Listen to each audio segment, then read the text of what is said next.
have some, we may have some bias, we may have some thoughts and even some actions toward those who are suffering with mental health and not being intentional but causing harm. So some of the questions that this study asked was, how do African American pastors have congregation members disclose mental health issues? How do African American pastors respond behaviorally to congregation members who seek their counsel on issues? What factors influence African American pastors' decisions to refer members of their church to seek mental health services outside of the church? How do African American pastors perceive mental health service delivery in their community? Do African American pastors encourage religious coping behaviors that neglect, or do they recognize biological, psychological, and social factors? How do African American pastors, apportion anxiety and depression across biological, social, psychological, and spiritual spheres of influence? And so when we go down through these questions, as we are thinking about ourselves and how we respond and how we think, I think it's a key indicator to how we, what our thought process is. I think it's a key indicator to how we may be showing up as clergy in the church to those who are actually struggling with some issues. The key terms, just so we know, we're all on the same page. When I speak of clergy, I'm speaking of formal leaders within established religions, also known as pastors and preachers in the Black church. In the Black church, a Protestant multitudinous community of churches, which are diversified by origin, denomination, doctrine, worshiping culture, spiritual expression, class, size, and other obvious factors. Now, speaking of mental health, a person's condition with regard to their psychological and emotional well-being. A lot of times when we speak of mental health, people automatically think of the psychological, but don't attach the emotional well-being, and both of those make up a person's mental health. Reverend Harris, do you include spiritual in that construction? Yes, I do. Okay. So it's psychological, emotional, and spiritual. Emotional and spiritual, yes, absolutely. Okay. Thank you. Yes, thank you. There is a balance for sure. And then mental illness, a group of brain disorders that cause disruption in thinking, feeling, behaving, and relating. These disruptions vary in degrees of severity and are sometimes referred to as major mental illnesses. And that is a definition from the DSM, or the Diagnostic and Statistical Manual. And so we kind of have an idea of what we're speaking of with mental illness. So one of the things I wanted to talk about was normalizing the prevalence of mental illness amongst believers. And when I say that, a lot of times when we ourselves, as well as congregants or others, are struggling with a condition or having a challenge, then they feel like it's just them. And when you feel like it's only them, and then all of a sudden it becomes magnified, and it's very difficult for them to even want to disclose that struggle because they don't want to be judged. They don't want to be told that their faith is not strong enough, or they need to pray more, or they're doing something wrong. So when we normalize the fact that mental illness is prevalent in Black churches, is prevalent among believers, and it's not because we didn't have faith or we've done something wrong. Once we as clergy are able to do that, then it will open up the door for those who are silently struggling to seek the help that they need.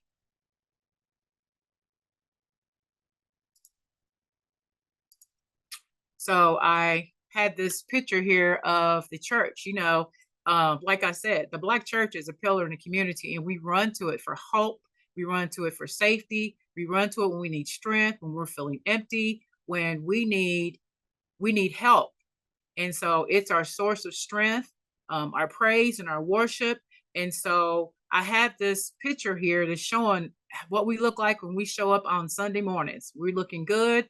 We're showing up. We're praising God. But a lot of times when we show up, we are masking what is actually, there are some troubles and some struggles and some mental health challenges that we're having. And we can't even really identify as that, because a lot of times in the church, we call it, we're just going through. So when we normalize the fact that there's mental illness, sometimes that will allow ourselves as well as others to be able to dig a little deeper and maybe see that there's something more going on beneath the surface. It's not always the enemy. Sometimes it's the inner me that's in turmoil, and I need some help. So talking about, there is the poem you're probably familiar with, We Wear the Mask by Paul Laurence Dunbar. And it says, we wear the mask that grins and lies. It hides our cheeks and shades our eyes. This debt we pay to human guile. With torn on bleeding hearts we smile. Nay, let them only see us while we wear the mask.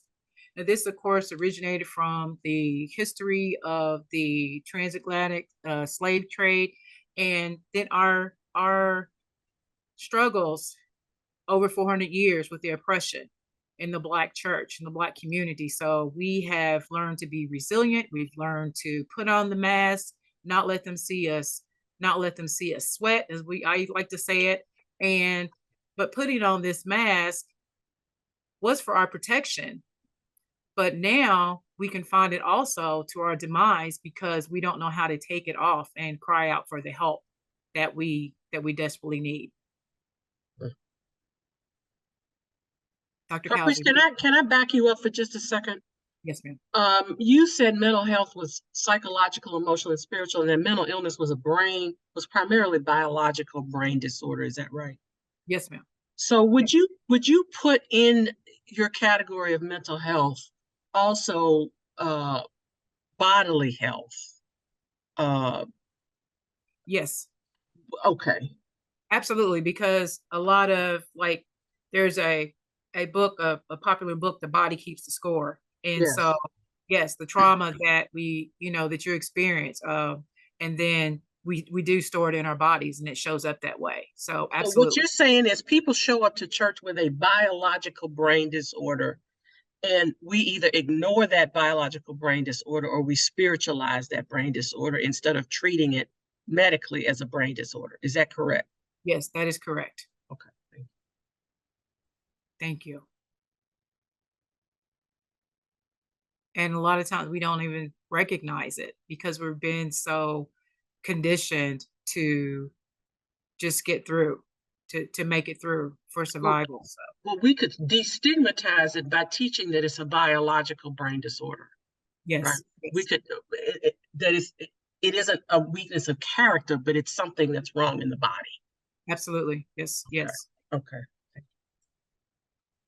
So which kind of leads into, it was one thing I was saying, my next slide tells about removing the stigma, because it is, it's nothing to be ashamed of. It's nothing. We are actually, we talked a little bit about transgenerational trauma, trauma that was passed down from ancestors, from slavery and years of oppression. And so a lot of times we're wrestling with mental health challenges, physically, emotionally, and can't really identify that it's something that, we didn't do anything wrong.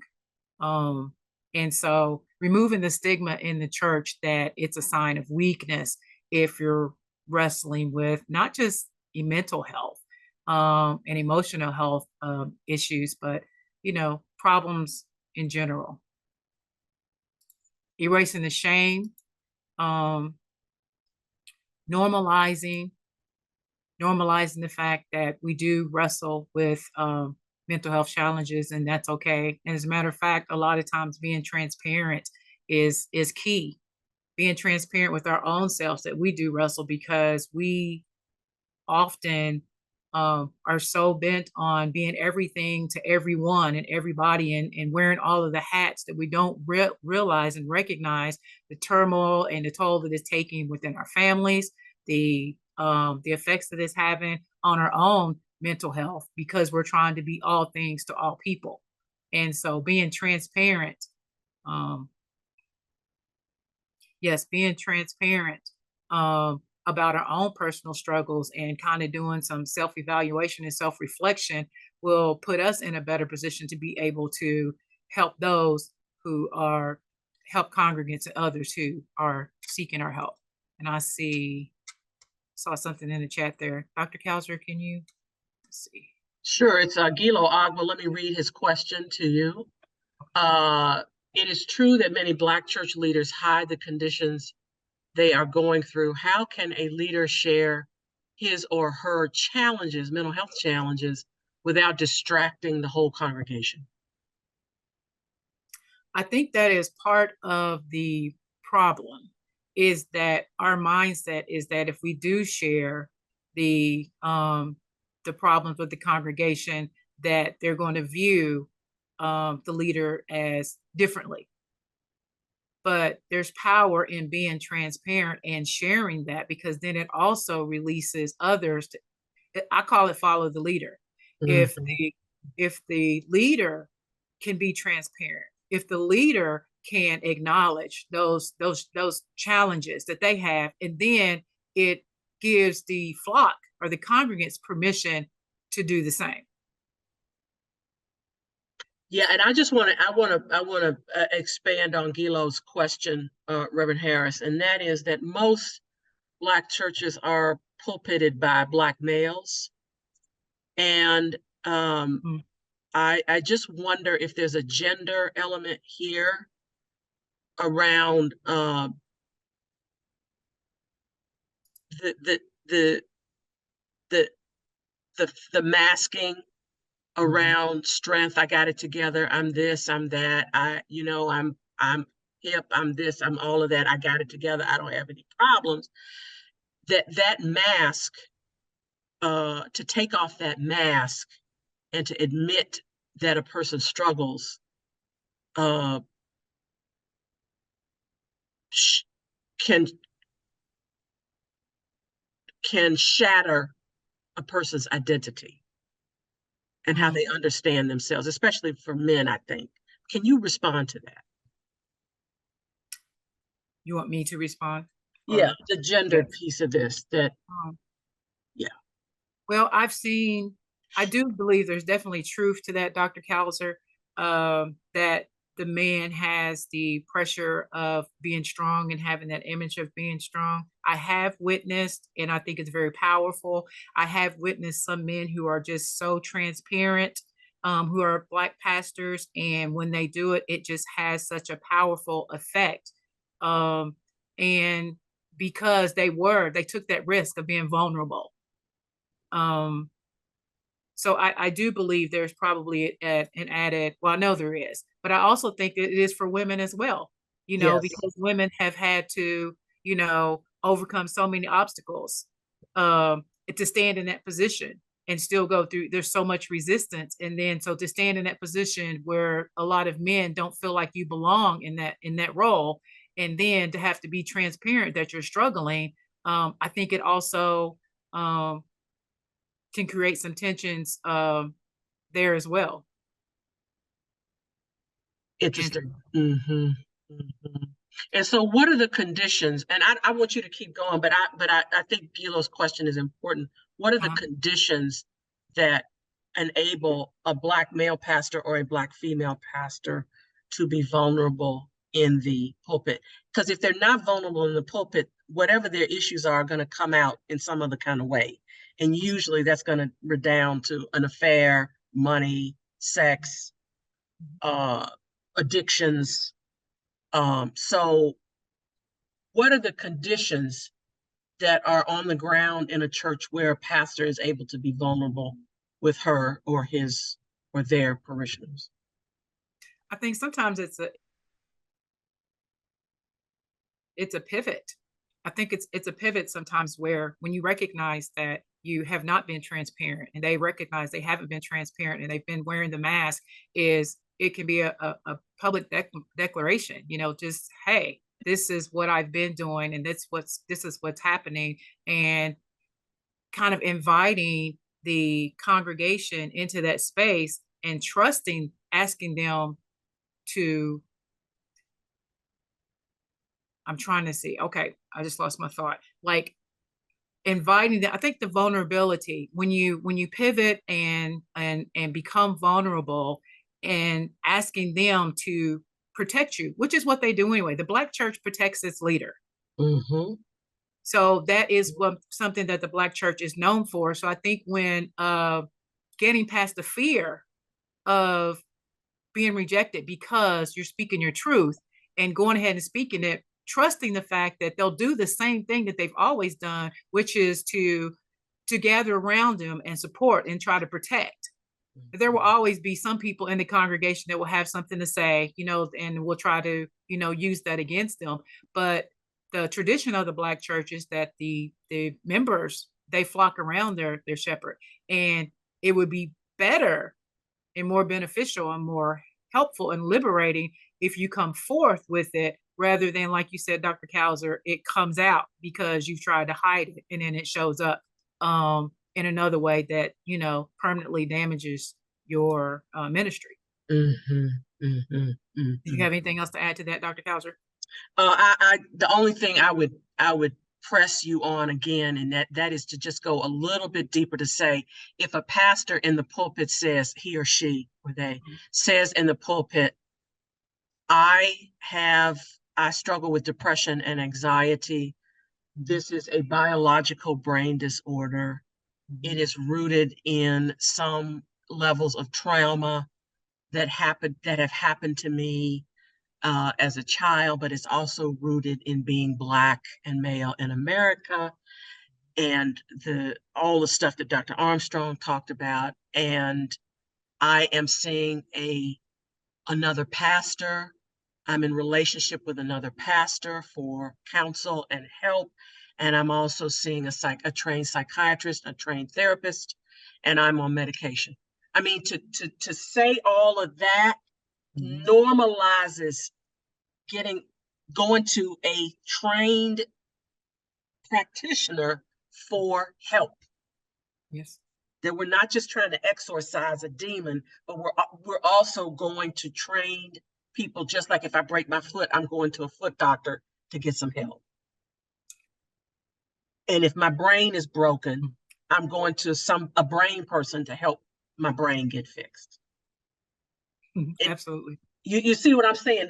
To say the whole thing so that we normalize brain issues, just like we normalize if we have a heart condition, we go see a heart doctor. If we have a brain condition, we go see some brain people. Absolutely. And yes. We take medicine for that, and we talk to people about it. And there are a whole range of therapies that y'all do to help people to just say the whole thing so that people are freed up to say, Pastor, I need help. I need to see a doctor. Can you help me?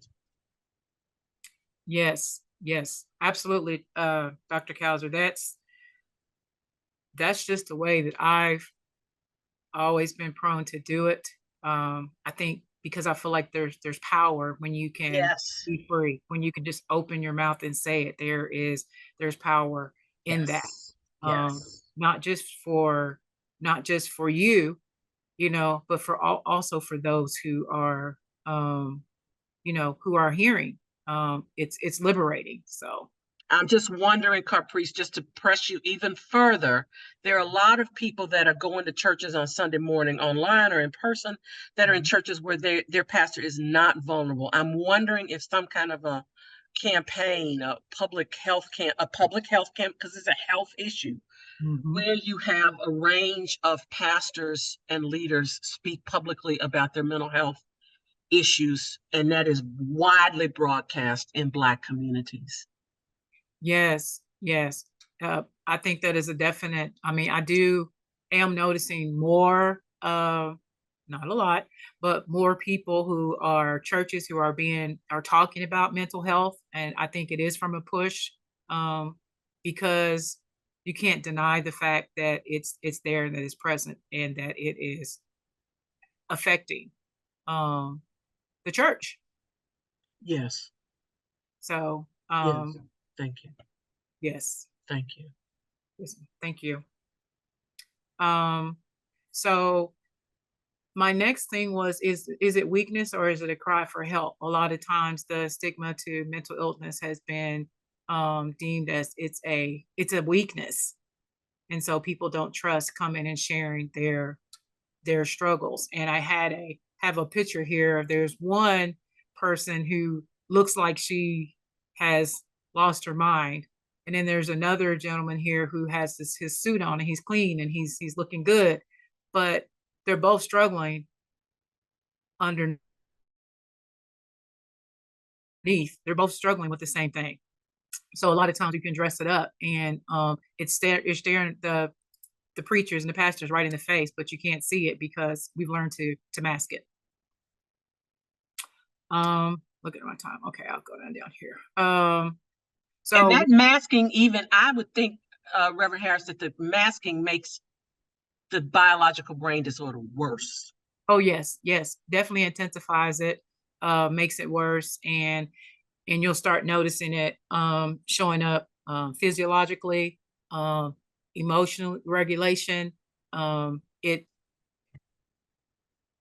part of part of this presentation is I have experienced that emotion regulation based on past traumas and how I in the church and how it was handled, how it was treated as if I was doing something wrong or but I couldn't figure out and I was wrestling myself internally like okay I'm doing all of this but I'm still struggling with this emotion regulation.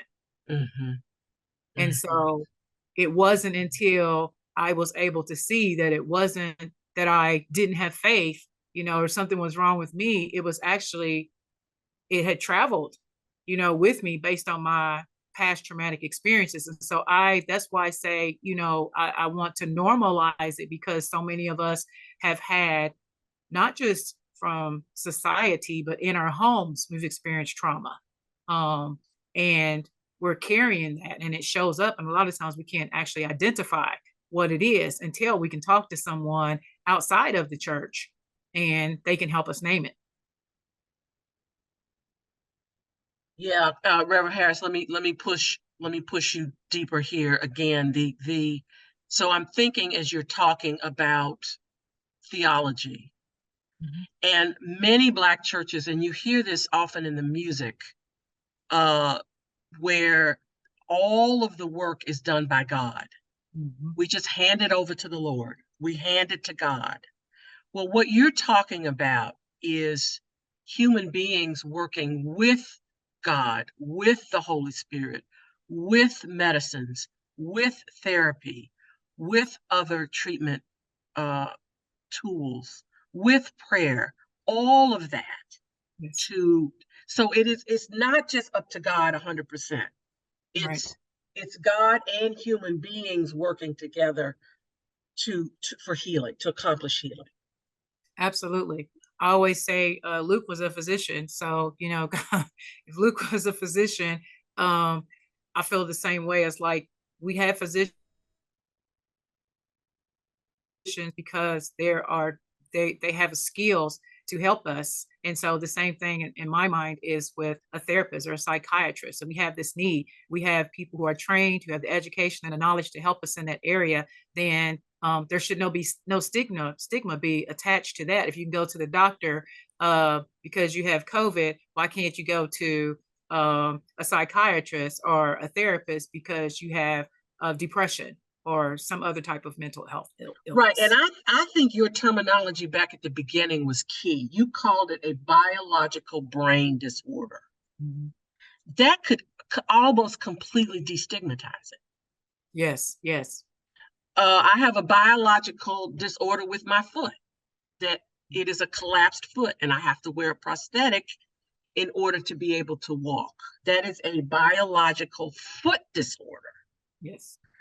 You're simply saying that depression, anxiety, schizophrenia, all of that are labeled biological brain disorders. So that should be treated no differently than a foot disorder, than an orthopedic disorder, than a heart disorder, than a blood disorder. Yes. Yeah. Absolutely. Yes, absolutely. And that is where we have to retrain um, clergy, retrain the way that we approach and that we engage with that. And once we do that, and I still think that falls under normalizing and really kind of educating, becoming more educated on about mental health issues, mental illness. And then at that point, I don't know, is we could actually do some work and people can get the healing that they need. Yes. Um, okay. So the other thing is just be the bridge that leads to mental health. And we've kind of talked about this with the engagement. So one thing is setting boundaries for self and congregants.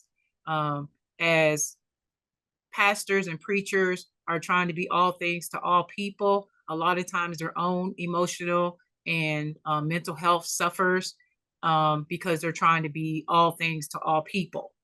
And so one of the keys is to do self-care and set boundaries and use community partners to do the work that a lot of times some pastors, if they don't have the education or have the training, are not even qualified and can do damage. So I think set boundaries and know where your limits stop, and we need to bring a partner in to do the rest.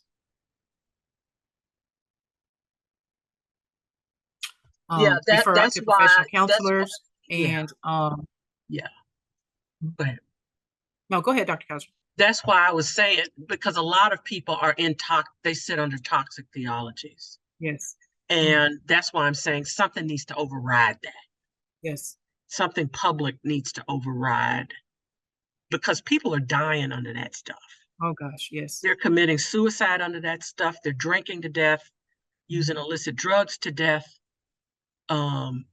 suicide.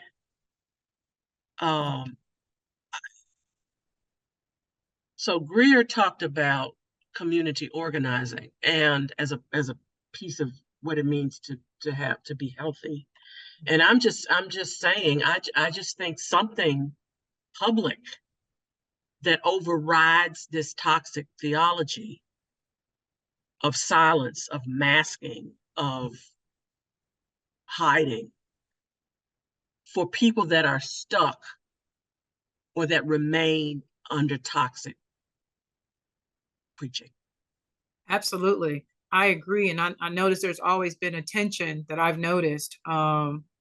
I noticed actually even when I started with the dual degree program, there tends to be a tension between the MDiv side and the MFT side, because both of them, it's like they're opposed.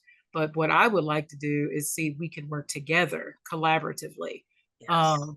That is, I have a real big push for that, because we need all of it. We need the spiritual piece, and we need the therapeutic piece. We need the mental health piece. We need to work together.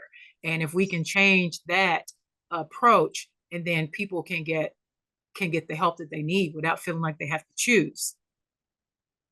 Yes, that it's not or. Yes, exactly. It's absolutely. It's both pieces.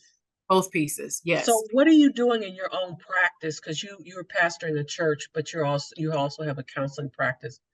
What kind of work? What's your idea around putting those two pieces together?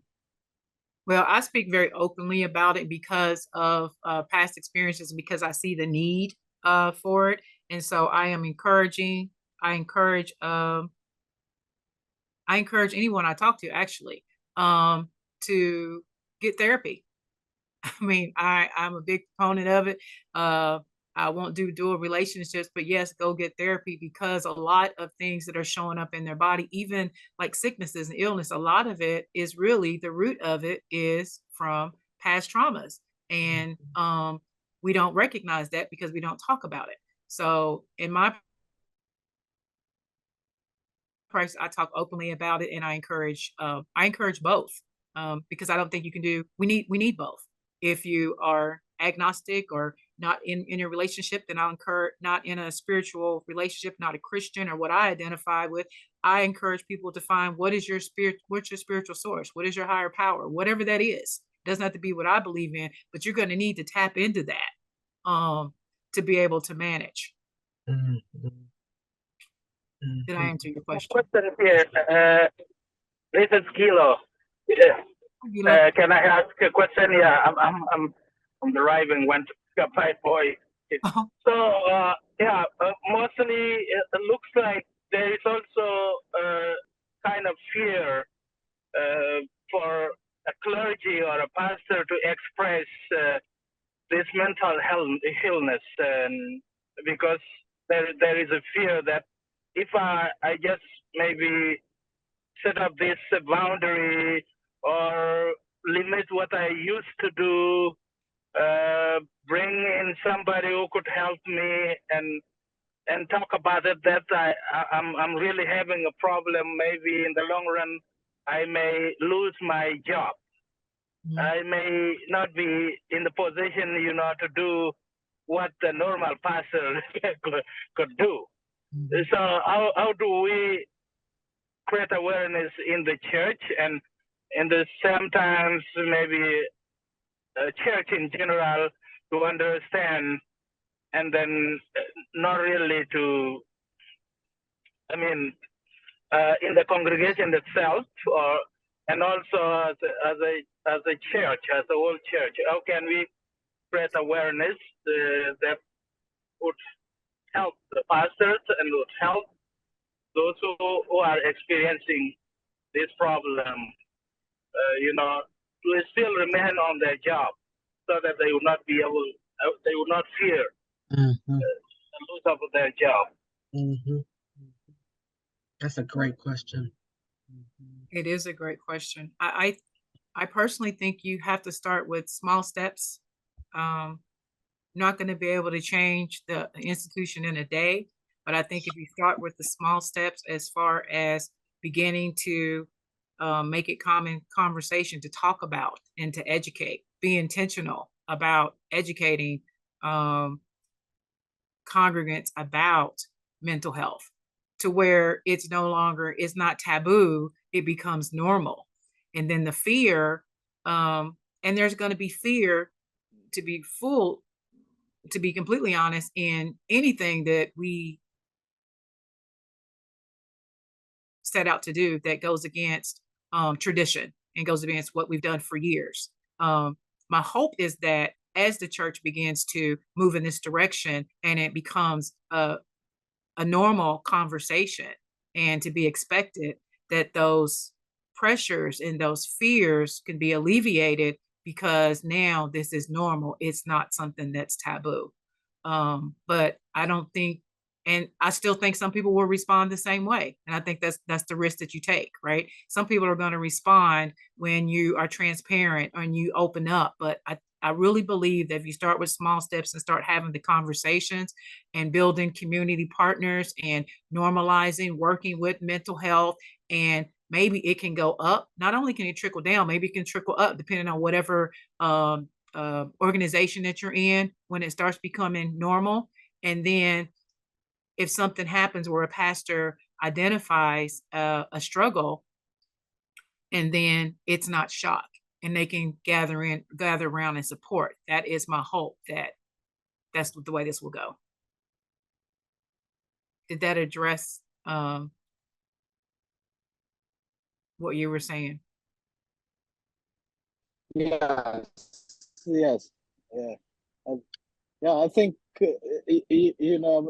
especially I'm from another country and live here as a refugee, and even to compete and find a position in the church at one struggle before you have this mental illness or any kind of problem. And on the top of that, if you are now experiencing something like that, so competing to get a position or to work for a church is a challenge. I think that's the reason I also ask. Yeah, absolutely. But if we look at the history, anytime we are trying to make change, you know, it's kind of radical, and we take some losses along the way sometimes, but not allowing fear to keep us silent, and to otherwise, you know, we continue on in this the same vein that we've been in, you know, in the church. So it's taking a risk. Yeah, if I hear Reverend Agua, I hear him saying something like, if the word gets out that I have depression and anxiety, for example, Yes. I won't be able to move to a different church because there'll be a stigma and no one will want to hire me. Right. Yeah. And that's the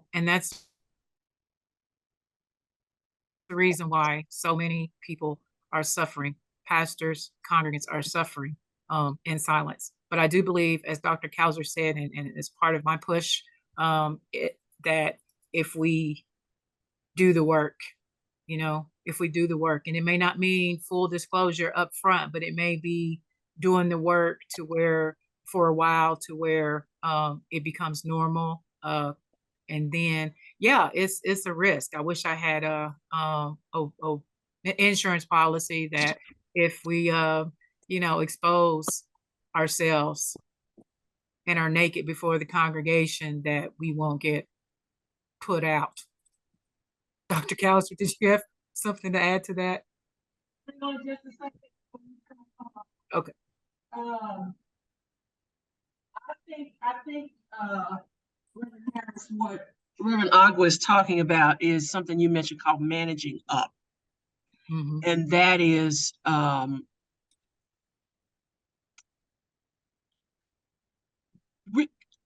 I mean,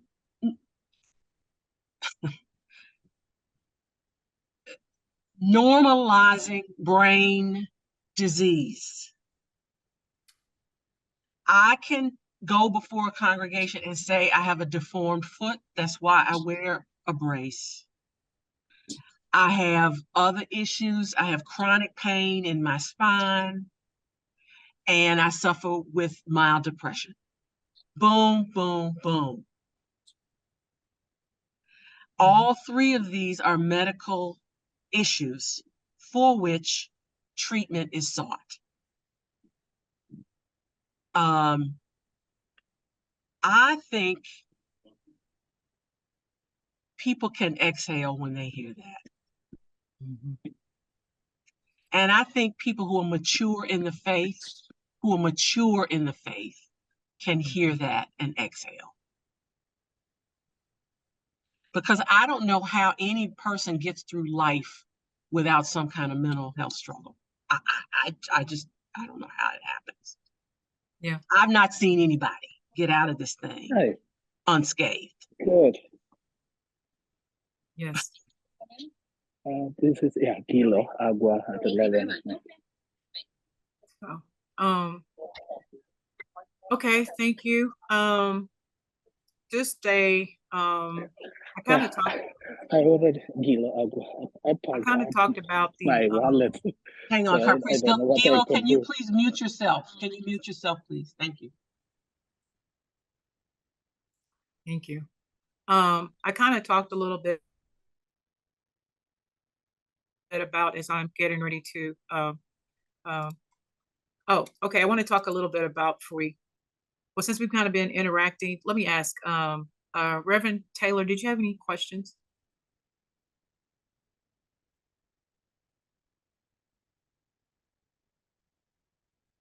It's okay. I didn't mean to put you on the spot, but I want to. Reverend Taylor, can you unmute yourself, please?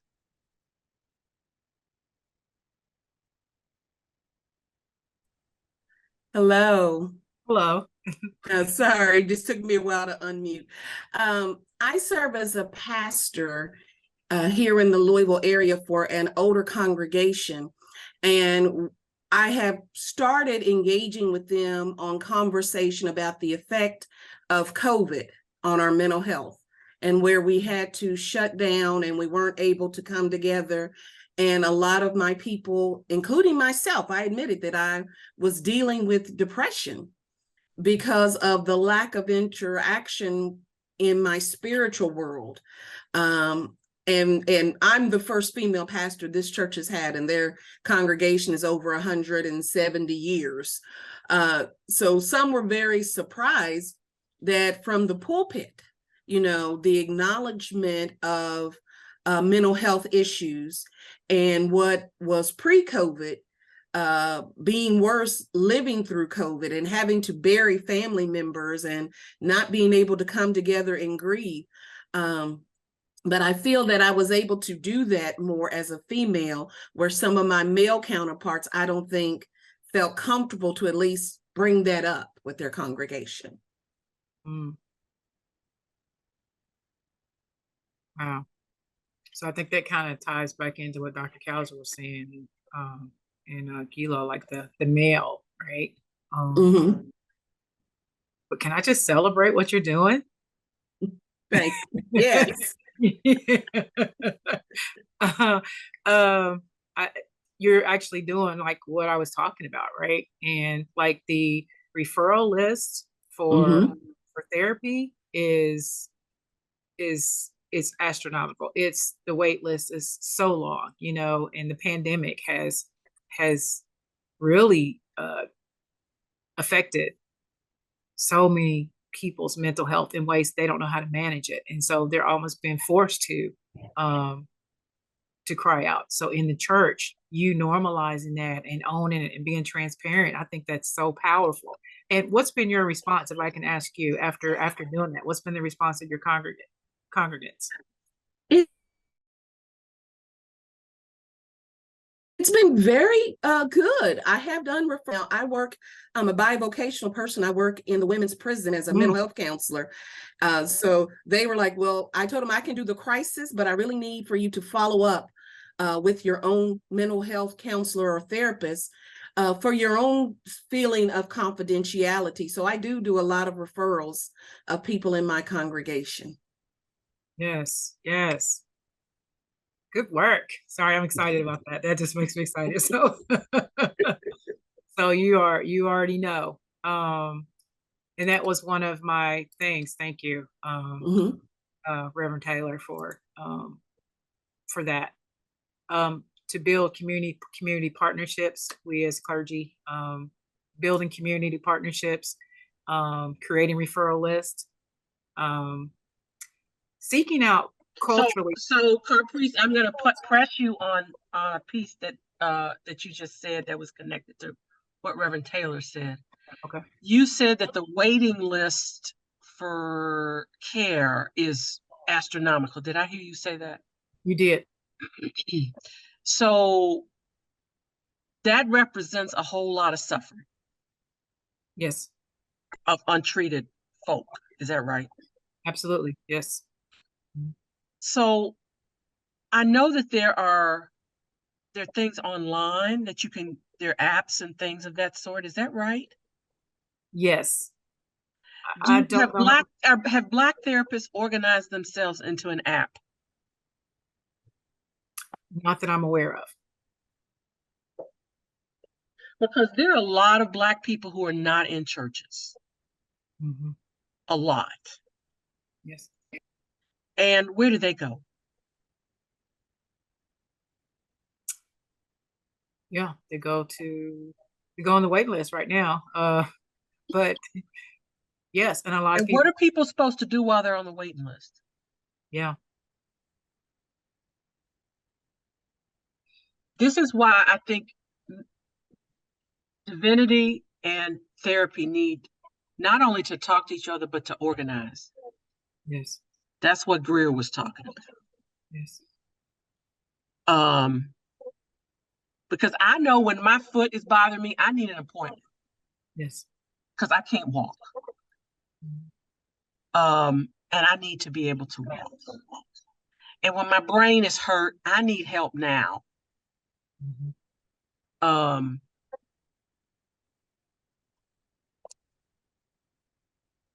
I wonder, as you're talking, Dr. Kauser, I wonder when I'm even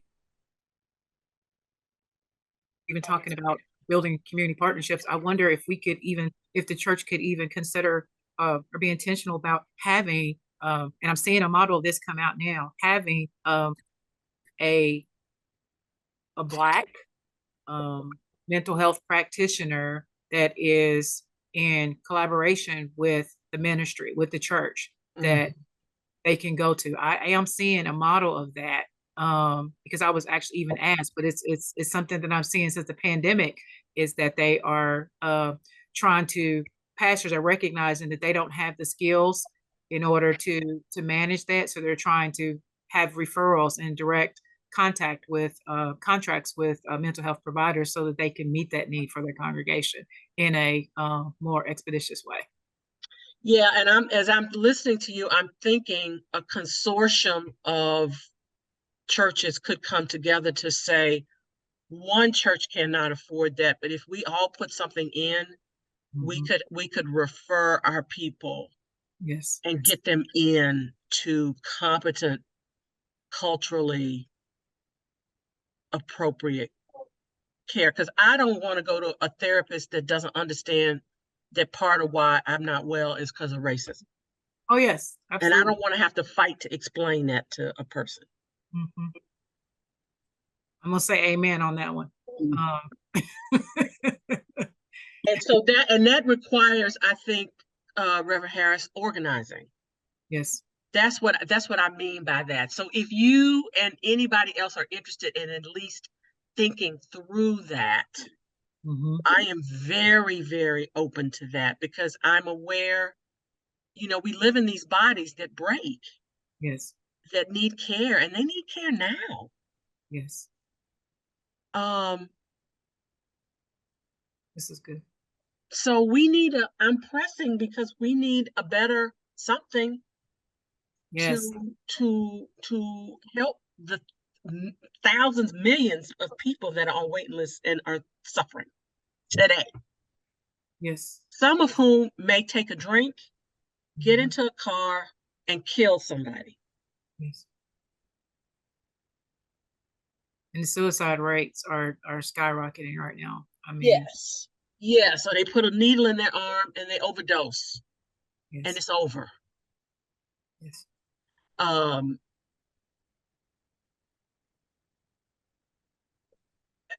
You hear where I'm going with that, and I'm saying it because I'm an organizer. That's part of what I do, is to think that stuff through. Yes. The other issue I have, the other question that I have, is how does all this work inside of a clergy family? However that family is constituted.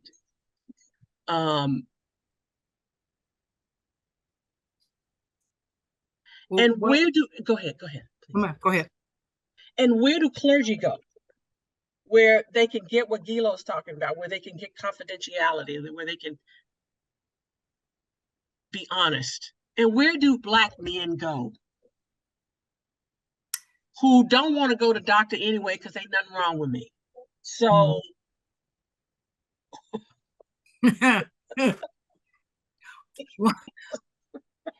one suggestion is Black clergy is peer groups, peer support groups. Yes. is one suggestion that is actually therapeutic, just being able to come together with other clergy and to be able to talk about that.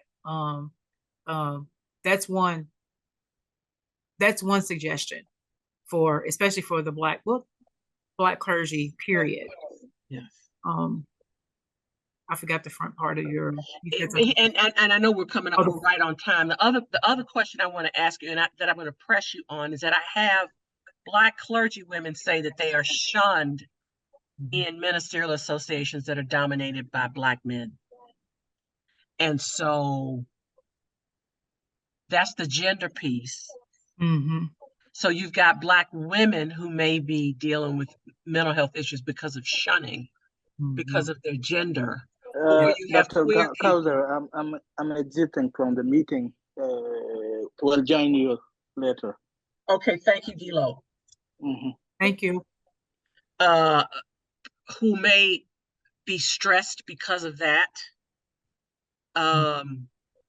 And then there's this other issue of these thousands, if not millions, of people who need help.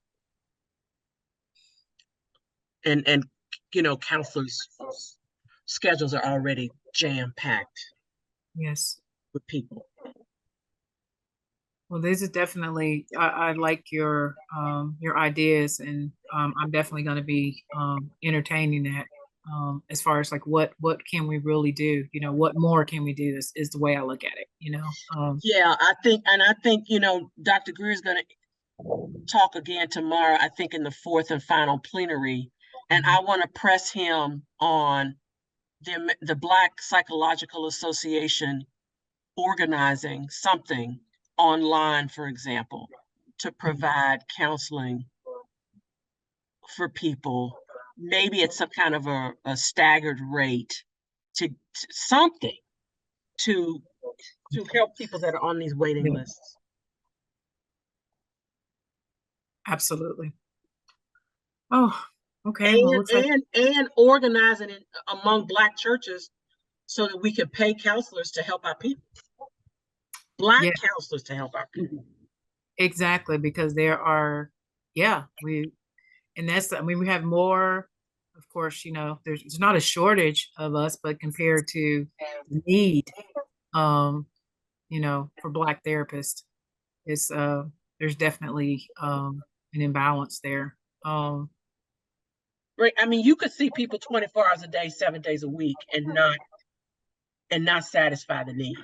Oh, absolutely. Yes. So, but I think it all starts with the initiative and, you know, thinking of creative solutions. And so that's definitely something that I'm going to be considering. Yeah. And the last thing, I know I've been yakking the whole time. The last thing is that the Robert Wood Johnson Foundation is looking for exactly this kind of work to fund. And they don't put a top on how much they give. Hear me when I say that. Yes. They don't say, well, you can only ask for 5,000 or 5 million. They don't put a top on what you can ask. Note to self. And they are looking for precisely this kind of community creativity to help with this brain health issue. Okay, I'll take a note of it. And I would be willing to sit with you or anybody else and let's look at their website and see what can be organized. That sounds amazing, Dr. Kauser. I have taken a note here, and I think we'll probably be having some further conversation about that. I know a couple other Black therapists that I think would also be interested. So let's see if we can organize that, Reverend Harris, and see if we can help the thousands of millions of people on that list. And the thousands of people in Louisville who are sitting under toxic theology that are suffering. Yes, absolutely. Sounds like a plan. Thank you.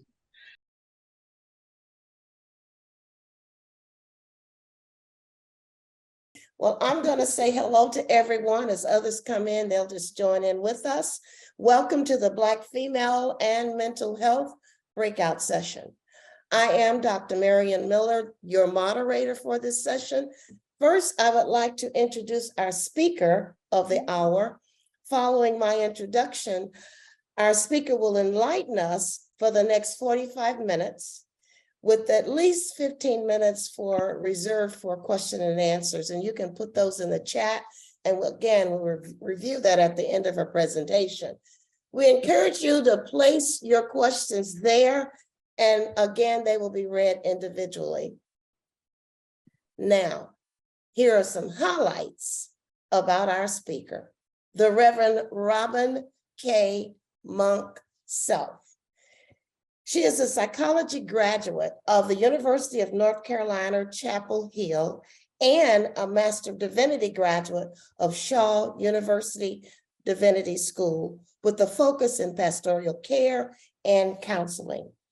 For over 16 years, Reverend Robin served as a youth ministry leader, missionary, speaker, and social entrepreneur in and beyond North Carolina and Kentucky as a member of the Lot Carey International Youth Development Leadership Team. From 2014 to 2020, Reverend Robin served as the youth pastor of Bates Memorial Baptist Church here in Louisville, Kentucky, where she led youth and young adult missional teams to numerous countries. Reverend Robin most recently served as a chaplain with the Norton Healthcare Network during the early years of COVID-19. This missionary and minister also serves in various interfaith spaces committed to community development. Reverend Robin is married to Chef Brian Shelf and is a new mother to the beautiful daughter of, I don't see her today, Ava Marie, and they currently reside in Louisville, Kentucky. Without further ado, I'd like to introduce you to Reverend Robin. Good morning, good morning, good morning. I'm so excited to be here, honored to be here, and want to be sure that I'm able to share my screen. So I went ahead and put a handout for you to enjoy and take with you.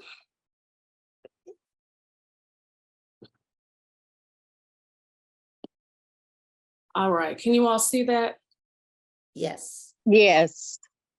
All right, as we jump in, ladies, I just want to start by saying I'm honored that you all chose to come and to share with me today. This will be an engaging session.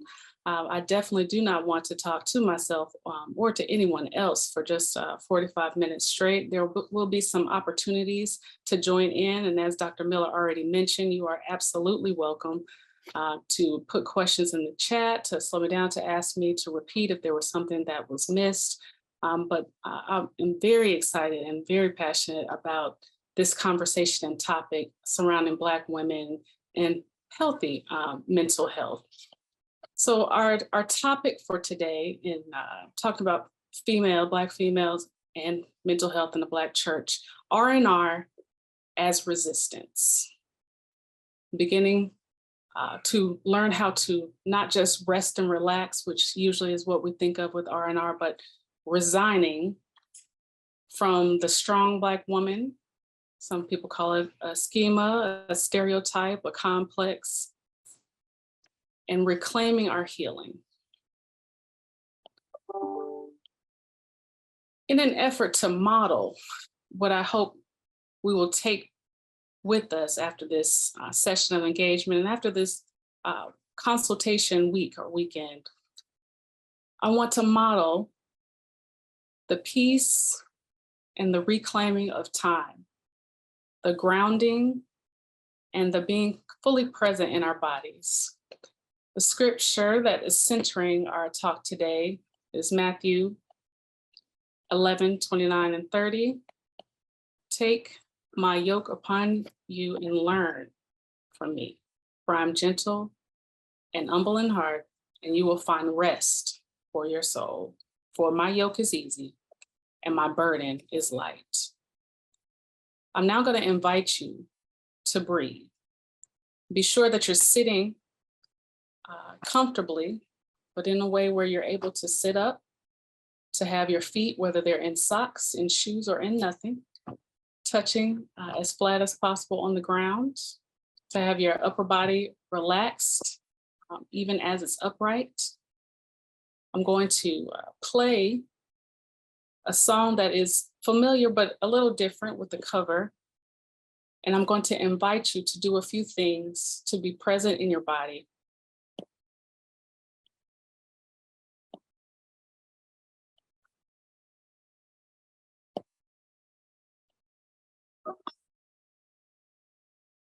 going to invite you to close your eyes. Take a deep breath in and exhale. To take another deep breath in and exhale. Now, as you continue to breathe in and relax out, I'm going to invite you to feel your feet and your lower legs. I'm going to invite you to squeeze your bottom part of your leg and your feet as you breathe in and out. Tighten. 1, 2, 3. Relax. 1, 2, 3. I'm going to invite you to tighten your upper leg, your thighs, hip it. Tighten. 3. Relax. 1, 2, 3. We're going to move on up to the center of your body. You're going to tighten stomach and back. 1, 2, 3. And relax. 1, 2, 3. It's going to feel a little different.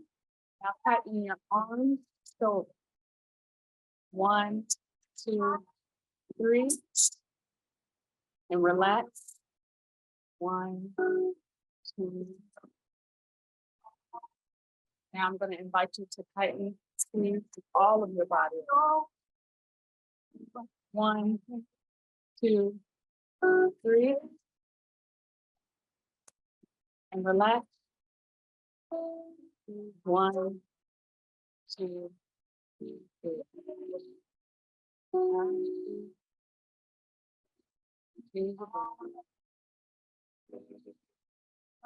Take notice of anything that may have felt a little resistance to the tightening. And for your own benefit, take note of that. You want to always be present.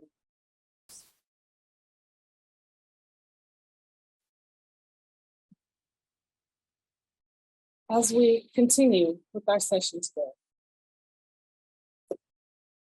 there are 3 foci for the Black church studies purposes. And our session today, I wanted to focus on the exploration of innovation and risk-taking through new Christian perspectives and practices. A new ministry model, something that we wouldn't typically do in our fellowship together. This morning, we've already modeled taking time before jumping in to our session together, to be present in our bodies, to recognize them, to ground ourselves, to rest and recover. For our rules of engagement, anytime that I present, I want to be sure that we're on the same page, or at least in the same chapter.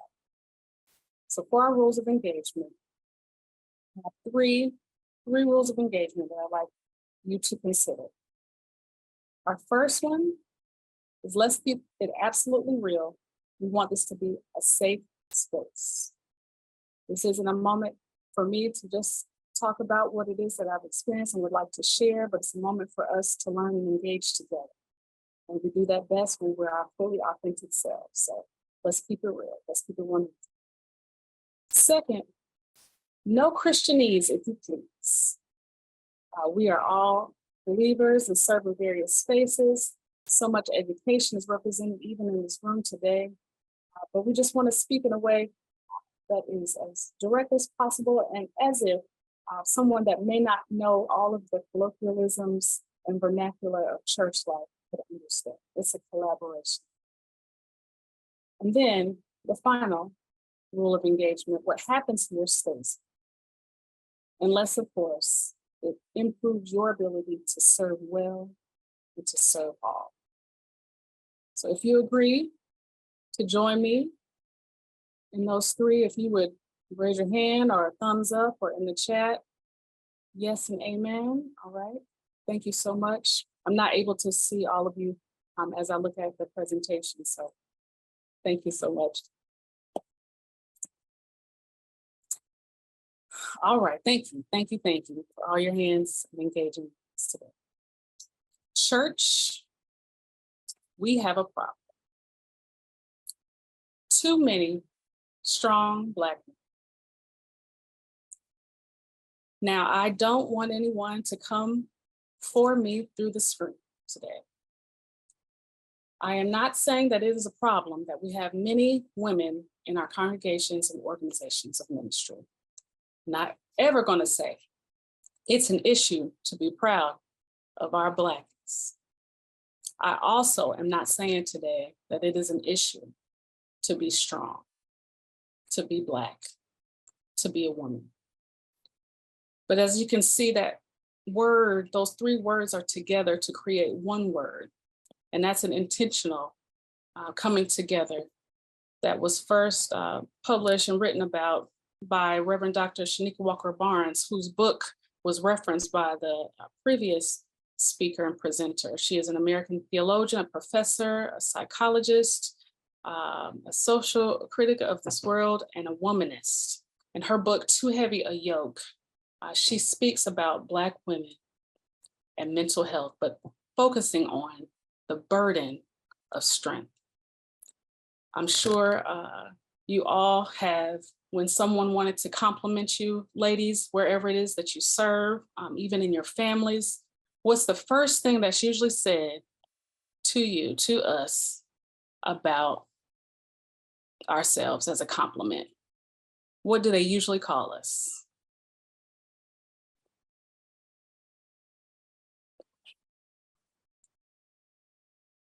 Strong, right? And while we want to take that as a compliment, it is a dangerous term if used, as the sole determinant of our importance and our value. So together, the strong Black woman is a stereotype. It is an idealized form of Black womanness that has three major parts to it. The first is that it carries with it an expectation of a mythical level of strength. It is the superwoman complex. It is the, I've got to be strong all the time to handle all situations, and I do not have time or room to be vulnerable, and therefore fully human. That's what makes this part of the strong Black woman complex so dangerous. Is that you have to be so strong that you're too strong, so strong that it doesn't allow for the whole parts of you, all parts of you, to be welcomed, to be lived in, and to be celebrated. It makes no room for vulnerability.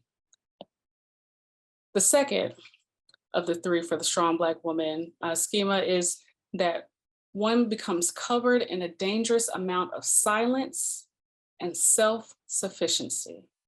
I can do bad all by myself. All the lifting up, sometimes you may hear this type of thinking, even in churches.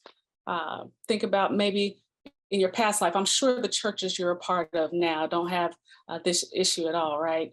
But maybe your church life or experiences you've had before that during Mother's Day, or during Women's Day celebrations, that Proverbs 31 would be lifted up as the ideal that every woman should strive to be able to be all those things to all people all the time. And that expectation to always be on, to always be able to handle whatever's in front of us on our own, and the expectation to do it without complaint, to do it without needing anything or anyone else, mask what our own real needs are. And it keeps us from true community and intimacy. Is there a question, Sister Mary? The hand was still up? Okay, no.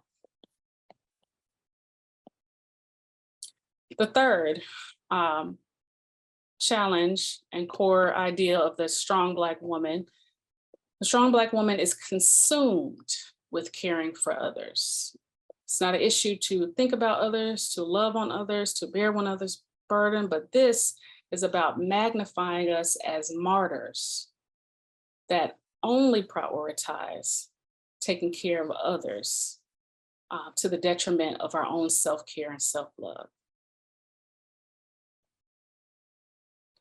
Now, these three, as defined and shared by Dr. Walker Barnes in Too Heavy a Yoke, I think is a challenge because this still shows up so prevalently in our church spaces. You may see a handful of the same folks, the same women that are doing it all and all of the roles that they play. If I ask right now, you to put in the chat how many hats you're wearing right now. Are you daughter, mother, sister, wife, missionary leader, a department leader on your job? Do you have responsibilities at your church? How many responsibilities are you holding? And we say, you know, if you want something to get done, ask somebody that's busy working, that's already doing. There are a lot of kind of colloquialisms and phrases that we use that really lift up and honor the strong Black woman as something and someone to be admired. Sister Dawn said, too many to count. Amen, I say. And about, excuse me, closing the chat. I think while there has been progress, at least more conversations that are happening in the public sphere, there are many Black women that have platforms, major platforms that are celebrities. I'm thinking about Taraji P. Henson and other actors and entertainers that are using their influence, their resources to name the importance of naming our trauma and our experiences, of having safe places to process and to be human.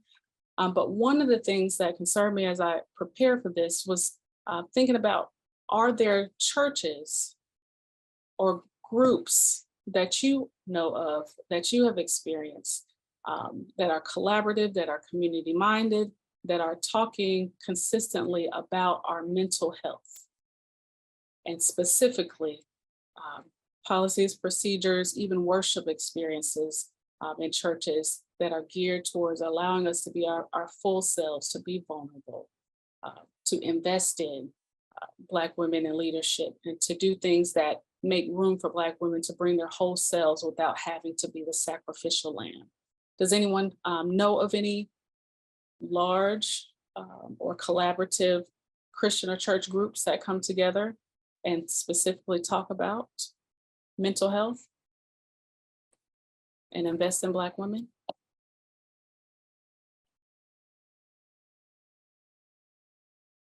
Anyone?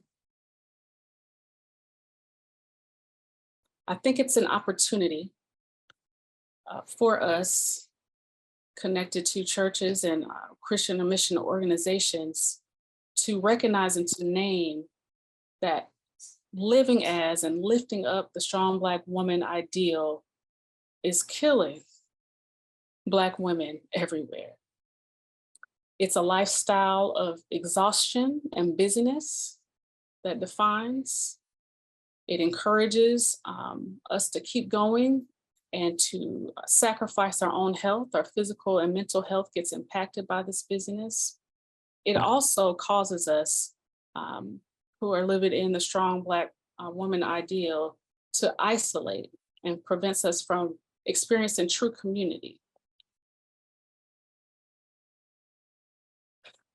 Again, a lot of conversations, especially from the dual, we talk about it, but not active. Thank you so much, Dr. Loretta, for sharing. Yeah, I think that happens more often than not, that if it is talked about, which still I don't think happens nearly enough, to talk about our faith. You know, I grew up in a missionary Baptist church and seminary, and they used to say, you know, as a preacher, you should always have a Bible in one hand and have the newspaper or news outlet, television, cell phone app in the other. Now I'd say, well, we should have the Bible in one hand, be aware of the current events in another, and have your calendar for your therapist on lock, or your spiritual coach, or your mental health support team. We just really do not talk about it enough. And even if we are talking about it, don't have things implemented, policies, procedures, worship opportunities, and even discipleship opportunities and support groups. I don't think we have nearly enough that speak to the specific strains and constraints of Black women, or expectations that are put on us to carry all the roles and be the always giving caregiver, and not getting a chance to take care of ourselves, or not prioritizing taking care of ourselves, to be strong all the time and not get an opportunity to be human, because then that may cost us the position or the opportunities that have been afforded to us, to call on us not to just do things all by ourselves, but to normalize reaching out for help. And so this response that was put up by a Black woman is something that the scholarship also agrees with. Is there are so many times that we as Black women are walking around on broken feet, essentially, but it's the only way we've known. So we may not realize that we are suffering from mental illness or duress, or we're so used to a certain level of stress that is our normal, instead of it being a healthy level. And so just like the young lady that posted publicly that my therapist said something that just really hit me, is that oftentimes our expectations of ourselves to hold on, to be strong and be strong Black women all the time is so high that we don't even realize when we're just having a hard time or just experiencing stress, we think that we are somehow failing or failures. Grief, yes. Grief may be the only thing that gets talked about as far as mental health and duress, those things that strain us. But there are so many ways that it's harming us to continue to move forward without naming that it's an issue.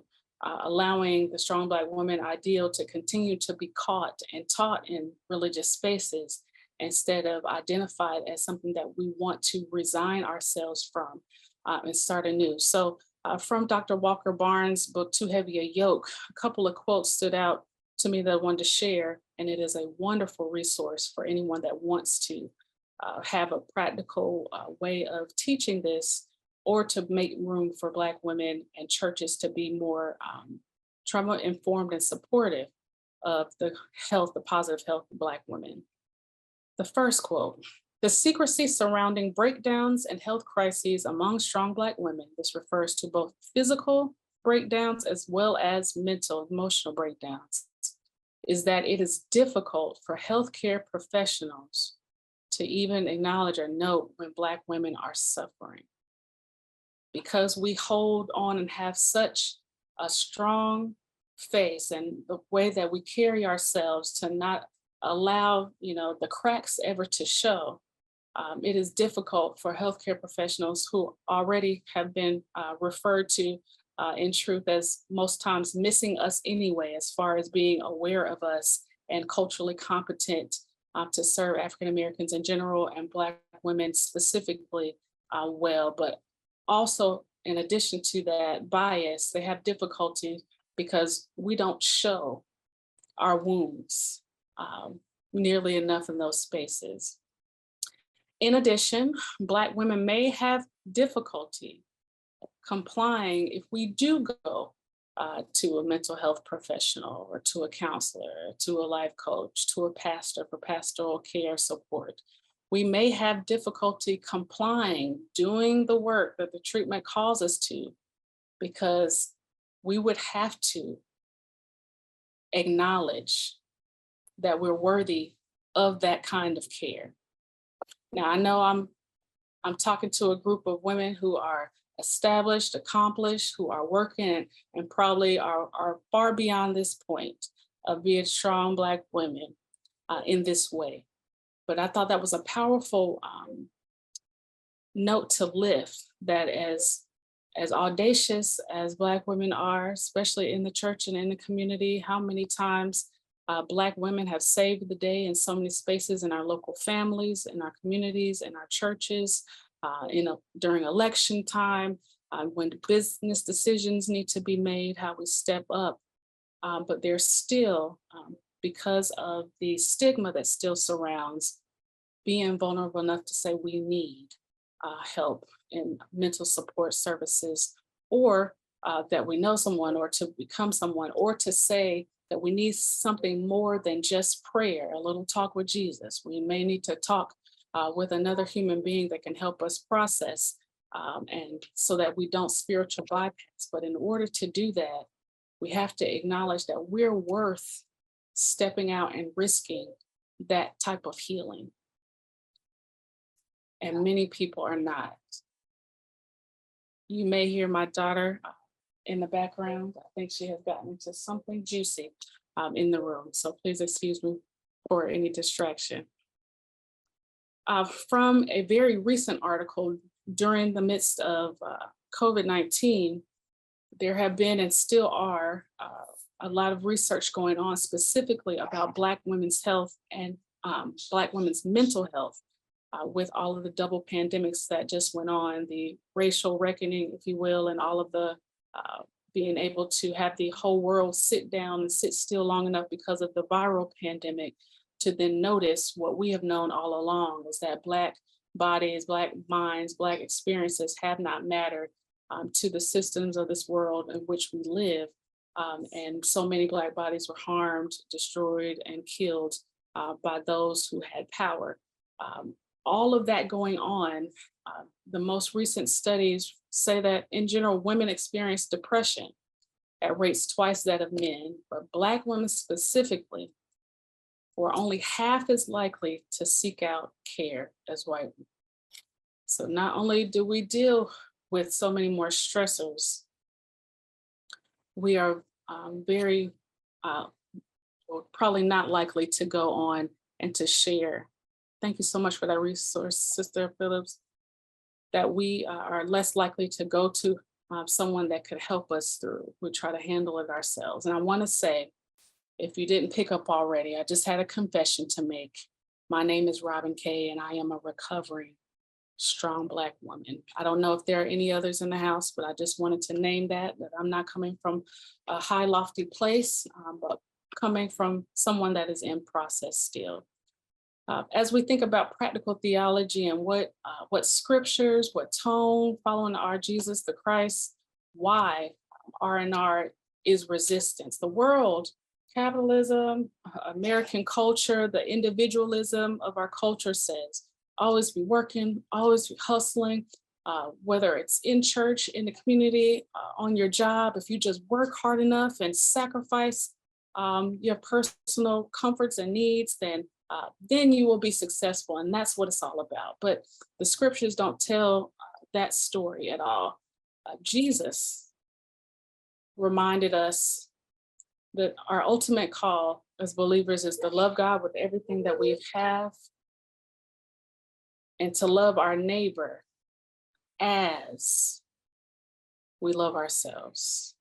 The song that was covered during our meditation and our grounding at the beginning was As by Stevie Wonder, but sung by another artist in acoustic style, but wanted to highlight the as you love yourself.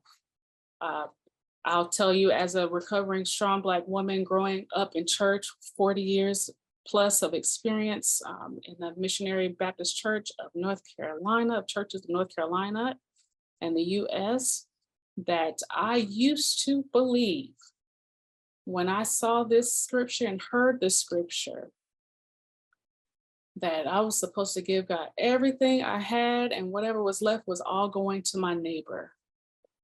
It took an encounter with a prophetic professor that gave me a different view.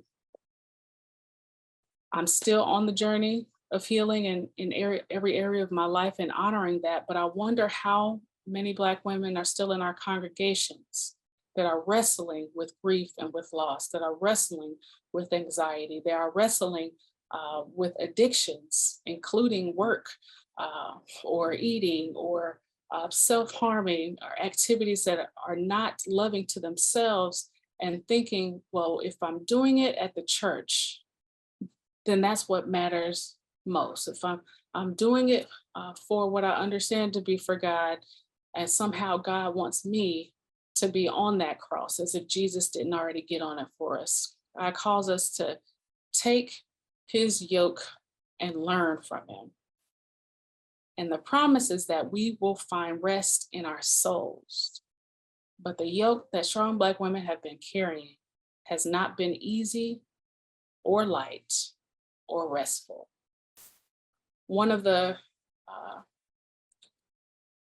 systemic ways that I thought about how we are not, as the Black church, showing up for our Black women, especially those that are still living in the strong Black women ideal, is in the practice of the Sabbath. Now, as one of the youngest grandchildren of my now deceased grandparents, I remember them talking about what Sabbath practice looked like in homes. There was actual rest, there was shut down from distractions, there were certain things that didn't get done just so that the family could rest and be together. They didn't do schoolwork, they didn't do outside work, and after church, there was time together.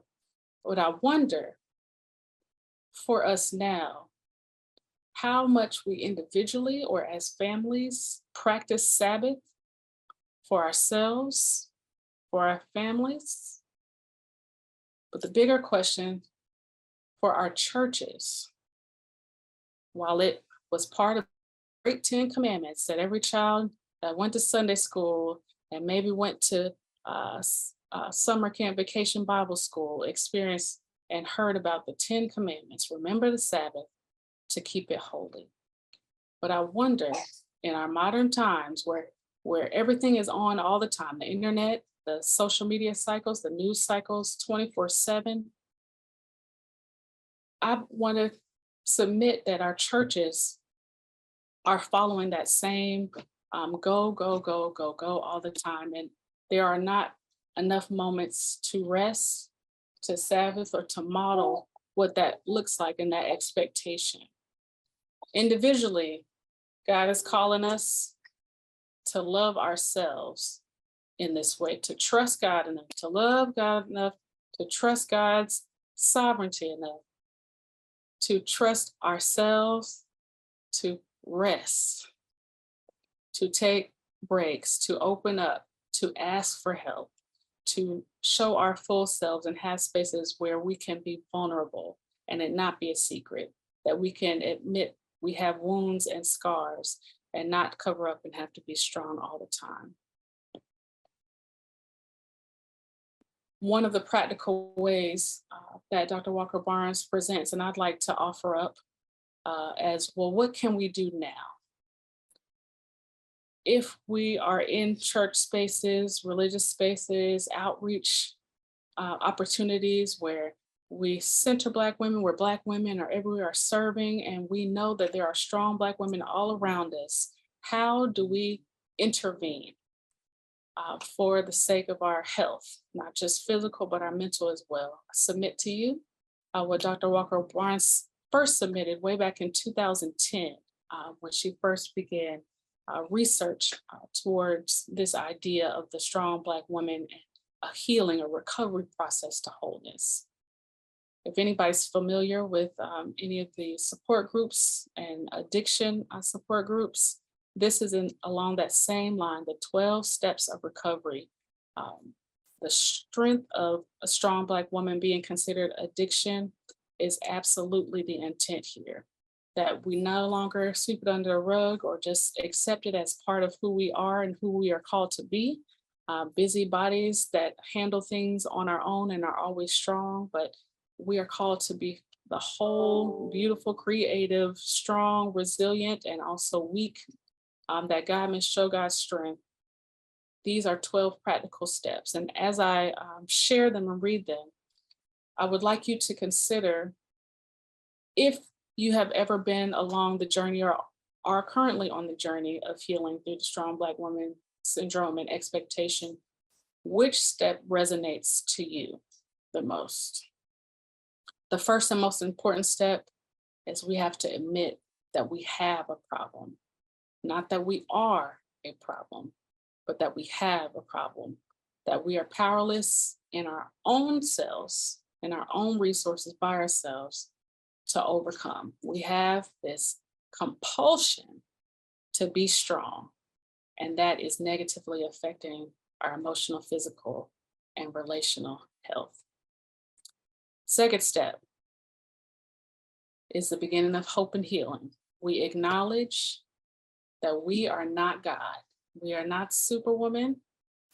We are strong and Black and brilliant and beautiful and women, but we are not God. And there is a power that is greater than us that we should depend on and that is ready for us to depend on so that we can have a right and healthy relationships with ourselves and with other folks. The third step, we make a decision to turn our will and our lives over to God, to the divine, trusting the sovereignty. The fourth step, we practice self-awareness, check-ins, doing regular inventory of ourselves and what it is that we need in the moment. Centering ourselves is not selfish. It is an opportunity to express self-love and self-care. 5, we admit to God, to others, and to ourselves, and to another human being, the exact nature of our problem. That's where you build in accountability and community. Healing does not happen in isolation. 6, we are finally ready to have the Holy One heal us. When I saw this step, I immediately thought about scripture in John and the woman with the issue, and when Jesus asked, do you want to be made whole? Do you want to be made whole? Because it's one thing to begin to have the idea of realizing that there is a problem. It's another thing to finally let go and to resign ourselves to God's will and ability to provide healing for us. Step 7, we humbly ask the Almighty to remove our need for control. I don't want to call anyone out. I just want to offer. Is there anyone in the house that has ever been considered or knows that you have been at one point in your life a control freak? I still am. You said be honest. That's cute. Thank you. I was unaware of it for many years, and in a former life, well, I still do creative stuff, but I was directing a play and with a friend, and the company members said to me, we would not have had any fun without the other director, but we wouldn't have gotten this done without you. And I realized that they were saying I was controlling. And I was a little overbearing. And it really sort of woke me up in my approach. And so now I'm super conscious about it now, that I take inventory of how am I coming across? Am I trying to hang on too tight? Do I need to let go? But I recognize I have that tendency in myself. So I'm always having to examine myself and see where I am when I'm, in any kind of leadership role, or even when I'm not. I have to work on that. When you're a leader, you lead. That's what happens. That's what happens. But thank you so much for sharing that. The rest of the steps, I know the time is wrapping and should have open for conversation, more action that involves more of our community. I love that you said that you take more inventory, and I would love to hear, if you don't mind and have time, or if anybody else wants to, how doing that, if you saw a difference in yourself, on your energy level and your mood and those type of things, because the other steps talk about making a list of those that have been harmed by our strong Black woman-ness that we walked in, others. And I want to say also ourselves, what ways that it was harmful to us that we recognize. And then to make direct amends with those, if there were things that we were holding on to, if we knew that in our control freakness, we hurt someone else, to be able to humbly come and to reconcile, really to be Christian, y'all, in a way that is healing, both in relationship and in us individually. And then we'll continue to practice self-awareness. And when we relapse, not if, when we relapse, we promptly admit it and correct it. I am 2 days sober as a strong Black woman, as today. We seek through prayer, meditation, and journaling to nurture our connection with the divine, our inner work. It's not just about what we do outside of us, but how we're treating ourselves and reflecting on that, the awareness as we grow. And then part of why I'm here today and chose this is we carry the message of healing and hope in recovery as we model it in our life, and as we talk about it and spread the good news and message to others, so that generations that follow us will be healed and whole. I know time is running out, so I'll just continue through this and make this available if anybody wants. I wanted to share Strong Black Woman No More Challenge for us, or any that have been or know somebody who is a strong Black woman or still wrestling with that identity. For today, make one decision in favor of prioritizing your mental health. You still got 8 to 10, I don't know how long y'all stay up, 12, 16 hours in your day, but make one decision, take one action in favor of your own mental health first. Give yourself permission to be vulnerable, to cry, to be angry, to be all the things. God made all of it and it's beautiful. And create, if you do not have already, create or join a Strong Black Woman Recovery Support Group and work those steps. Whether it's something formalized in your church or it's a virtual sister circle group. Spread the message and model a more healthy way of being. Rest and recovery is resistance in a world that asks us to be on 24/7, 25/8. But what that looks like, being our healthy selves, bringing our best, may look different every day in a different hour of the day. Now, I recognize that we are not isolated as Black women, that there are a whole lot of isms and injustices and interruptions in our context that help impact and are implicit in the creation of and maintaining the strong Black woman. See these listed and they've been talked about a lot and will continue to be. But as the church, the main question is, are we the problem in continuing to lift up this unhealthy ideal that negatively impacts the mental health and well-being of our church and of our Black women? God reminds us through scripture that we once were enslaved,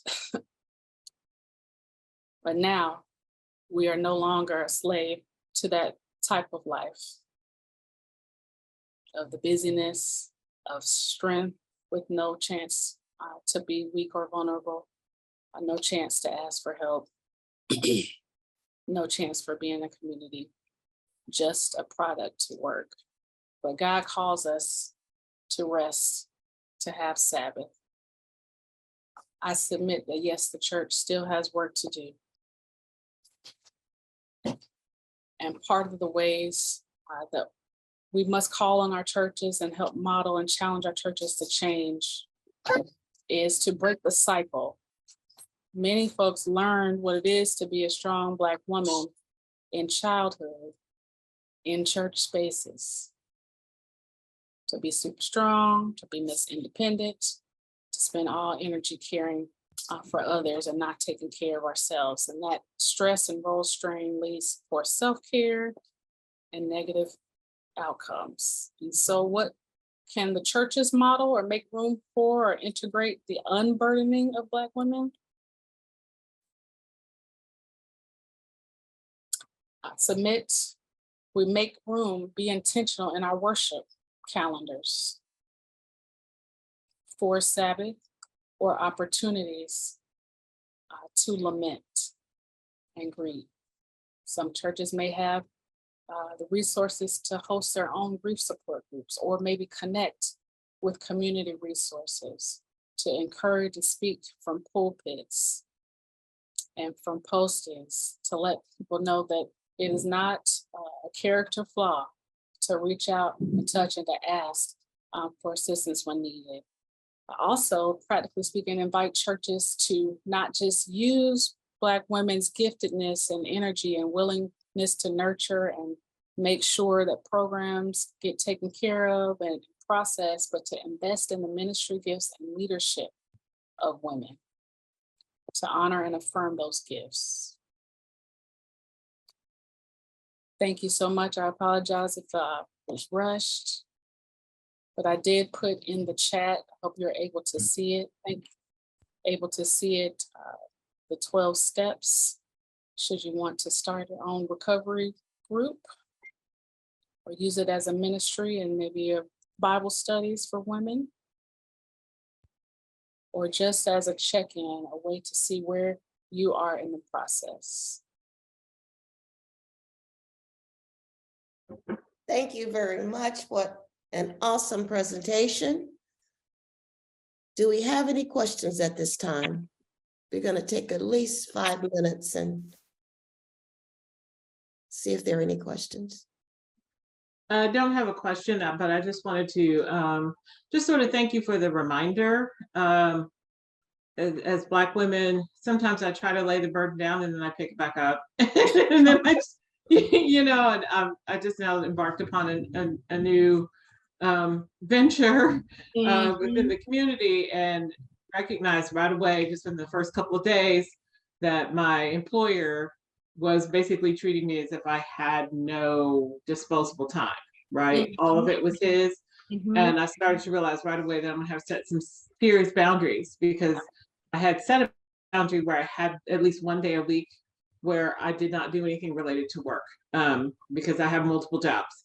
And right away that day was taken. And so I'm realizing that I'm gonna have to reclaim that, because one thing that happens to us is if people identify that we can take on a lot of responsibility, they keep putting on more until we set a boundary and say, no, that's enough. That's all I can take, no more. This is the time I'm going to give you and nothing else. So this was just a reminder to me not to go down that rabbit hole again. So thank you. A lifelong journey. Thank you. Thank you. Yes. Yes. Anyone else? Comment, question?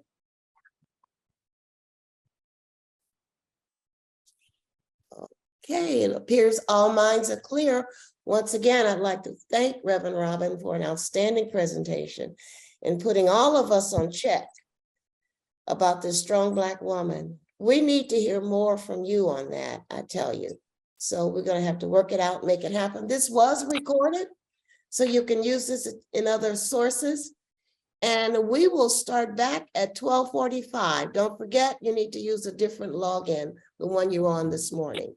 Okay. Any closing words, Dr. Reverend Robin? Monday. Thank you so much again for the opportunity just to share. I hope it is a blessed encouragement and that you'll be able to pass on the good news to someone else. I want to say awesome. Thank you. Thank you. Bye-bye now.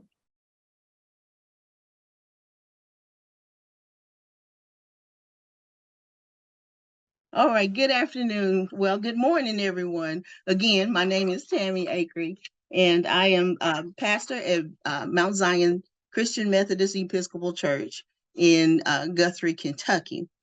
So I am in the western part of Kentucky.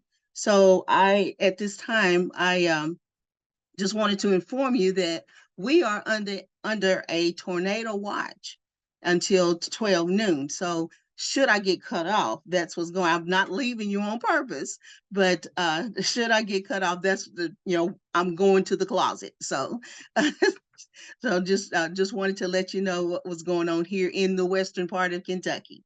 So again, I thank you all for joining us. We have with us today Miss Kenya Tuttle.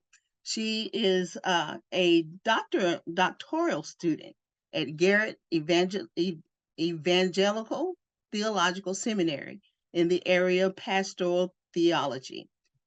And pastoral theology, personality, and culture. She's on the clinical track. She is currently completing a third-year clinical fellowship at the Center for Religion and Psychotherapy of Chicago. Her research centers Black girls' interpersonal relationship and attachment styles, and asks how Black girls are affected by intergenerational trauma. Prior to starting her PhD, Kenya taught middle school English and social studies for 5 years to Black and Hispanic girls.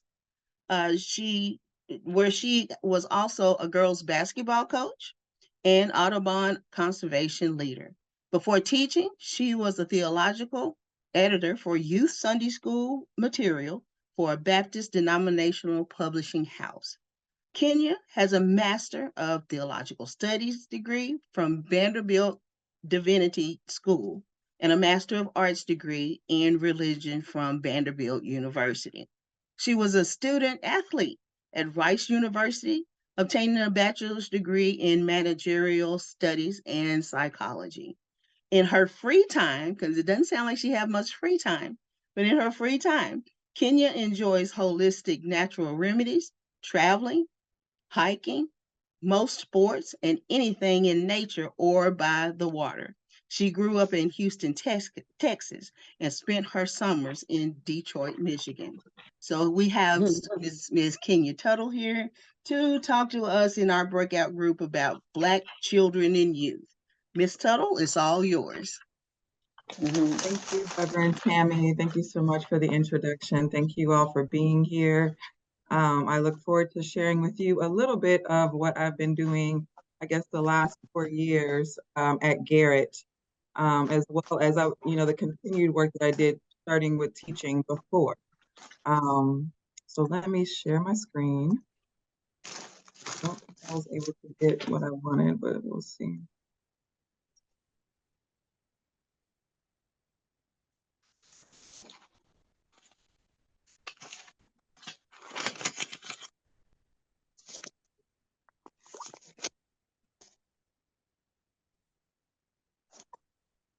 Okay, so today I'm going to focus my talk on the social conditions facing Black youth and their mental health care. And so really what I like to do is a macro-micro approach because I use both theological lens as well as psychology. And so from a theological perspective, looking at like what is social justice, what are the conditions that are necessary for thriving, for flourishing, how does social justice play in this, being people of color, and then also a psychological aspect. So for psychology, looking at the ways that racism, all the isms, right, affect our mental well-being. And so we'll talk a lot about like these conditions that then have a large impact on the way that like Black youth, Black families see the world and move about the world. So for the overview, like I said, we'll spend a lot of our time on the social conditions, the macro level, looking at intergenerational trauma. What does that mean? Post-traumatic slave syndrome. So basically Black, and what are the effects of colonization, slavery across the African diaspora. And then specifically in individuals, how it shows up with adverse experiences, specifically looking around Black youth, adverse childhood experiences, and the long-term effects of that. We'll look at structural racism, what are the social determinants of health, and so how does racism and all the isms affect our health and outcomes. Specifically for youth, we'll focus on bullying. That's a huge, huge, huge issue. And we're seeing rates of Black youth suicide increasing here in the past 10 years. And so a lot of times we think that suicide is a issue that is plaguing white youth. But now this is the second leading cause of deaths for youth. And Black youth suicide rates have increased, as well as Black girls, and specifically, which may be related to sexual violence. We'll spend some time looking at the somatic approaches. The body keeps the score. Body keeps the score. What does that mean? The ways that we carry trauma in our bodies, and then looking at what does it mean to be trauma informed. So a lot of times the research is showing that Black youth are criminalized, they're adultified, and so they're treated as if they are older than what they are, instead of being treated as youth and at their developmental stage, growing, making mistakes. But instead we punish and penalize Black youth for being their age. And so instead taking a more trauma-informed approach, saying, what does it mean to experience adverse experiences, and what does it look like? And so we'll talk about that.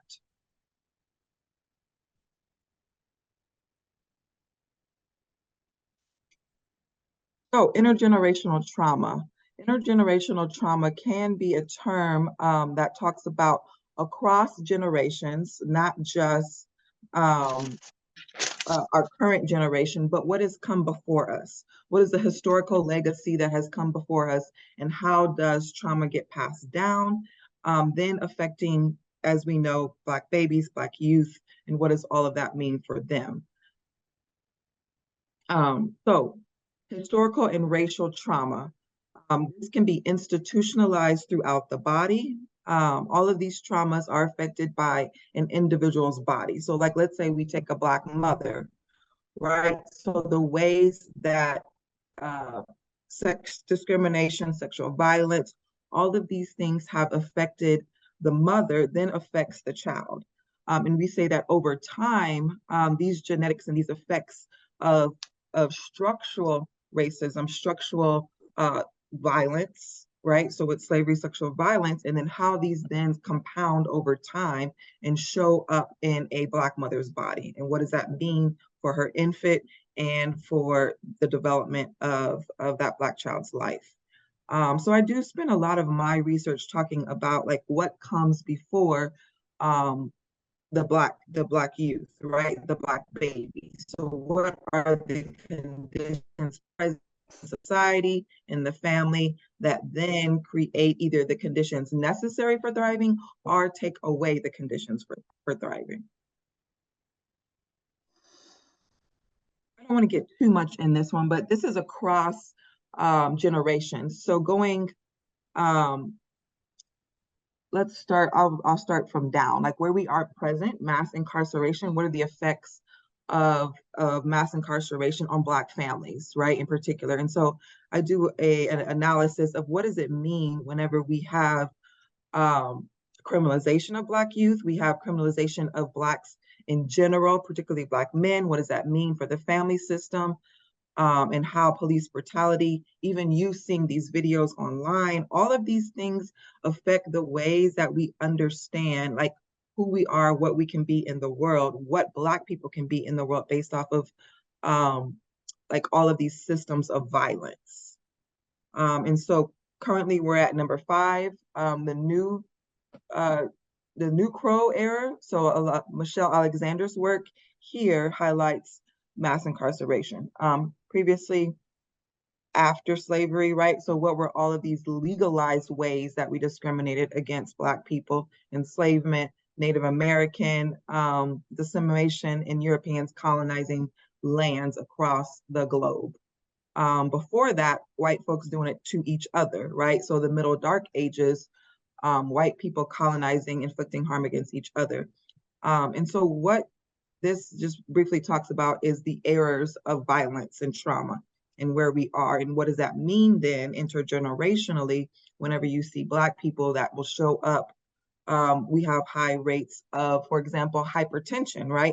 And so how stress, how racial violence, how that then shows up throughout the generations, mother, daughter, you know, father, grandmothers, grandfathers, all of these generations What does it mean to have high rates of hypertension, and then that being passed down through the generations specifically. So that's what it means for compounded trauma. At the top, so what I just named were some of the historical, how it shows up in the body. It can then lead to adverse childhood experiences. We'll spend quite a bit of time talking about that. Then those experiences such as racism, such as violence in our community, all of these things, violence in our homes, sexual violence, all these things then play out into the ways that the brain then responds and the way children attach. So that disrupts neurodevelopment. But some of the research around neuroscience shows that we can then also heal the brain and heal the effects of trauma as well. So there is some good research in neurodevelopment. Because what we see is that racism and all the isms do cause social, emotional, and cognitive impairment. And that shows up in the least of these, which are our children. And so then we see health, we see risky behavior, but a lot of times we condemn disruptive behavior, right? And so instead of like looking at it from an approach of what has happened, what is going on in this child's life, we discipline. So social problems, ultimately early death, and there's all kinds of aspects of what early death looks like, from police brutality, from cancers, from all of these different things that are plagued from the structural oppressions.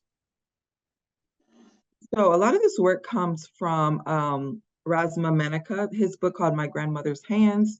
And so specifically what he says is our bodies are carrying this trauma throughout time, right? And so trauma shows up in our bodies very quickly, right? It's persistent, it's ongoing. It then gets transferred across generations like I've named. What is actually being translated is white supremacy. And so a lot of the research that I've been involved in at Northwestern specifically is about the ways that kids understand dominant narratives, the way that they understand stereotypes, their belonging, are there threats to their belonging because they show up in Black bodies. And so what the research shows around Black youth is that early on, they are still resisting. And a lot of the educational psychological research shows that Black youth continue to resist dominant narratives of white supremacy and punitive ways that their caregivers, whether they're teachers, whoever's in their community, all of these things, how that then affects them. And so you'll see early on Black youth resist. As time goes on, you may have some that are accommodating the social norms and the dominant narratives that are present to fit in, particularly if they're going to white schools. Then they will either resist and then be punished, or accommodate to avoid punishment.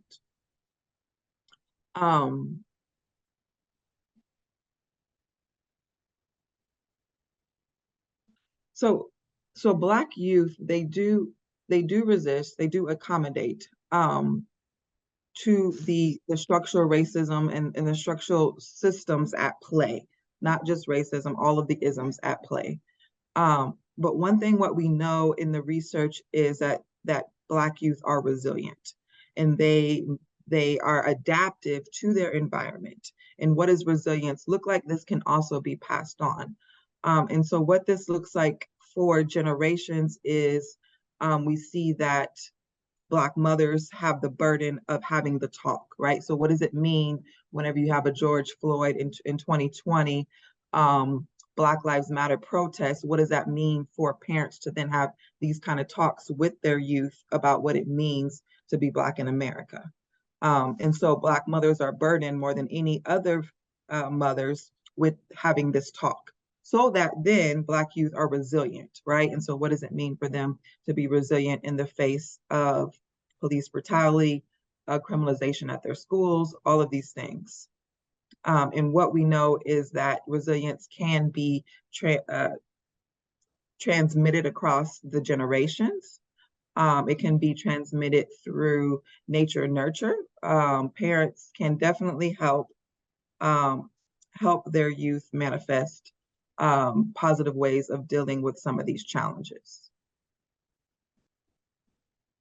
So what does it mean to have a Black youth in this type of environment where we have all of the isms, right? And so what we say a lot is, how do we raise our youth, right, so that they are then involved generationally, right? So what does it mean for Black youth to be involved with African-American leaders, activists, elders in the community, particularly through the church, if they are going to predominantly white schools? So where is it within their communities, within their neighborhoods, within their churches, within their social organizations that then give Black youth opportunities to just be? And so a part of like some of the research I've been doing is around Black Girls Inc. And what does it mean, particularly for girls, Black girls, to have spaces for themselves, to then be able to relearn how to be without the strains of racism, sexism, all the isms. And in these spaces like Black Girls Inc., you talk about what does it mean to be Black? What does it mean to be Black in their schools? And so a lot of our data does show Black girls are talking about these different threats to their belonging. And what does it mean for them to show up?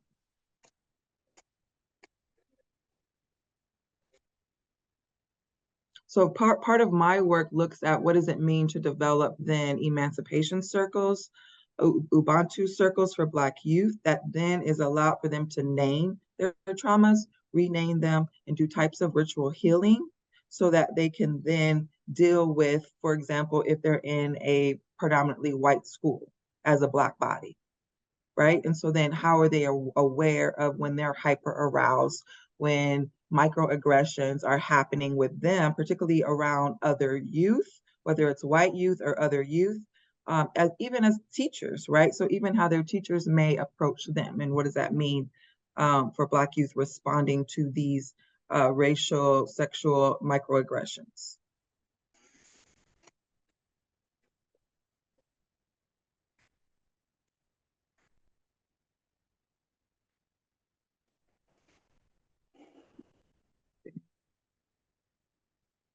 Got about 10 minutes, I think. I'm going to quickly go through post-traumatic slave syndrome. Dr. Greer, she created this book to describe about what does it mean when we have a legacy of anti-Blackness, right? And so then how does that then show up in our systems? How does that then show up how people are treated? Specifically Black men, right? And so you've seen the videos of Black youth being roughly handled by police in their schools, on their streets. And so all of this is the effects of slavery and the effects of dehumanization of Black people in general. So then you have youth having to deal with a historical nature of what does it mean for them to show up in a Black body and then be harshly punished for minor things, right? I'll skip this one. One of the things I think that's really important within this book talks about the maladaptions of dealing with slavery, racism in our society, right? And so these things get internalized. And so vacant esteem, ever-present anger, racialized socialization, all of these things are very present in Black people, in Black youth, and what does it mean? And so vacant esteem is the state of believing oneself to have little or no worth, exacerbated by the group and societal pronouncement of inferiority. Vacant esteem is the net result of three spheres of influence: society, our community, and our families. And a lot of these things are very present in the lives of Black youth. And so what does it mean as caregivers for us to be cognizant of the ways that the isms affect our Black youth and how they internalize what they can be? Some of this is they're picking it up on the ways that society perceives them through the stereotypes. And so in the research, a lot of the, like specifically my research is on Black girls. So a lot of the girls are talking about the ways that they are limited through stereotypes, right, of what they can and cannot be. So very limited, Jezebel, baby mama, matriarch, which is like typically they see it as like their grandmother in their family. And so all these limiting views of, Black women and girls are angry. All of these things they take in, right? And so they know, like, these are the stereotypes. This is how people perceive us. But they, again, are resisting and saying that we want something different.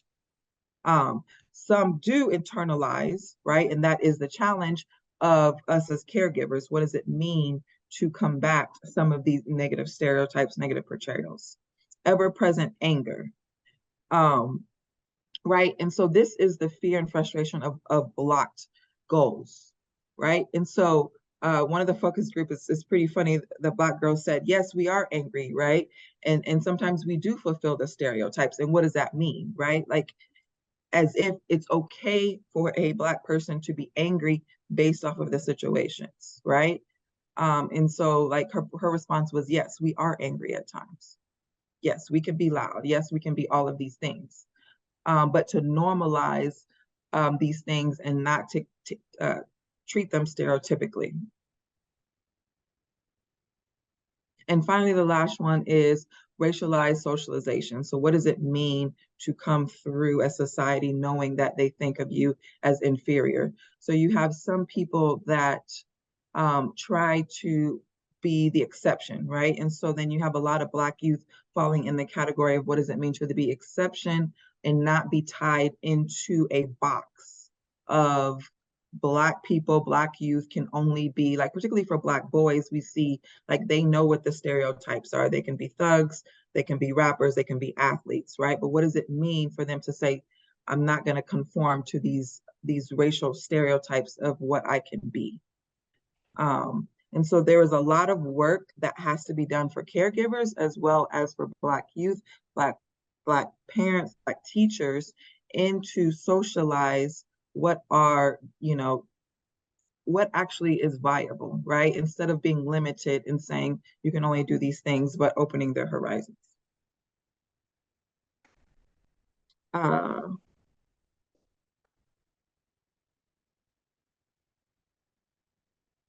All right, so I'm going to move to the deepest well. So this is one of the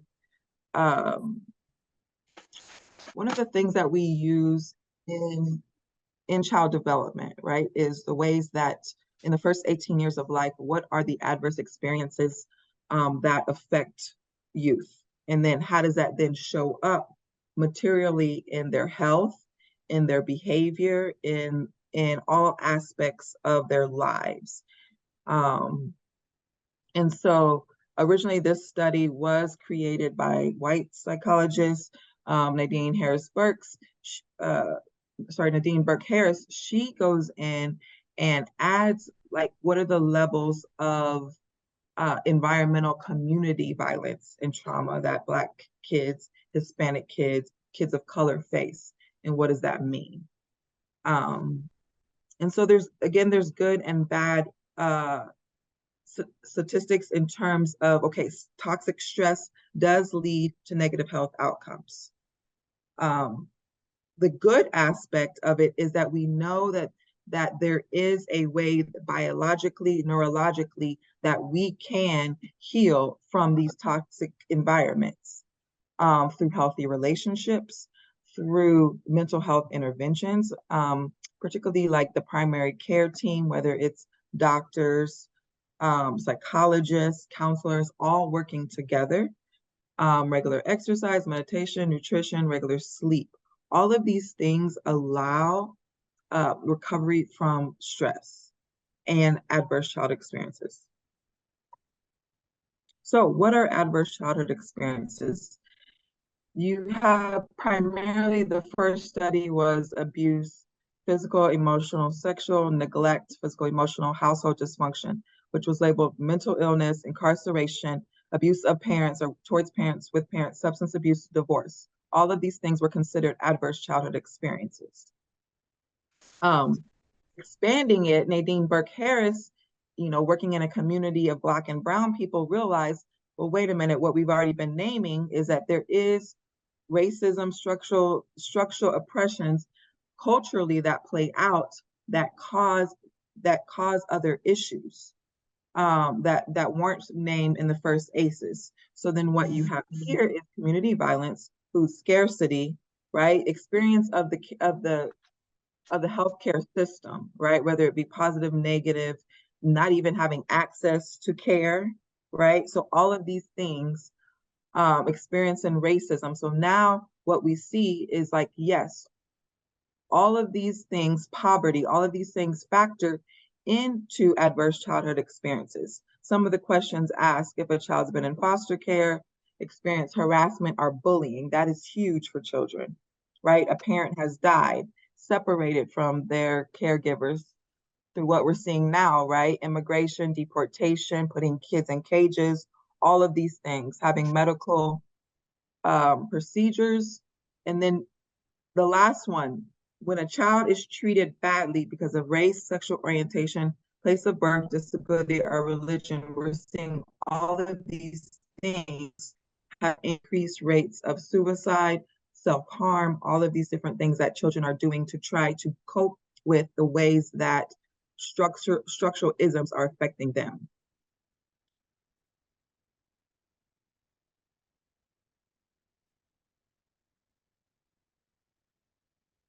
Let's see what I want to highlight here. How much time do we have?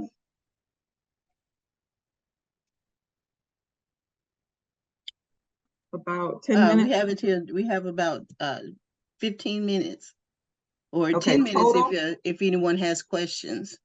Okay. All right, so I got about 10 minutes and then we'll do discussion.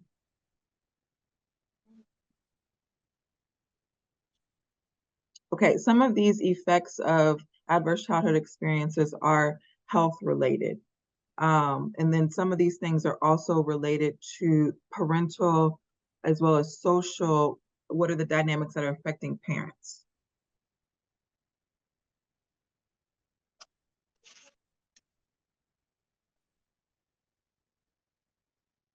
The main thing I want to say here is that 4 or more ACEs, all the things that we just named, community violence, whether it's household challenges, whether it's poverty, all of these things, if there's 4 or more, then that leads to increased negative health outcomes.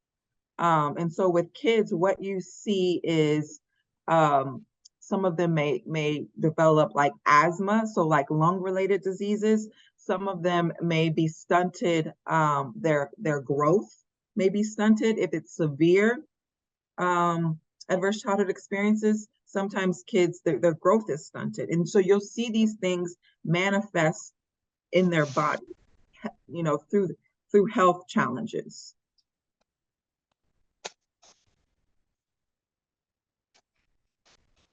So childhood trauma and attachment theory. So your earliest attachments with caregivers set your expectations for relationships and impact how yourself develops. So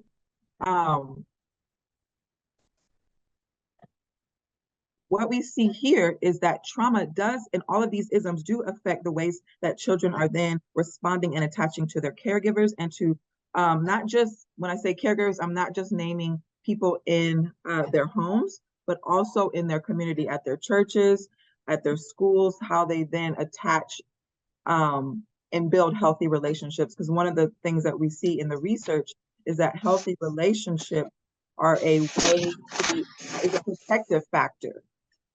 protective factor in adverse childhood experiences. And what does it mean for children to develop either secure, avoidant, anxious, insecure, or disorganized attachments? And what does that then mean for their ability to respond and be resilient to these negative culture dynamics?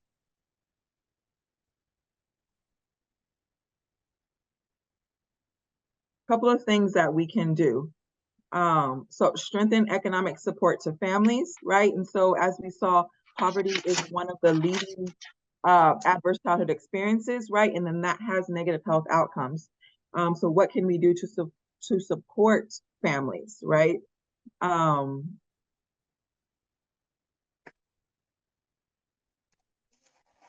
Positive parenting, social norms to support parents, right? So what does our organizations look like? For example, like I said, Girls Inc., that is a place, a Black girl space, right? So what does it mean to create these public and community organizations that then foster healing transformation for our Black youth? Quality care, education, as we know, helping with parenting skills so that we have early childhood development, right? And then the last one, what does primary care look like for both parents as well as for their youth?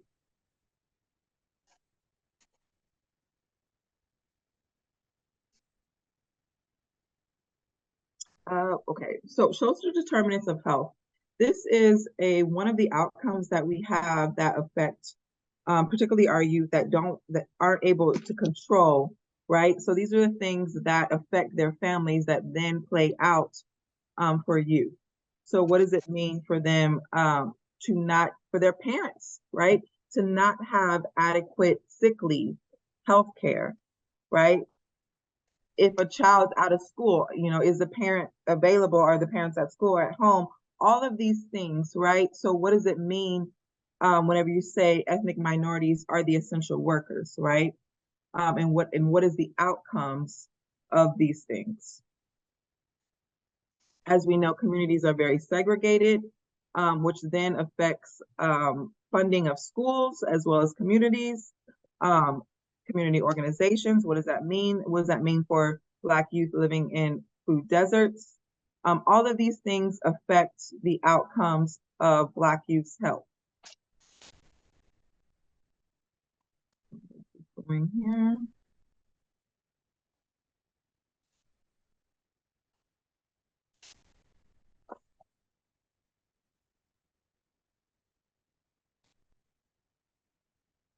All right, let's talk about what happens in schools.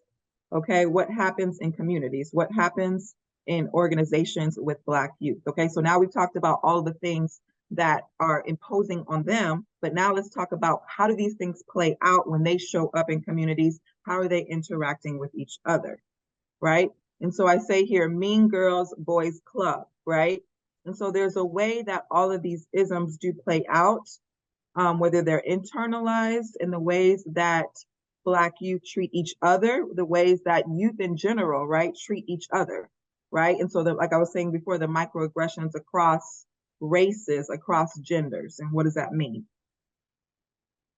So what the research shows is that there is a link between post-traumatic stress disorder and bullying. Bullying is a very big issue within schools, within communities. And unfortunately, it does not stop when the school day is over. One of the things we realize is that cyberbullying, right, happens outside of school, right? So 90% of 4th through 8th graders report being victims of bullying. Nearly 43% of kids have been bullied online. 1 in 4 has had it happen more than once. Girls are twice as likely as boys to be victims and perpetrators of cyberbullying.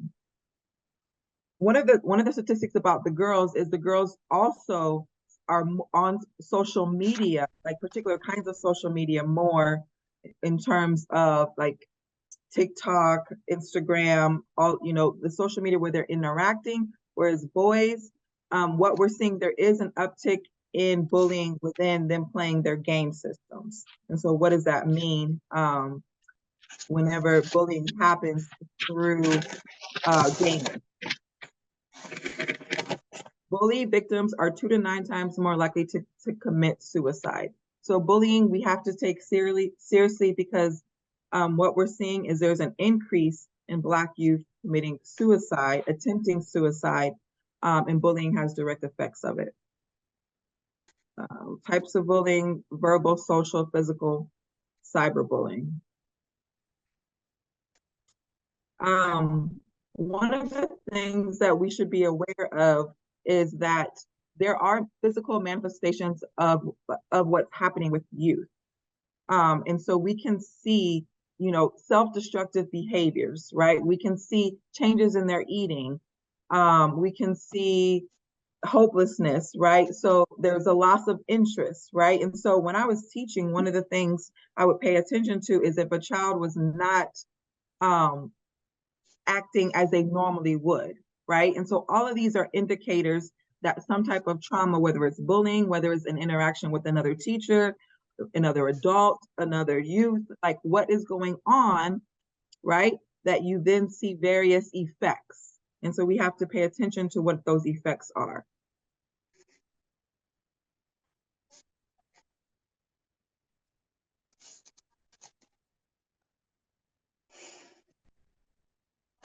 Quickly go through some of the signs and effects when a child is distressed.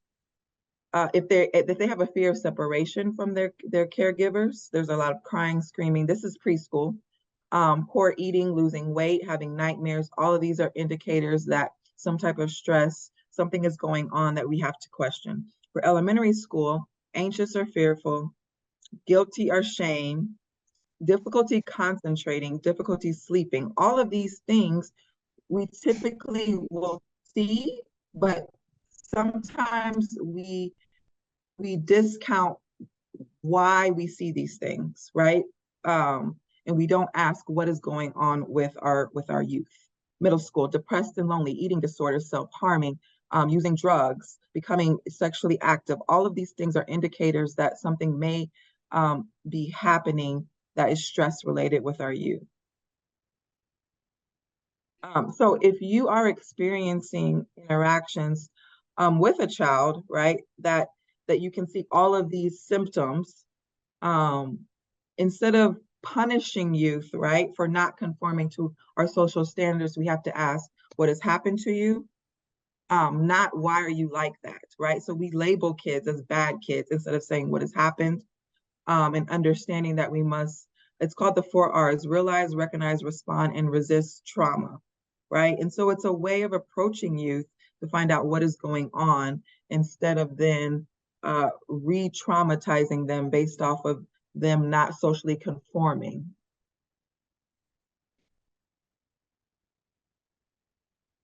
Let's see, I think I'll skip this.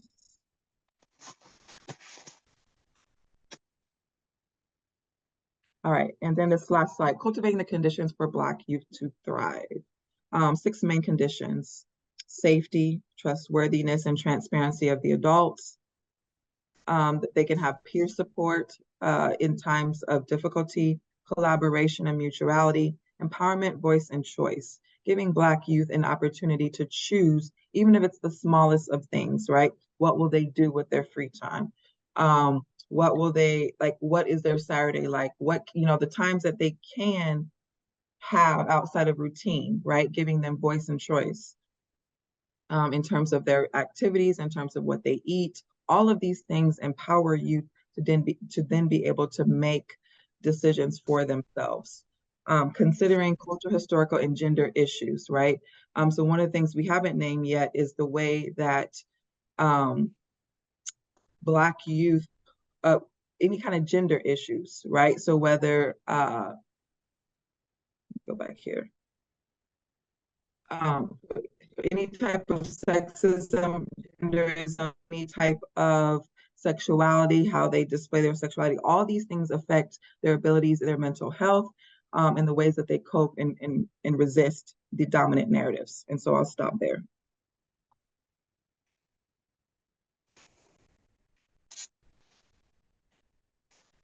We thank you, Ms. Tuttle, for the presentation. Does anyone have any questions? Any comments?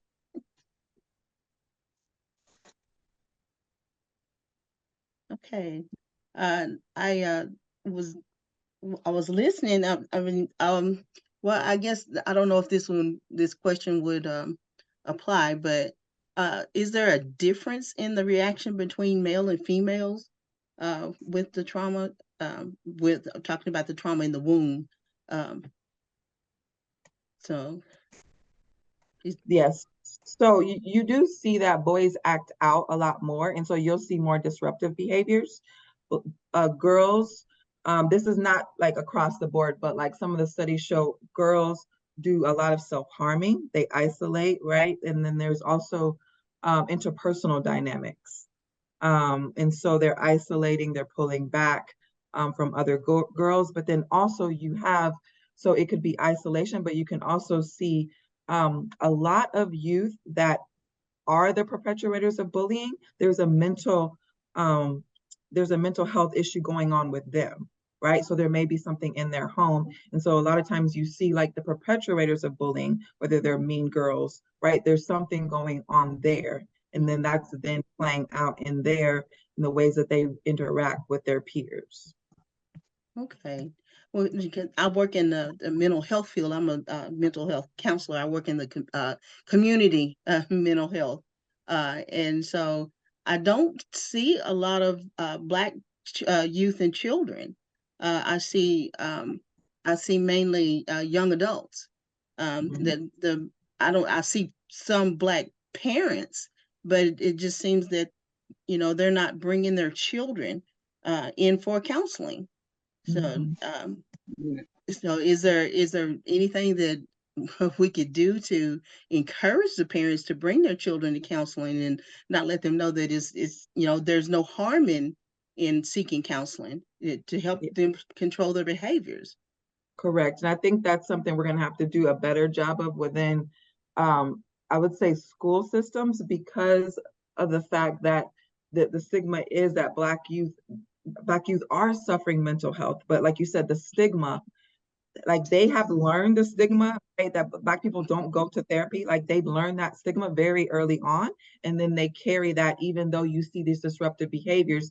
And so that's why we have moved towards that trauma-informed care, particularly in schools, because the disruptive behavior is a sign that something is going on, right? Something traumatic is going on and we need to respond, but then they're punished for those same behaviors, right? And so then that shows up in different ways. Yes, yeah, because a lot of times I don't see the Black youth until they're involved with the court system. So yeah, that's the parents don't bring them in for counseling, which I recognize that they do need it. I've seen it, just out in public when I see the behaviors of some of the children, like when I'm in Walmart or somewhere. So Correct. I see some of that, and recognize some of the behaviors, but yeah, they don't come. So yeah, and all the children I see, I want to help them. So because I want our Black children to succeed. So, Ms. Tucker Roberts, you had a comment or question? I was just going to say, even within the realm, sorry for the phone, that I work in, my background is in mental health, clinical mental health, but currently in the last few years, I have been functioning as a vocational rehabilitation counselor, working with youth to adults. And so there's a whole nother impact there, with seeing, our Black children, who have ADHD, autism, schizophrenia, depression, all of those things. And how do you reach out, to bring those folks in? Because not only are they, maybe in some of the smaller community schools at a predominantly white environments, not only do they have a mental health thing going on, but they got all these other underlying disabilities as well. And, they're not getting to me for any kind of help or any kind of guidance or any kind of direction. A lot of times when they do get to me and I see other things and, try to make referrals, those do go on deaf ears oftentimes.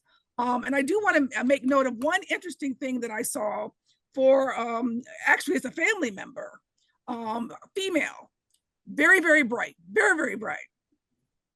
But she dummies down all the time. She acts like she doesn't know stuff, or it's just like, what? You're a 4.0 student. people bullying her because she gets, good grades on her test. So whenever she's in the community and people ask things and try to engage her, she dummies herself down all the time. Like, I don't know, like she doesn't know stuff. And that's her way of trying to normalize her to fit in and not be so expressive. So it's just, wow, a lot. A lot. It is.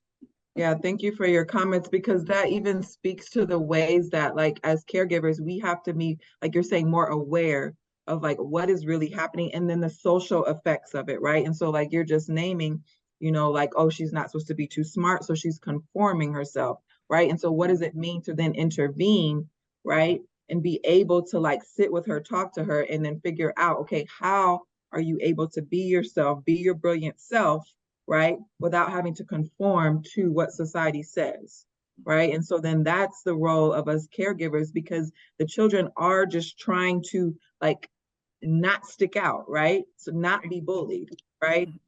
And so what does that mean whenever they're conforming to maladaptive, right? Instead of, like growing and developing and, as this brilliant, excellent Black scholar. And to top that off, she's like, I think she's 8th grader now. And she's fast approaching 6 feet tall. So she's got that on top of it too. Oh my goodness. With the posture and everything. I mean, a lot going on. Yes. So Miss Wright, did you have a comment or question? Just a moment.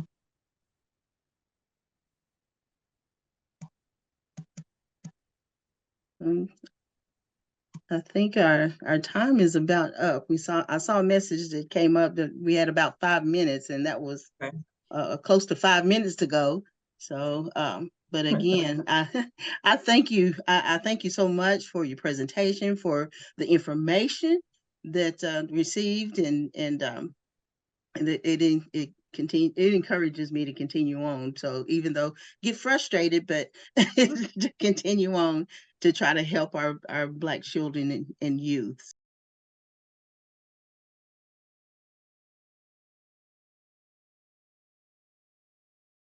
We are glad to have those of you who are in the room for a part of this panel discussion, and to our facilitator for today. We are so glad for the opportunity to have and to learn from you. Just a little bit of information in regards to our facilitator for our breakout session. Dr. Kimberly Blackford French. She is an honorary doctor today. Okay. She's worked with students and staff throughout the country with University USA for 21 years.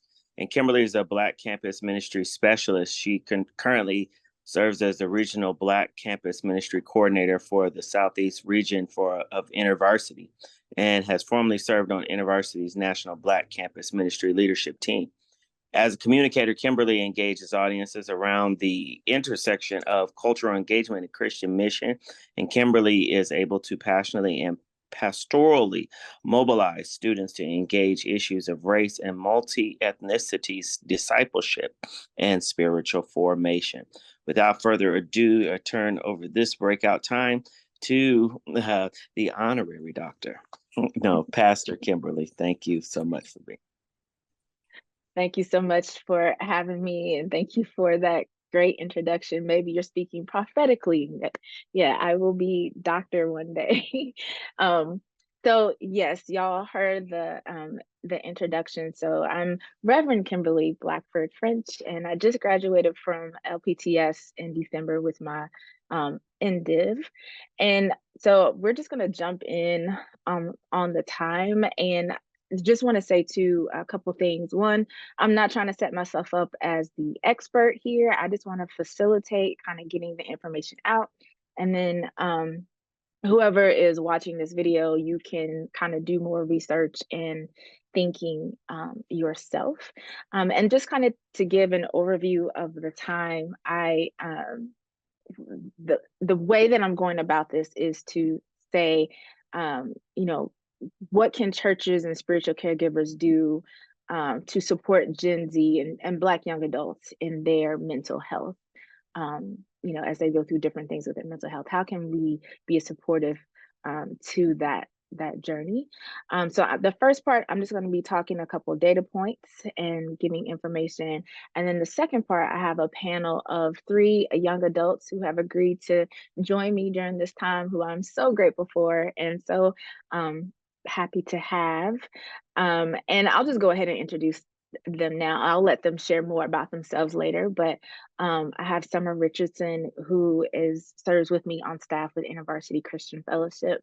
I have Jamal Mathis, who also serves with me on staff with InterVarsity Christian Fellowship, and then Sydney Finley, who is a student at the University of Louisville. So when we go into the panel time, I'll let them share a little bit more about themselves and who they are and what they do, but just to kind of give you, let you know who's in the room. And then the last bit, I'll come back with just some nuts and bolts that, again, spiritual caregivers and churches can do to care for young adults in their mental health. So why don't I just say a quick prayer and then we'll jump in and we'll start. So Heavenly Father, we thank you for this day, and God, we thank you for the opportunity of this breakout. Lord, I pray that the information here that's shared would be helpful and beneficial to young adults and to those who are seeking to give care and help to them. And so, Lord, would you just bless this time and have your way? And would you let us just have fun with it as we do it too? And so, Lord, we commit this time to you and just pray these things in Jesus' name. Amen. Well, thank you all. So let me share my screen because I do have a PowerPoint I want to share. And then, so y'all let me know, can you all see that okay? Okay, great, awesome. So, so again, this is the seminar for Black young adults and mental health. So who are the young adults I'm talking about? So I'm talking about Gen Z. And so I'm focusing on the age group of those from the 18 to 25. And so it's kind of the older Gen Z or the very tail end of millennials. But this generation has been shaped differently than previous generations. So they have been shaped by recession, mass incarceration, the first Black president and the response to the first Black president, Trumpism, the COVID pandemic, police brutality and protests for justice, and insurrection, school shootings, and just constant exposure to technology. And so each one of these things could be like a standalone for shaping a generation, but Gen Z has lived through all of these things through their formative years. And so this has shaped their mental health and how they want to deal with it. And so Gen Z, overall, I would say that they are extremely educated. They are more likely to graduate high school and continue on to college than previous generations. And they have access to a lot more education and informational tools than other generations. They are extremely knowledgeable. They have a value for family and societal change. So they're more accepting of same-sex relationships. They're more accepting of interracial relationships, of single parent families than other generations. And they are more aware of societal issues and wanting to engage in change and in activism. And they are the last generation that will be predominantly white, at least in this country. And so they care a lot about money, stability, and career advancement. They've been through a recession and a pandemic, so they understand the importance of kind of having these things, and they are at home with technology. They have no memory of life before smartphones. They spent their youth playing on phones and playing, you know, kind of these digital games, and their culture is digital. It's what they've grown up with. And so they grew up on YouTube and Instagram, and they're just good at digital video life and having visuals to work with. Overall, I would say that they are self-drivers, they care deeply about other people, they strive for a diverse community, they're highly collaborative and social, but their world has never been without conflict. So they, born after 9/11, so they have always had conflict and always had war in their life. And then particularly Black Gen Z, they are Black and they are proud. So they are honored to be proud and who they are, but they expanding the definition of what it means to be Black. And I think you'll see that a little bit later in how they engage with their mental health. They are driven, but they're anxious. So they want to be successful. They want to get ahead, but they're just not exactly sure how to go about doing it. And only 1 in 3 young adults feel like they have been prepared for their future. They're culturally proud, but future focused. And so they want to move from striving to thriving. So they want to reframe kind of the stories of historical resilience and look more to future focused narratives around Black excellence with kind of modern examples. They're faith filled, but also faith flexible. And I'll share more on this later, but they're less on organized religion and more on spirituality. And that spirituality makes them more flexible about what they want to engage with and how they want to engage with those things. And they are globally connected, but locally focused. So the world is at their fingertips, but they care about issues that affect them personally. So like police brutality, racial justice, things like that. So because they have been raised in a world that is constantly on edge, that is not safe, that they're dealing with all these multiple realities and all these change and just kind of hard realities, they report higher numbers of mental health struggles and crisis. So, and you can just see really quickly by these numbers, that they are more likely to say that they are moderately or extremely stressed, like 57%. 55% say that they are moderately or extremely anxious. 47% say they're depressed. 45% say that they are lonely. And for BIPOC or Black, Indigenous people of color, you can see that those numbers are pretty similar to the overall numbers, that there's depression, they're really worried about a lot of things, and that there's just some unhappiness.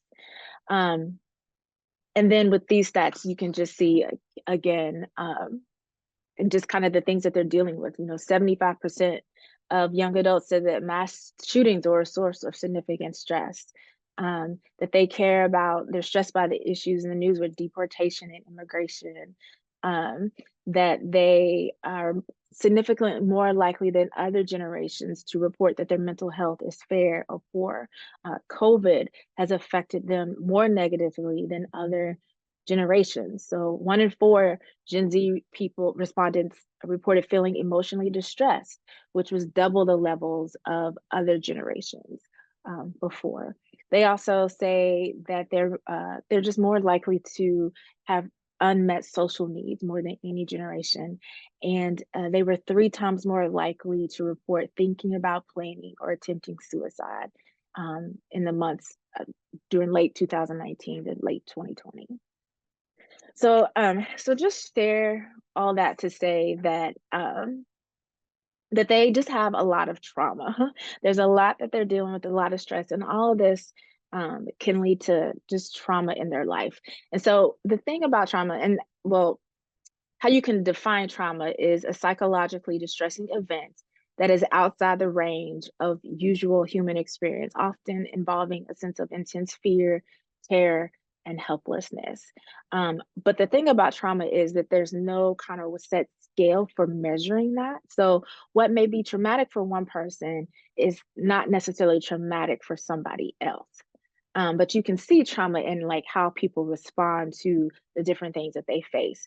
So trauma studies report that almost 70% of all adults have experienced some form of trauma. And so this is particularly true of Gen Z, that they have been touched and affected by some type of traumatic experience. So because of all this trauma, because of the hardship that they deal with, this actually makes them more open to engaging and seeking to care for their mental health. They have a value. Again, they've been more educated and been just have more access to things, and so they have more of an openness when it comes to dealing with and engaging their mental health. So they're not like the previous generations that just want to try to pray things away or just want to stuff it to survive. They're looking at previous generations and how they dealt with it, and they say that they want more. So they have a value for wholeness and health, and because of this, they're more likely to seek out the help that they need. So they have more access to mental health info online. They see more examples in society of Black young adults taking care of their mental health. So examples like Simone Biles or Naomi Osaka, who you saw stepping down from their athletic competitions so they could take care of their mental health. It's reported that mental health is more important to Gen Zers than taking care of their physical health, and that more than 1/3 of Gen Z people have reported to have received medical therapy or treatment. So, so when it comes to dealing with mental health for Gen Z, the problem isn't Gen Z itself, but the problem a lot of times is with older generations. So whether it's true or not, whether it's just perceived or a true thing, I think Gen Z feels some tension with the older generation that doesn't want to seek out therapy and then judge those who do. Gen Z actually want to talk to older adults about their issues, their struggles, the things that they have, but they don't necessarily feel like older adults are a safe place for this to happen. And Gen Z doesn't want to be they don't want their problems belittled or just seen as like weakness or immaturity or being dismissed. And so they want to engage with it, but a lot of times the older generations want to judge them for the way that they deal with their mental health struggles. So just a couple more stats, and then I'll get to the panel so our panel can share. But I think with all of this, there is some good news for spiritual caregivers and churches because there is some openness to faith with Gen Z. So there was research that actually just came out on faith in kind of young adults. And so what we saw was when you ask young people of color what got them through their trying times, more than 58% identified faith as a key ally that got them through their hard times. And they did this at higher rates than white Gen Z. And then you can also just see that there are higher rates of religiosity and just openness to spirituality, faith, and faith in God. You can see even from some of the numbers here just how much more BIPOC youth engage faith than white youth or young adults do. And Black young people reported the highest rates of religiosity, with 46% saying that they were moderately or very religious. And then also with this, you can just kind of see too that the young adult people of color, they pray more, they attend religious service more, and they're more likely to use faith again as an ally to their mental health, and that people of color report flourishing in their faith more than whites do. And so you can see kind of the number there. So there is this sense that Gen Z, they care about faith, they care about religiosity, and it is something that helps them get through their hard times. So there's an open door for churches and for spiritual caregivers to be a supportive place for Black young adults in their mental health. But I think you just got to figure out how can spiritual caregivers and churches do this well for Black young adults. So I'm going to let our panel share right now. And I asked them to engage kind of around two questions. So The first question that we're going to just engage around is, can you share out of your own experience how the church has been helpful or not helpful to your mental health? And then two, are there things you think that churches could do to help serve the mental health needs of you and your peers? So I'm going to stop sharing so that we can all kind of be on screen for this part. And then let me just go ahead and do that. Okay. And then, so I'll just call you each one by one and just ask you again, just to tell us like who you are and kind of what you're doing right now at this stage in your life. And then we can just engage with the conversation, the questions. So Summer, why don't you go first? Hi, everyone. Clear my throat. So like she said, I'm Summer. I'm on staff with InterVarsity. I currently lead students at Tuskegee University and also at Auburn University. And I'm also in seminary, studying theology, focusing on the Old Testament, which I'm super excited about. So yeah, that is me and where I am right now. Kick it off to the next person. Jamal? Hi, everyone. My name is Jamal Mathis. I also work for InterVarsity, but I work in Tuscaloosa, Alabama, with college students at the University of Alabama and at Stillman College. So yeah, that's what I'm doing presently. Awesome. And then Sydney, can you go? Yeah, hi everyone. Sorry, my camera is not working at the moment because I have not updated my computer yet because I don't have space for that. But for those of you who don't know me, my name is Sydney Finley. I'm currently a senior at the University of Louisville, and I'm studying English and political science and peace studies. About me, I am currently a Woodford R. Porter Scholar at the University of Louisville, as well as a McConnell Scholar. And I'm super involved with like student government and things like that, as well as our NPHC. Awesome. Sydney's a silver of mine, so love those Zetas too. So why don't one of you just take the first question? Can you share out of your own experience, how has a church been helpful or not helpful to your mental health? Is there anybody that would like to go first? Yeah, I can. So I believe for me, so I grew up in Birmingham, Alabama, at a Kojic church. So the topic of mental health wasn't something that was really dealt with well, I would say. It was more of an environment where that environment you talked a little bit about, Kim, where you just kind of prayed away. Like my whole context was people in leadership that kind of endorsed that sort of belief. So mental health and conversations around mental health were really stigmatized and were kind of hidden.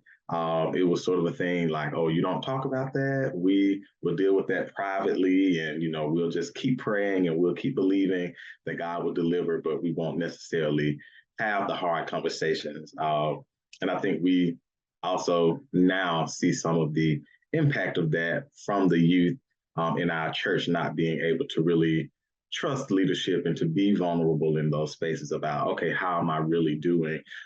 Because of that environment and that culture that was created of like, we have to hide it. And there's this fear of talking about it because it makes us look less than holy, or it makes us look less than perfect. So yeah, that was kind of my interaction with mental health in church in the beginning. Yeah, thank you for sharing that. For me, I grew up going to a missionary Baptist church, very different from Kojic, but still the same when it came to mental health. Definitely the pray it away, or the over spiritualizing every single thing. But I will say there was one thing that a few members at my church did well, and that was community. And I think that plays a huge part in your mental health. So while I didn't find a lot of people who I could talk to and like entrust and be like, hey, I'm just tired or I'm sad and express that too. There was one particular person, my first lady in Missionary Baptist Churches means the pastor's wife. So my first lady, like I would be able to sit down and talk with her for hours about things I was struggling with and cry with her. But it was very, very rare that I was able to do that with other people. So.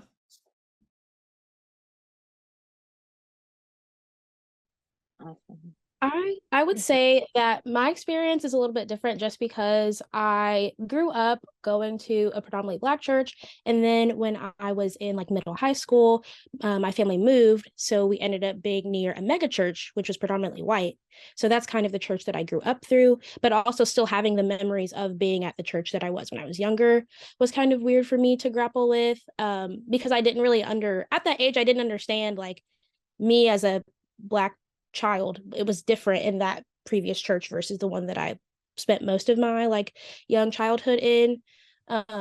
And I think that had a big effect on me just because I didn't understand the difference, to be honest. And especially, you know, with like mega churches, they do, you know, small groups, they do fall retreats, and they do pool parties and block parties, and not having people to like go to those things with and like have that sense of community that you're supposed to be able to find in church, and, you know, like growing closer to God alongside people that you are friends with wasn't something that I really had the experience of growing up. So now as like a young adult, well, I guess adult now, I'm 21. But being able to kind of like develop that for myself has been really empowering in the sense of mental health, and kind of being able to reclaim like my like ownership and authority over like my relationship with God and feeling empowered in that. And now like I do have like friends that I can like comfortably like speak to about like not only like things that affect me as like a Black woman, but also as a Black Christian woman, and grappling with that in like a world and generation where that's not necessarily always the thing that you see. So yeah, I think it's more so it wasn't necessarily negative per se, but now it's kind of more I've learned that I can have more like control over who like I share those things with, and not feel as bad that I can't necessarily share those things with everyone, if that makes sense. Yeah, thank y'all. Thank y'all for sharing from your experience. You know, I liked how you all kind of touched on you know, different things. And I'm curious, I want to ask you more, but I'm also like looking at the time too. And so wanting to make sure that we stay on time with things. But maybe just wanting to engage like that second question. You know, what would you say that churches could do to help serve the mental health needs of you and your peers? So maybe that's what you wish you had more of, or there are just other things that you see now that you think could be helpful. Yeah, what do you think churches could do? I'll go. I think that we all were blessed with wisdom. What that wisdom looks like and how it manifests is different. So for one person, they're good at art, and for the next person, they're good at building something, which could still be art, but something else. And I think that some churches need to realize that it's a gift to have different gifts in the building, and you don't possess you don't have all the knowledge. And so partnering up with people who do, so partnering up with organizations that can come in, or maybe even doing a sermon, like doing some like heavy research, and talking with a mental health professional and being like, hey, this is what I want to talk about.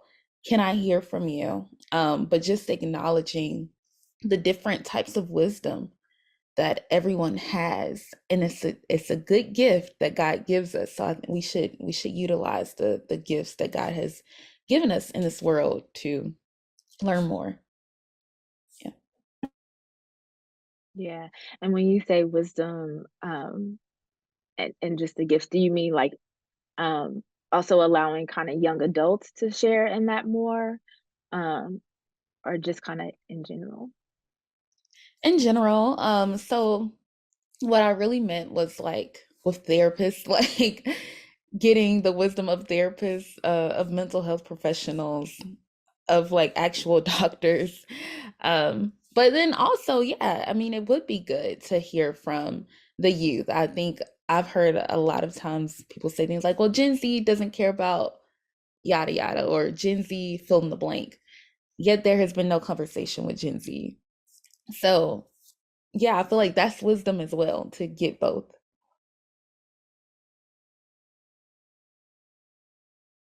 Yeah, that it really is kind of this collaboration between different generations, and yeah, they have something to offer too.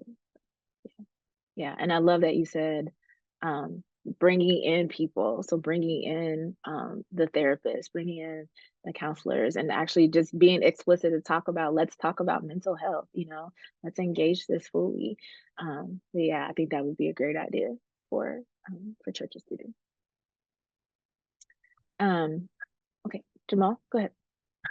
Yeah, I would also add, I wholeheartedly agree with that. I think just the presence of like, or even the acknowledgement that like, oh, okay, there are Christian therapists and things that we can bring in that help us engage with this topic is really good. I also think two things really quickly. The first is like engaging God as like not just the God of our body, but also the God of our mind.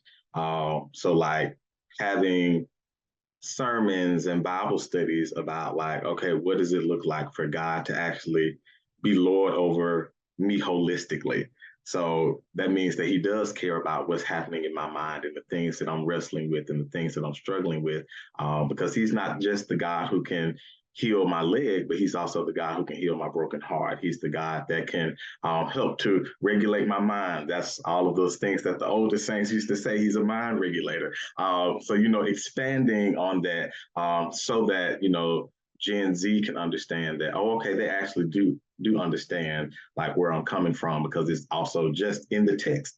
And I think the second thing is like churches and older, different generations, like being willing to share their story more, I think is a real gift, because I think in this cultural environment that we're in now, in some spaces, it's as if like Gen Z has the mental health problems, but generations before doesn't. But what it really is we just don't know their stories. And if we can know their stories, that builds that trust that we can have with them, that we can go and share, hey, I'm really tired. I think I'm depressed right now. Like, how can you help me? Can you give me your experience? And I think that's a part of like our testimonies, like helping people to overcome. So those are the two things that came to mind for me.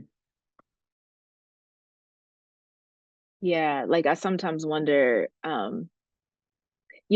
when people say, I prayed about it or whatever, there's an assumption that everybody knows how to engage God that way, and there's not much talking about, well, how did you engage God in that? Like, what does it mean to pray?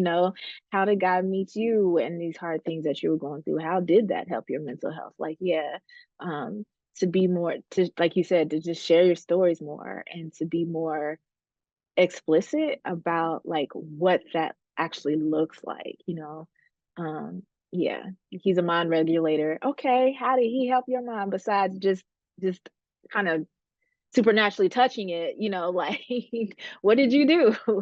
What was the process that God took you through? Did God bring people for you to talk to? Any of that stuff that, yeah, like that's not there's a lot of assumptions made. And so what does it look like to really for older generations to break that down and process that through in a way that doesn't feel judgmental, but it's very open. Yeah, I agree. Sydney, do you have anything to add? Yeah, I'm just kind of combining what everyone said. I think that, especially Jamal, your point about how mental health is generational and how we haven't really or the generations before us haven't really come to terms and sat down with that. So then we're kind of not left with having to sort that out, but it definitely impacts us as we are growing through that, and then also growing forward in our own lives as well. So I think having churches create more spaces for the church family and also individual families as well to have those conversations, and encouraging people to actually seek the word, but also seek actual professionals to help them through that. Because there's Christian therapists out there, the same way that Black people want to have Black therapists help them through racialized trauma and things like that. There are Black Christian therapists who are willing to help in that regard as well. And I think once we emphasize and recognize that that is a resource for people, and that it's not shameful, and that it's actually it's a gift, honestly, more people can move forward in that way. And then also, just as a result of that, just strengthen the bond that church families have as a whole. Yeah, excellent. Thank you guys so much for just for what you're sharing. I'm just wondering, is there anything else that you just kind of maybe is on your heart too for, or that you would want spiritual caregivers or churches or ministries to know as far as your generation and mental health? Is there any last things that you would just want them to you want to share and want them to know? So I know this isn't a question I put on you. I'm just bringing it just now, but yeah. I will say one thing that comes to mind. I believe our generation is a very relational people. And I think sometimes in an effort, sometimes with the best intentions to help solve issues and to, get the help that's needed, we jump straight to solutions. But I also think one of the things that we have to consider in Black churches, though it's something that's just ingrained in us, we have to be really intentional about building community with Gen Z and building that trust before we just jump to the solution. There has to be some trust that's had. So let's figure out how can we engage with them? How can we build more community? How can it feel like a safe space for, students and folks in this generation? Because I think it's necessary for them to be vulnerable and open up about how they're really doing to even receive any of the resources that we could provide. So.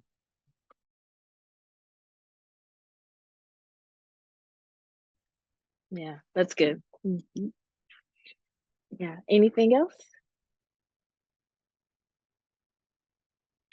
All right. Well, so thank you, panel, for that. So I just want to just have a couple other things, maybe about 10 more minutes to kind of just summarize and kind of put it all together. So let me go back to sharing my screen.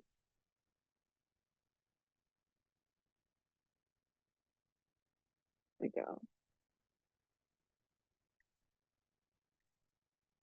So yeah, so what can spiritual caregivers and churches do to support young adults and their mental health needs? And I think you heard it from the panel and the things that we talked about. But relationship and connection is really key for Gen Z.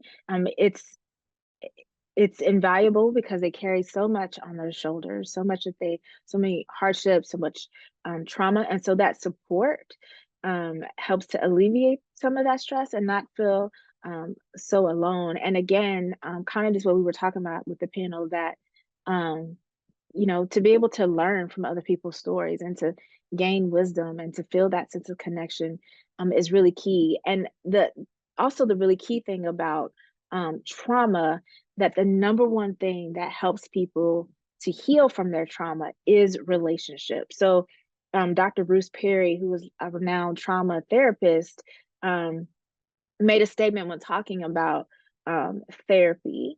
And he said this in terms of children, but it's true for everybody, that the more healthy relationships a person has, the more likely they will be to recover from trauma and thrive. And so more than anything, more than pills or any type of behavior stuff, what people need in dealing with trauma and hardship, what young adults need is relationship. That's going to be the thing to really help them to heal and to thrive. He also goes on to say relationships are the agents of change, and the most powerful therapy is human love. And so I think, the church and, spiritual caregivers are supposed to be people who know about love and giving away God's love. Yeah, so I think that there's a place for us in the midst of that and supporting Black young adults. The other thing is to speak on and to help them live out a holistic spirituality. So they care about what happens in the world and how that affects them. They don't want to escape from the world, but they want to engage it. And so yeah, there's a lot of hard stuff that's happening, but they want a spirituality and a theology that gives them strength and hope to engage that world well. Anxiety kind of comes from fear and a sense that the world is out of control without a little help. But churches and spiritual caregivers can kind of help them have a sense of how to engage that and have a sense of control and have a sense of agency by engaging the ethnic identity, particularly for Black young adults, that that Blackness is a part of their spirituality. I actually feel like that's if you're going to have any kind of a true theology, it needs to engage your ethnic identity, that God made us who we are on purpose. And so churches need to be purposeful engaging that, having it integrated with social engagement. So to see that going out at protesting is just as religious as, or can be just as religious as coming to worship, that it is another way of worship by engaging the world with justice and wanting to see justice come. And then having these inner soul care and kind of mindfulness places. So to be able to care for the inner person and to help people and be purposeful engaging with their mind. And then also giving young adults an opportunity to serve, that this actually helps with their mental health, that they, again, like we talked about in the panel, that they have gifts and things to share. And so to give them space to grow in those gifts and to utilize them gives them a sense of purpose, and it gives them a sense of agency and feeling like they are helping to right wrongs, and not just passively allowing the world and hard things to happen, but that they have some agency and that they can engage that world well. So churches can give them space to be able to do that. And then also kind of how we talked about with the in the panel is to build relationships with local therapists and counselors so that you are able to refer young adults in the midst of a mental health crisis that they might have. And then the other thing just to kind of want to mention is if your church or your ministry is really serious about moving into wanting to engage young adults in their trauma, and really have this be a part of the personality or the essence of your ministry, then you can move into becoming a more trauma-informed ministry. And so that means moving from asking the question of what's wrong with you to what has happened to you. So, looking at people's stories, looking at people's journeys, engaging young adults in, what is their past story and what does that look like and what has happened to them. And then also understanding the 4 R's of trauma care. So that means realizing the awareness and the widespread impact of trauma among young adults, recognizing, so being mindful of the signs and the symptoms of trauma, resist future harm. So, you know, sometimes we re-traumatize people by the things that we ask of them, or how we ask them to share their stories. And so seeking to not do that. And then responding by fully aligning knowledge of trauma into the policies and the procedures and the practices of your ministry and things that you do. So letting trauma be something that helps to shape how you engage your ministry. And then the last thing I'll say is you could also get some people at your churches to be trained in mental health first aid. So in the same way that you have some folks who are certified to give physical first aid, just to stabilize somebody in the midst of a physical crisis, but there could be people at your church or in your ministry who give mental health first aid to help just to stabilize people who might be in the midst of a mental health crisis while you're with them. And so you can kind of see the steps there, but there are groups that will certify you in that and give people in your ministry certification in that as well. And then the other thing is just warning signs of mental illness. So just knowing, what does that look like? What does it look like for somebody to be having a mental health crisis, a young adult in your midst? So it could be very sad or withdrawn for 2 weeks or more, or making statements or trying to harm themselves or to end their life, out of control behavior, excessive use of alcohol and drugs, kind of maybe paranoia behavior or difficulty concentrating. But there are things out there to just inform yourself of what does it look like if somebody is maybe in the midst of having some type of mental health crisis. And then the other thing is just to be willing to be a friend. So, you know, start conversation, offer support, walk alongside them in the midst of whatever it is that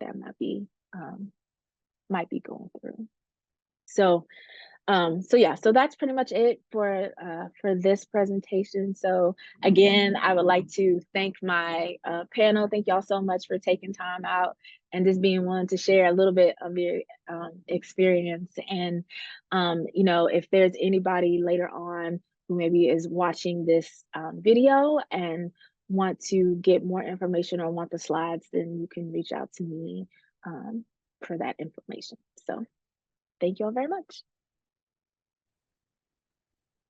Thank you, Kim. Yes, thank you for having me. Thank you for your time and your input and participation. This is great.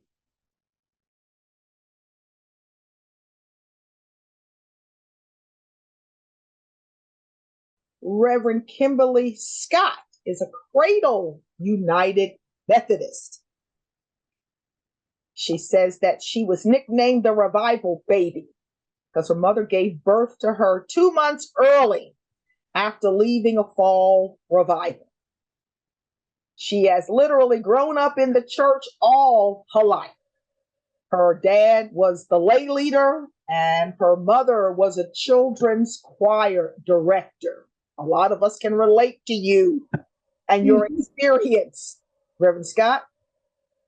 She is a second career pastor who retired from her school counseling career to answer the call to ministry. And compared to me, you're a babe. You've been in the ministry 11 years. So she got a sign from God and traumatic church experiences. While she loved working with students, God was calling her to help the young persons who were being harmed by the church. Her time working as a school counselor allowed her to come in contact with many students who were wrestling with their sexuality, depression, and suicidal ideation due to the religious upbringing, an experience of which she herself was familiar. Reverend Scott has lived most of her life, adult life, as an out queer woman, same gender loving, and has both witnessed and experienced the challenge of straddling the trifecta intersections of sexuality, race, and gender in the United Methodist Church. She holds a Master of Divinity degree from the Iliff School of Theology as well as a Master of Educational Leadership, a Master of Science in Educational Psychology, and a Master of Theology from Columbia Theological Seminary. She was ordained the first openly queer and African-American female elder in the Desert Southwest Conference. In 2020, she is currently working on a PhD in practical theology and spiritual care at the Claremont School of Theology. Reverend Scott, as one of my former members would said about me, you are well prepared and know your way around. We are now over to you as you share with us on the topic of Black LGBTQIA plus mental health and mental health struggles. However you do this, we're going along for the ride. Amen, amen. And as I shared with you earlier, Pastor Amira, I'm going to do this a little non-traditionally to begin, and then we'll go from there and get to business from there. But you'll see the method to my madness as I begin to wrap it up, okay?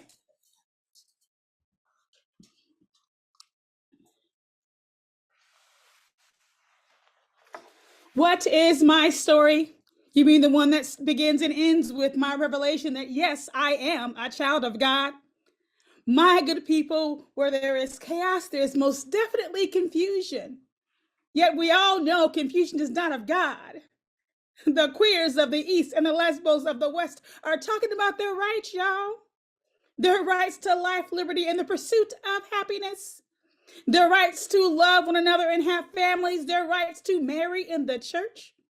Their rights to even be preachers and priests. Well, the Christians, the Catholics, the Mormons, even the Methodists are mad, y'all. So I ask you today, what is all this anger and animosity about? Aren't we all children of God? Justified, why must I? Ain't I a child of God? That pastor over there saying that when God created Adam and Eve, he never mentioned a thing about Adam and Steve. He said that marriage is supposed to be between a man and a woman. Two women getting married over there, not on Zion's watch.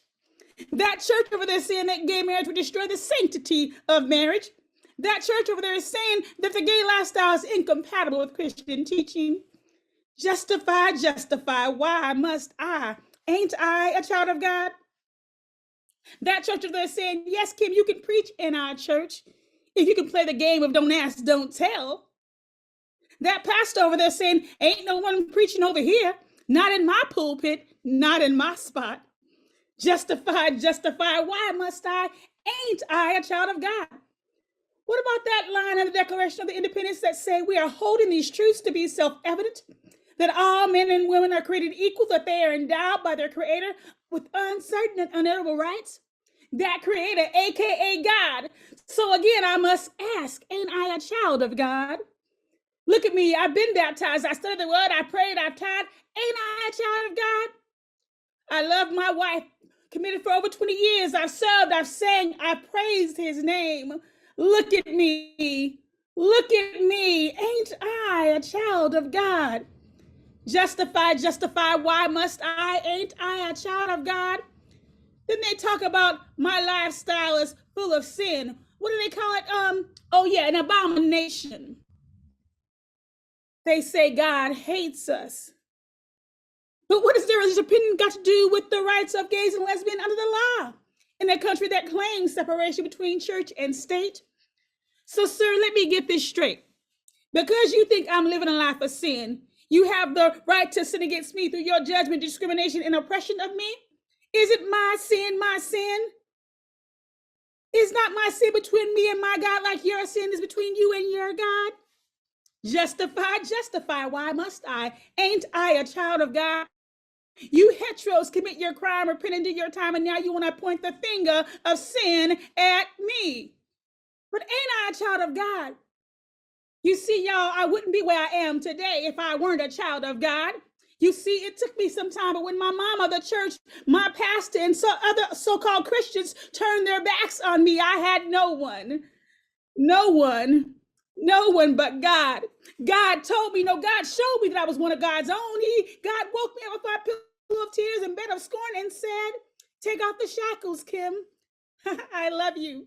She said, live your life, child. I made you. He said, shine your light, Kim, like none before you. God said, the battle belongs to me, child. Let me use you. She said, love all who encounter you, friends, foes, and even those who judge and hurt you. God said, Jesus, his life was an open book. His story, his testimony, he paved your way. So I say, justify, justify. Why must I? Ain't I a child of God? But then that preacher man over there in the white robe said homosexuals shouldn't have the same rights as heterosexuals. He said that we should accept the punishment for our sins because homosexuality is simply unnatural. He says, besides, Jesus was not homosexual. So then I asked him, well, who did Jesus hang out with?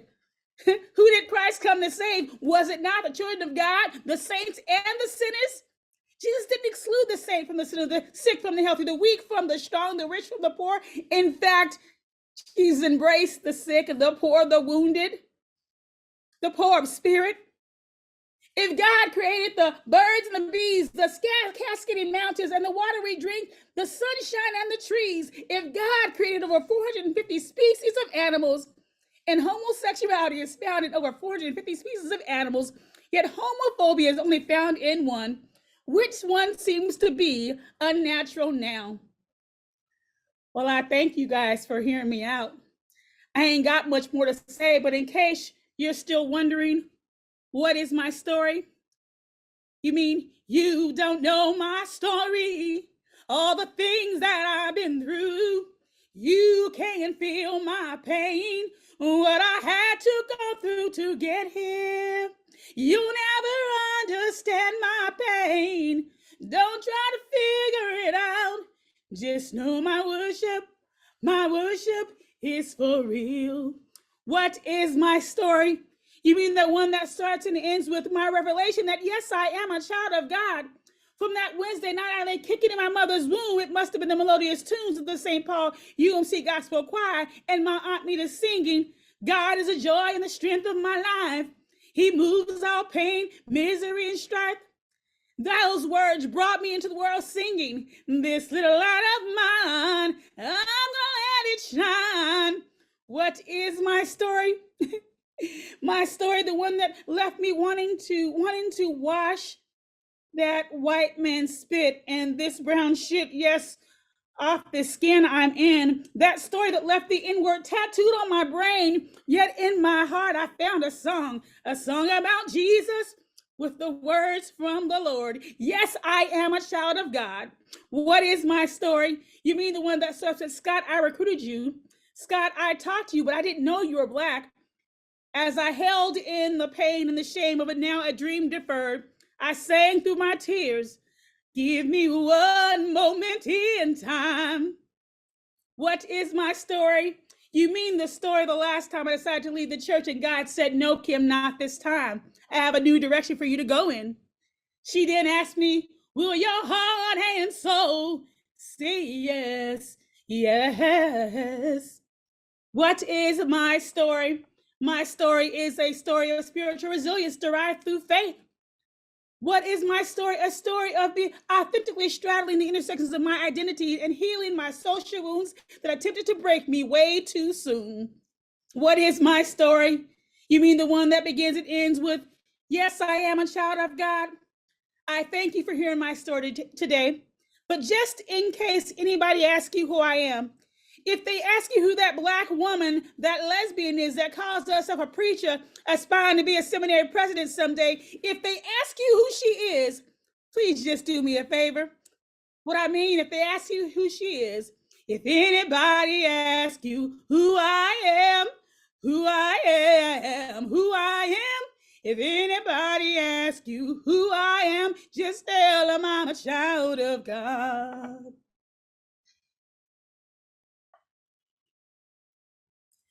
So I'm sure someone's asking, why would I start my presentation with a spoken word piece? Well, the answer is threefold. First of all, Ain't I a Child of God is my story. It's a creative expression of the intersectional realities of me being a Black queer woman who is also a Christian called to ministry. What is your story? What is the story of your community? What is the untold story? When are you going to tell it? When are we going to tell it? This piece essentially expresses the complexity of straddling the intersections of race, gender, and sexuality. Next, the work I do in spiritual care is rooted in womanist theology, with the ultimate goal of having those I work with move into a place of healing and wholeness. To do so, specifically to help queer persons, I need to help them reach a place of reconciliation of their faith and their sexuality. Because after all, religion still plays a very important role, a vital role in the lives of Black people. Yet the church has yet, or they barely began to address sexuality in the Black church. And harm is perpetuated in those environments. Ain't I a child of God is what allowed me to begin reconciling my faith and my sexual orientation. Finally, this piece was one of many traumatic experiences due to my race, my sexuality, and my gender. True healing begins when people can engage the pain resulting from traumatic experiences. As we'll learn, Black people are at high risk, but especially Black LGBTQIA people. And good pastoral care must take into account trauma. It must be trauma-informed care. This piece allowed me to creatively engage my pain and my trauma. So our overview. Today we'll begin by exploring the idea of the concept of intersectional oppression and the ways in which the intersections of multiple marginalized identities can impact one's mental health. We'll also look at the statistics that will allow us to understand marginality as it relates to mental health of LGBTQIA persons. Next, we'll delve into sexuality in the Black church and the root of stigmatization and the impact upon mental health. Finally, we'll look at trauma and the importance of assessing your clients, your parishioners for adverse childhood experiences and other traumatic experiences related to their current mental health status. Do you have any questions for me thus far? Thank you. So much attention has been given recently to the concept. Can you guys see that? With my picture's not in the way, right? Okay. Much attention has been given recently to the concept of intersexuality as coined by Kimberly Crenshaw in 1989. She coined this concept in her frustration as a lawyer, in which she felt that this discrimination case as a lawyer with a single lane paradigm was being used.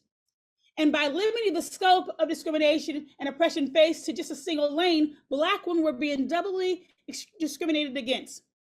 For Crenshaw, Black women faced two lanes of discrimination, sexism and racism, but they were rarely helped in their situations. For Crenshaw, a single lane approach would deal with discrimination, ignored the multi-dimensional layers of oppression and discrimination that Black women face.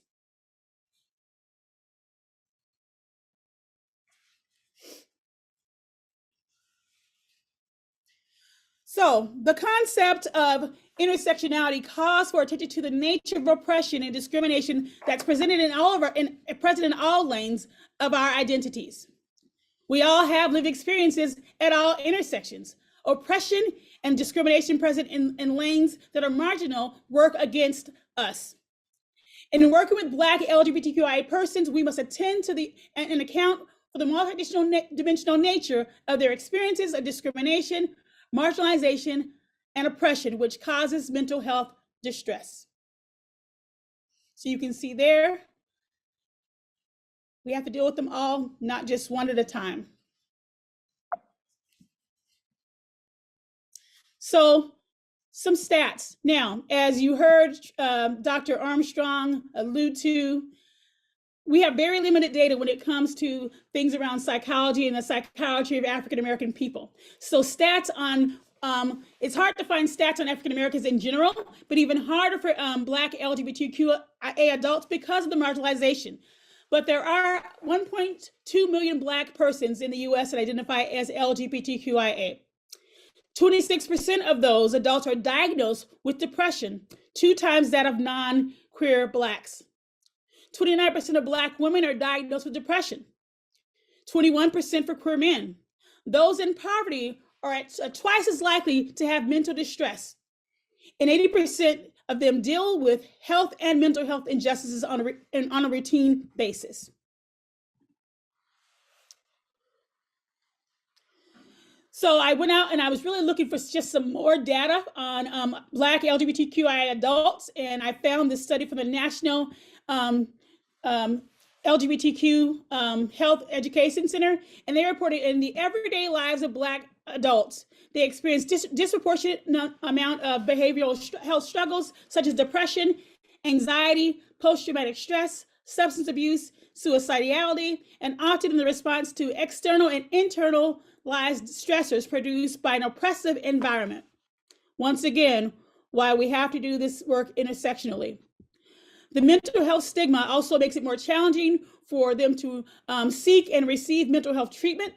And the stigma can also magnify the mental health challenges whose symptoms may be further exacerbated at times caused by structural forces such as racism, ethnocentrism, and poverty. And so when we get into the issues of distress, we find that Black LGBTQIA adults are more likely to experience economic insecurity than Black non-LGBTQIA adults. Nearly 40% of gay adults or queer adults have a household income below $24,000 per year. That's compared to 33% of other just regular Black adults, their straight counterparts. And that is, I think it's like 200% below the poverty line. They are more likely to be unemployed at 14% compared to 10% of other African Americans. 71% are in regular financial distress and report they did not have enough money to make ends meet. And 43% experienced a major financial crisis within the past year.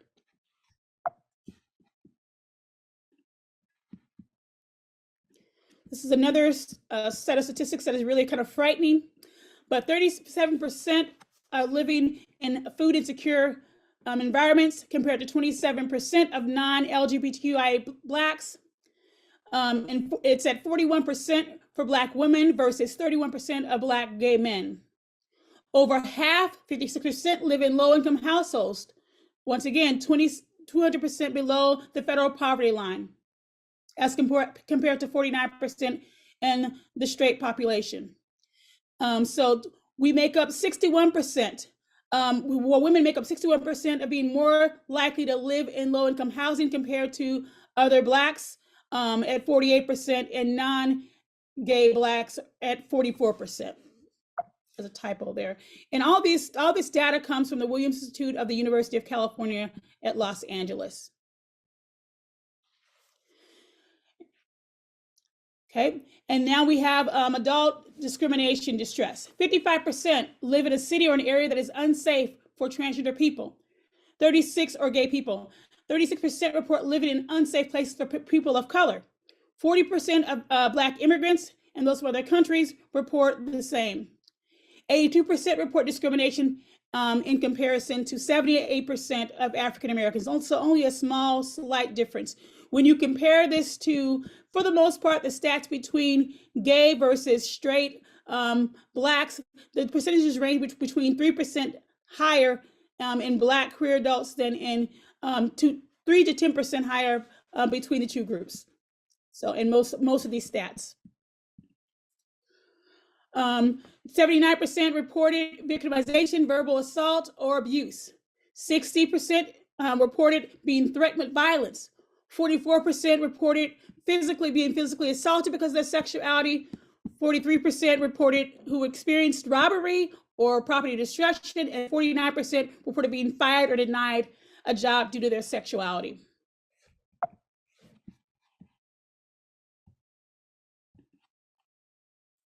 In terms of health distress, Black LGBTQIA adults are more likely to engage in high-risk health behaviors. Among Black adults, 34% report current smoking, 5% report heavy drinking compared to 23% and 2% of non-LGBTQIA adults respectively. 25% have a mild disability. They have greater odds of being diagnosed with several serious health conditions, including asthma, heart attacks, cancer, as compared to Black non-LGBTQIA adults.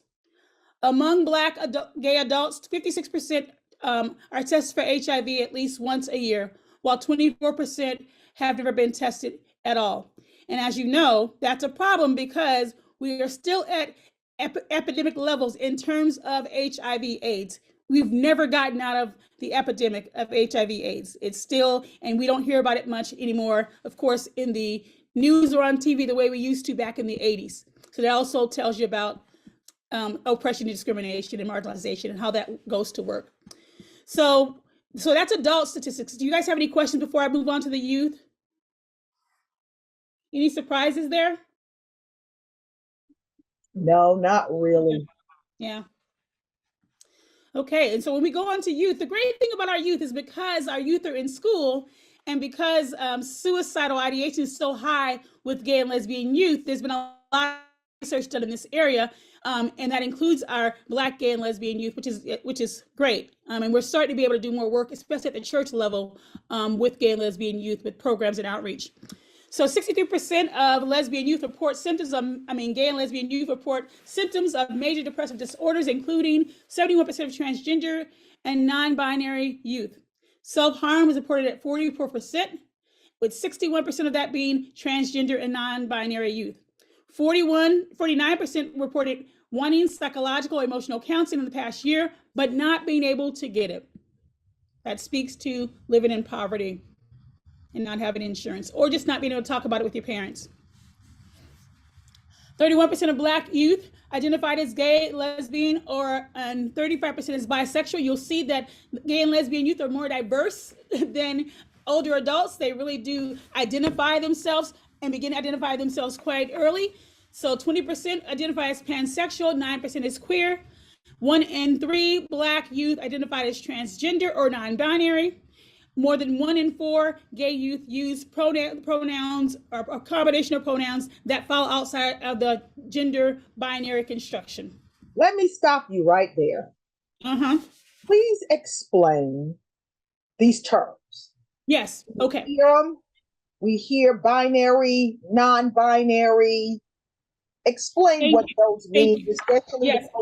I didn't know what my audience would be, so I didn't know how elementary I need to be. So of course, lesbian. Thank you for asking that, Mariah, because I'm feeling like I'm just the dumb white cis man here that doesn't understand things as well as I should.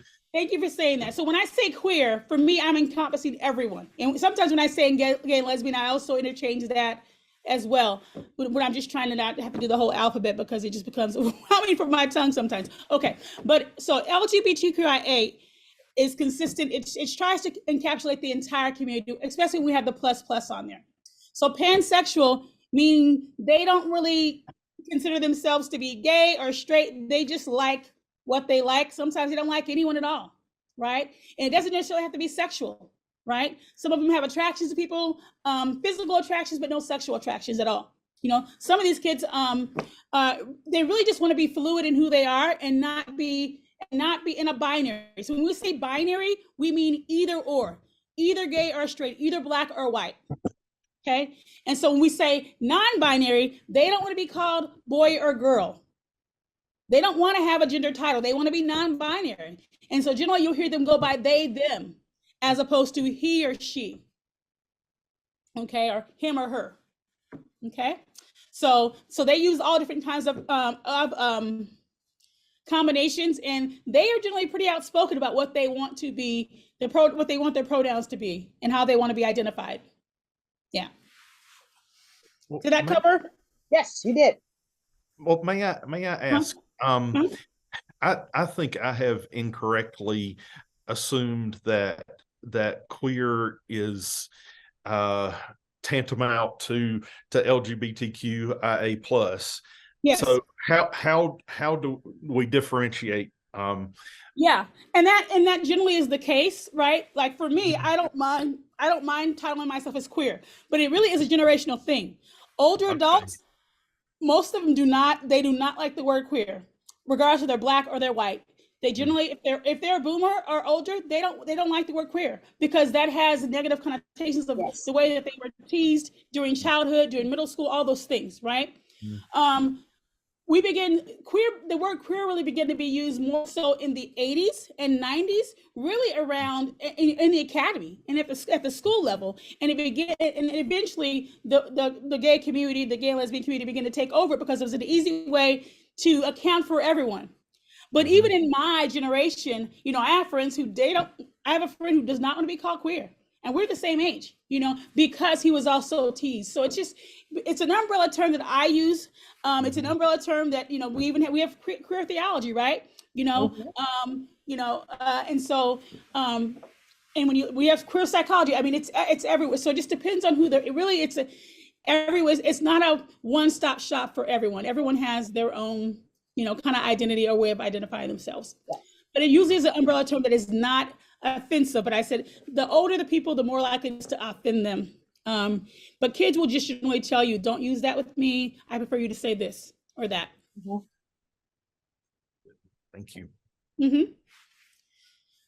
So 44% of youth had considered suicide in the past 12 months of Black youth.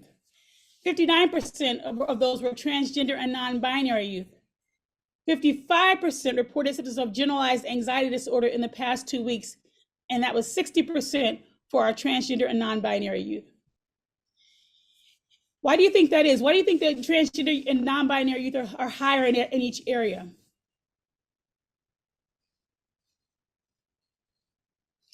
Simply more stigmatization and more confusion and less acceptance in general by parents, by the schools. You see that, I mean, you were just talking about what's going on in Ohio now, things of that nature, right? And so just higher, just higher the stigma. So,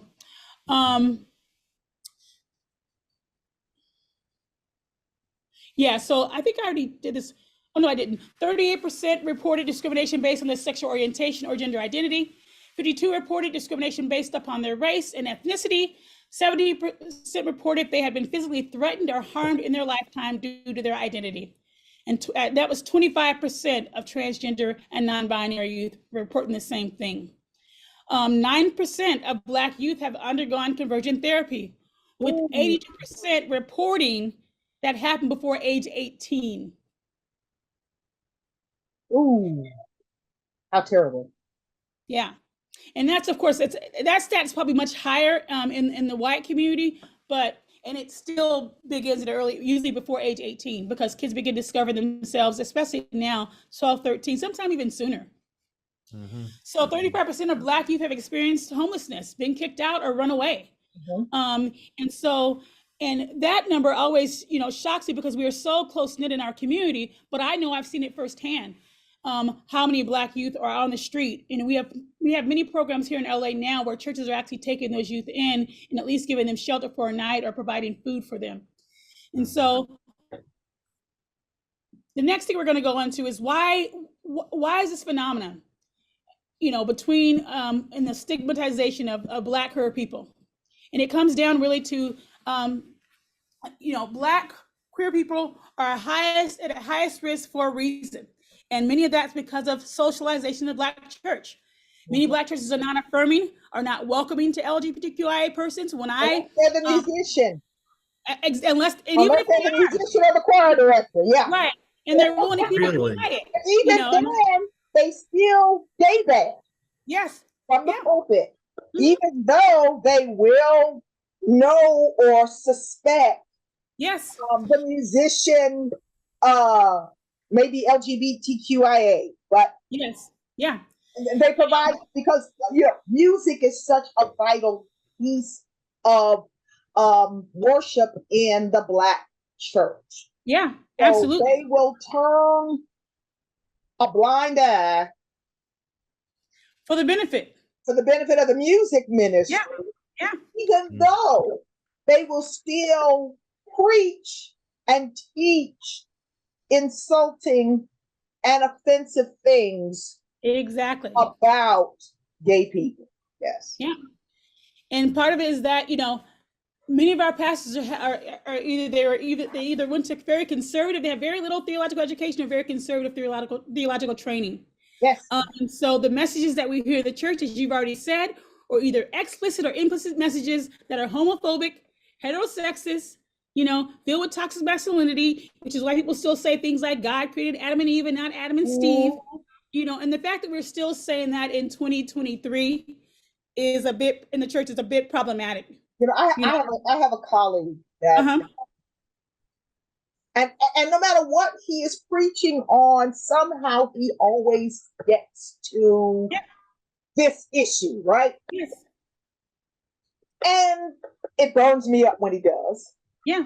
And one day I said and I don't know whether he ever got back to him. I just haven't been bold enough to tell him to his face.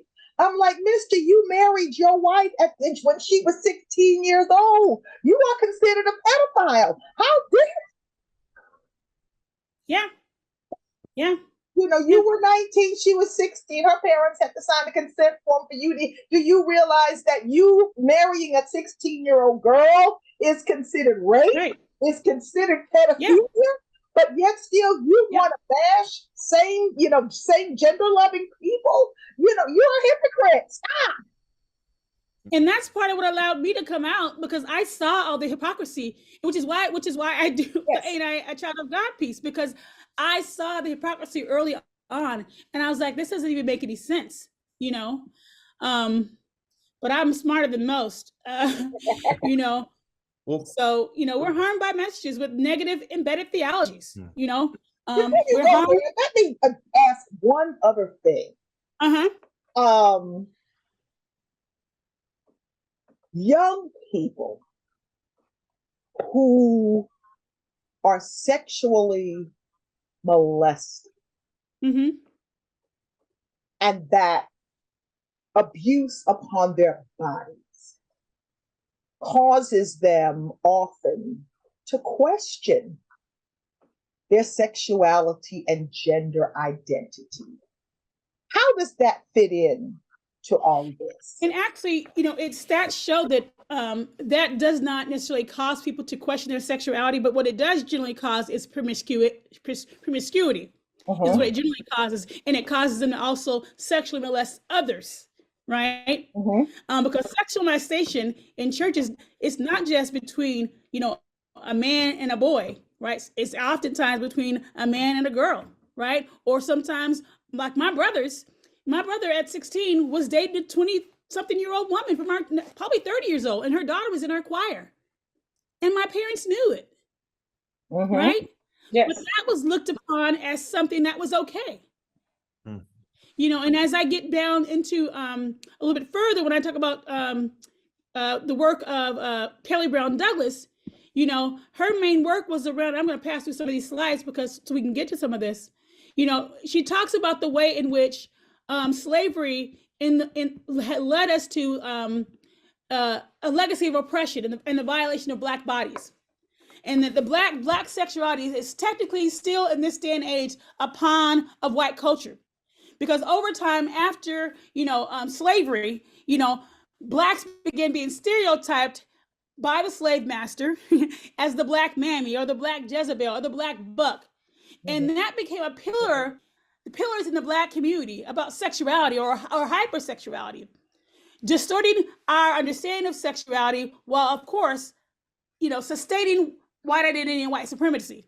And it fostered this sense of domination and demoralization, which fostered shame and guilt and internalized oppression in the Black community, with us always looking to find someone else to cause or to demean more than we've been demeaned or demoralized. And so that's why we see so many things happening in the Black church.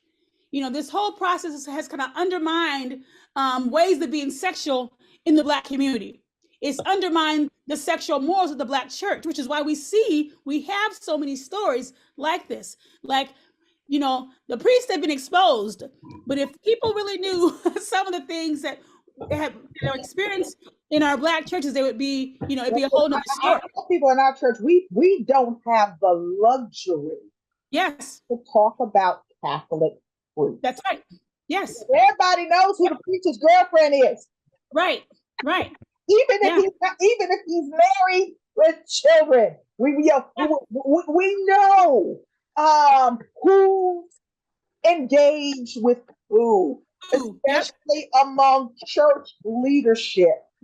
Yes. Clergy or lay. Yes. Yeah. And they start when these when they were, was Billy Preston, great musician, singer, composer, was sexually assaulted as a little boy. Yes. In the Church of God in Christ. And his mother even knew who his assaulter was. And nobody did anything. No one talks about it. Yeah. There's silence. And that was there's a point. There's silence. When Billy grows up, and people want to bash him because they say he's gay. Right. That's kind of what goes back to my other question. Is when that happens to them when they're younger and they get the help and their perpetrators are not held accountable. Yes. And they start showing non-heterosexual conforming behavior. Yeah. That they are hated because of it. Right. And sexual abuse, it's its own beast, right? Because there's some, like for myself, I was molested by my brother, right? For most of my childhood, Do I think that impacted me wanting to be with women? No, I was a tomboy all my life, right? Okay. And so it can kind of go either way, but it definitely does. The main thing is, as we get to talk about trauma is that trauma invades our culture. Yes. The reason why we have so many sexual issues in our communities is because that trauma from slavery has continued to drive on through our genes, through our bodies, in the way that Trina talked about it this morning. And oftentimes, if we don't deal with that trauma, it just passes on from generation to generation. Yes. And it kind of festers until someone deals with it. So we talk about trauma. Trauma is not just an event. Trauma is not our fault. It's not a personality flaw, because oftentimes we stigmatize those who have trauma or who express their trauma in ways we don't want them to. When they get angry, when they're sad, when they have mental health disorders, when they're suicidal. The trauma is the body's response to an event or a series of events that has been dangerous. And the perception about trauma can be accurate or inaccurate, because our systems are so ramped up to either fight or to flight to protect ourselves. Trauma is ancient, okay? We have trauma in animals. It's nothing, but it appears, and it's in our bodies, and it's deeply held there until we do things to heal it. And so it spreads between bodies. It's like a disease from one to the next, which is why we have generational trauma. It's been passing on in our bodies forever and ever. And if you guys have read the book, My Grandmother's Hands, have you guys read that book, My Grandmother's Hands? You have not read the book. Yolanda Pierce's book? No. I'll show you the details on the next few slides. But it really talks about, they go into deep detail about the science behind the way that racialized trauma has been passed on, not just in Black bodies, but in white bodies as well. Because the trauma that came with the slave trade and from Europe was traumatized bodies from war. From European wars and all these things. And so that this nation was founded upon trauma. They came traumatized and they passed on that trauma. Hurt people.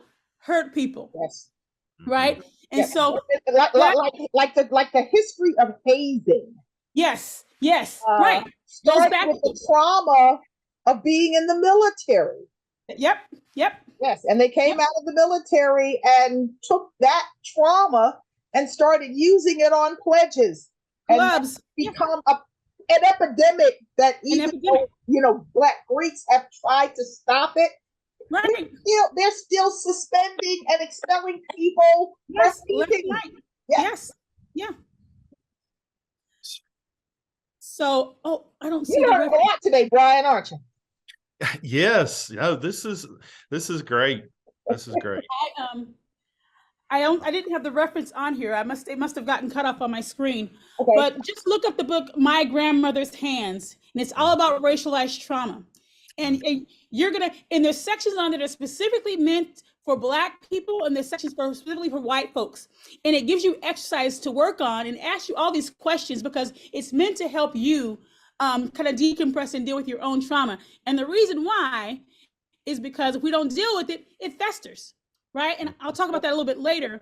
And so what I was gonna say is that we have to do trauma-informed care with Black queer persons because of the compounding nature of intersectional harm. We have to assess for things like ACEs, adverse childhood experiences. Childhood experiences are physical abuse, emotional abuse, sexual abuse, domestic violence, parental substance abuse, mental illness, suicide, and death. All those things traumatize, right? And so we have to assess for these things when we're talking with people as pastors, as spiritual care persons, because trauma is born not just, in the home, but also in the community and in the natural environment. And so the next slide talks about the 3 dimensions of the 3 realms of ACEs, right? If you see there, this tree shows you in the household, the ways of the household, trauma happens in the household: bullying, domestic violence, emotional abuse, parental mental illness, divorce, homelessness, right? And then down here in the community, structural racism, substandard schools, historical trauma, a lack of social capital and mobility, poverty, and then the environment whenever we have a Hurricane Katrina roll through, right? So when we think about trauma, there's so many ways people can experience it. So they occur in the household, they occur in the community. It's really everywhere, which is why I don't know how a therapist could be a therapist without being trauma informed, right? And so if you go to a therapist or you refer someone to a therapist and they're not trauma informed and they have trauma, you might want to find someone else for them. Because especially after COVID, we've all experienced some trauma, okay? And so trauma can be healed. Here's the book, My Grandmother's Hands, by Mika Mishima, okay? And in that book, in the beginning, he talks about clean pain versus dirty pain versus clean pain. So dirty pain is a pain where you avoid telling your story, or you blame someone for their pain, or you're in denial of their pain. So you tell your mother, my brother molested me, and mother says, oh no, that didn't happen. Or your mother avoids you, right? Or your mother blames you, or your daddy blames you, right? That is dirty pain. When people respond from their most wounded parts, they can become cruel, violent, physically, mostly abusive, okay? That means they're experiencing dirty pain, okay? And they create more of it for themselves and for others in their environment. So if you have a mother who's an alcoholic, she's probably an alcoholic because she's covering up some dirty pain, bottom line, right? So clean pain is the pain that mends and can heal your capacity for growth. We can experience clean pain by engaging our trauma, right? And experiencing that clean pain and it allows us to engage our integrity and tap into our body's inherent resilience. We can be resilient, but we can't be resilient if we don't deal with our stuff. So we have to walk through that pain, walk through that discomfort and feel it. And so our body can metabolize it, we can grow, because that's simply how the human body works. I just completed a course from San Francisco Theological Seminary on trauma and spiritual care. Yes. There's 2 books that we read during the course of the year. One is The Body Remembers. Yes, The Body Keeps Score. Body Keeps Score. Yeah, The Body Keeps Score. And the other is My Body Is Not an Apology. Oh, I need to find that one. Yeah. Yeah, it's a book and a workbook. Oh, cool. There's a book and then there's a workbook that goes along with it, written by a queer woman, in fact. In fact, it's a picture of her naked. She's covered in spots, but she's. Give me the name of that again. My Body Is Not an Apology. My body is not an apology. Yes. I like that. Yes. That speaks of how our society has put before us a particular norm for body shapes and sizes. And everything yes. see, commercial, movies, no matter where we are, that our body shapes, our body sizes are not seen as good enough. Yeah. Yes. And so that's I like that. So it's a book that basically takes you through the process of teaching you how to love your own body. Amen. And to tell others who might not like your body, or when you see stuff that may say your body is not desirable, loved, and that you can reject that and say, no, that is not the story that I choose to accept. Yes. Yes. But I like that clean pain versus dirty pain. That's a clean pain versus dirty pain, you know. We got about 4 minutes before we're supposed to end and lunch. So well, good. Yes. Well, yeah. So I mean, you just think about dirty pain, that dirty little secret, right? Anything that you, which is why I said, what is your story? You know, what is the untold story, and why have you not shared it? Right. You know, and it's denial. Yes. Yeah, and deflection. Yes. Yes.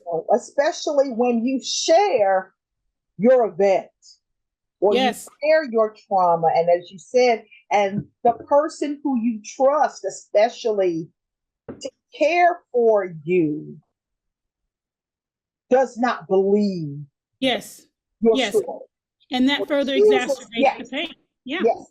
Or what they do, they gaslight you. Yes. Into saying that what you've experienced didn't really happen. Did not really happen. You know, I'm concerned, especially in schools where they're trying to force teachers to notify parents when children are talking to teachers, considering the teacher to be a safe person. Do you know how many kids' lives I saved as a school counselor by not sharing things with their parents? Right. And getting on the phone with CPS. I mean, I had one girl, for example, her dad had impregnated her 3 times. She came into my office when she was on her 4th pregnancy and says, Coach Scott, I can't do this anymore. Yes. I already have 3 babies by my dad. Yeah. Can you help me? Yes. And mother and sister, the whole household knew about it. You know? So. Yeah, and that's it, is that when that happens, and like you, it's known in the household. Yes. Yes. And then what happens in this house stays in this house. And when something finally gets beyond where the authorities have to come in, inevitably it's the victim who is forced to have to leave the comfort of their home. Yeah. Because inevitably the adults tend to surround and protect each other. Yeah. You know, the wife is not going to allow her husband to go to jail no matter what he's done, especially if she's depending on him to support the family. Yes. Yeah. Well, that's what I was going to ask. What do y'all think are the motivations for? I mean, because y'all were talking earlier in churches that they're these open secrets or whatever. So I mean, nobody wants to be. What's the word? The squeaky wheel, right? No one wants to be the one. You know, and that's the thing. I think you have to have. It takes a certain type of integrity. You know, to truly walk in who you are and your authenticity, you know, but it doesn't come without some bruises. You know, you're going to take some hits, you're going to be isolated, you know, because for me as a Black queer woman in the Methodist Church, I take hit after hit because I'm not going to deny my Blackness. You put me in a white church because the Black church don't want me because I'm gay.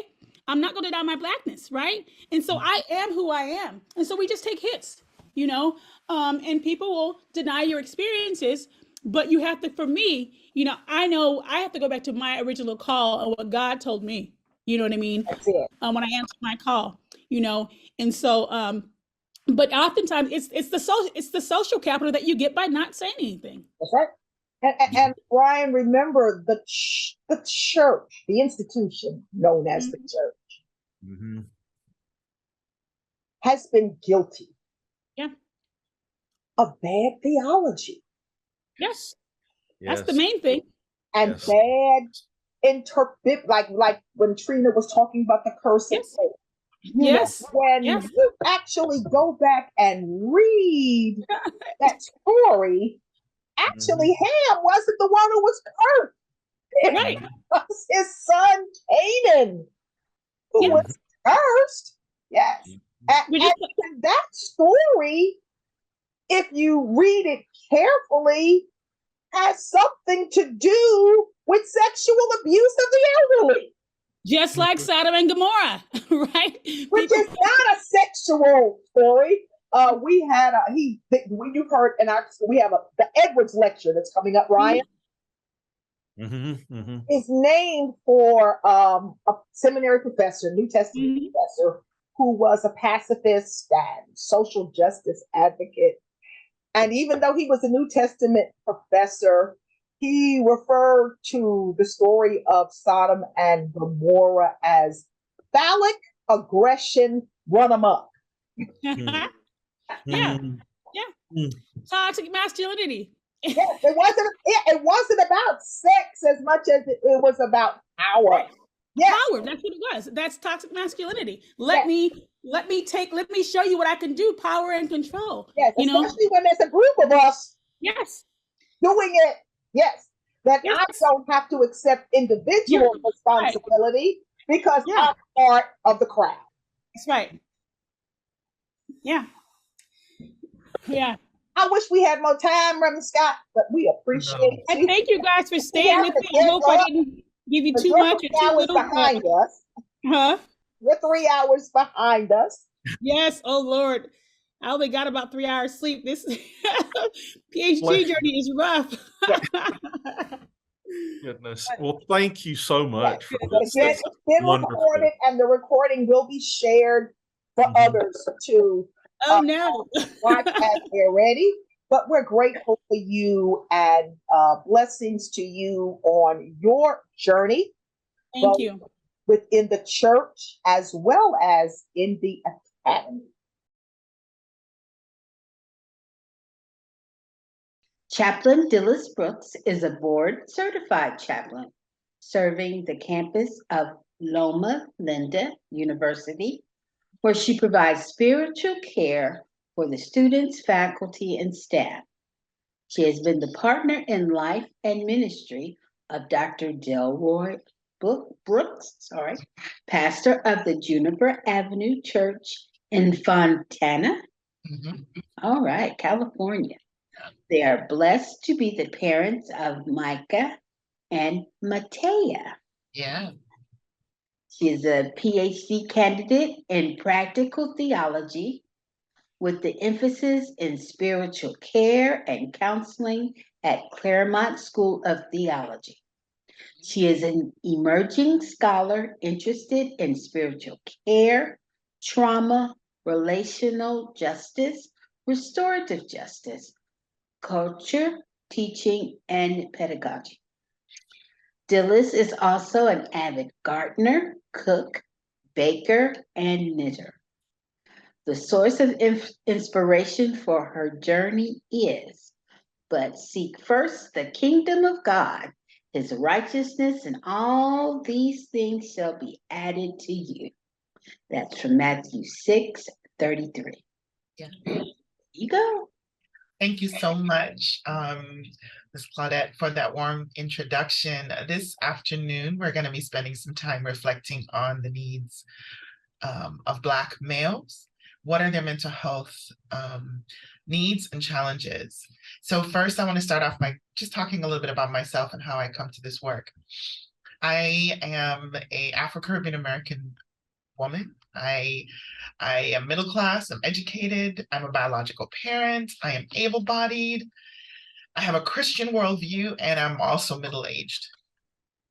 I'm middle class and I'm middle-aged. And I share that because so often when we engage with others, we don't take the time to identify what our social location is or what our story is and how our story shapes the way we engage with one another. As someone who comes out of an African diaspora, specifically through the Caribbean, I have found when it comes to my own mental well-being, how taxing it is to code switch, to kind of go back and forth depending on the rooms that I'm in and the spaces that I'm in. And that's really important when we're thinking about our mental wellness, to be able to recognize what are the things that impact the way we think about ourselves and how we navigate the world. So I want to transition to a few slides that I have, and let me see if this works. Okay, here we go. Let me start by doing this, and then I'm going to share, see what happens. Nope, there it is. All right, awesome. So I shared a little bit about my story.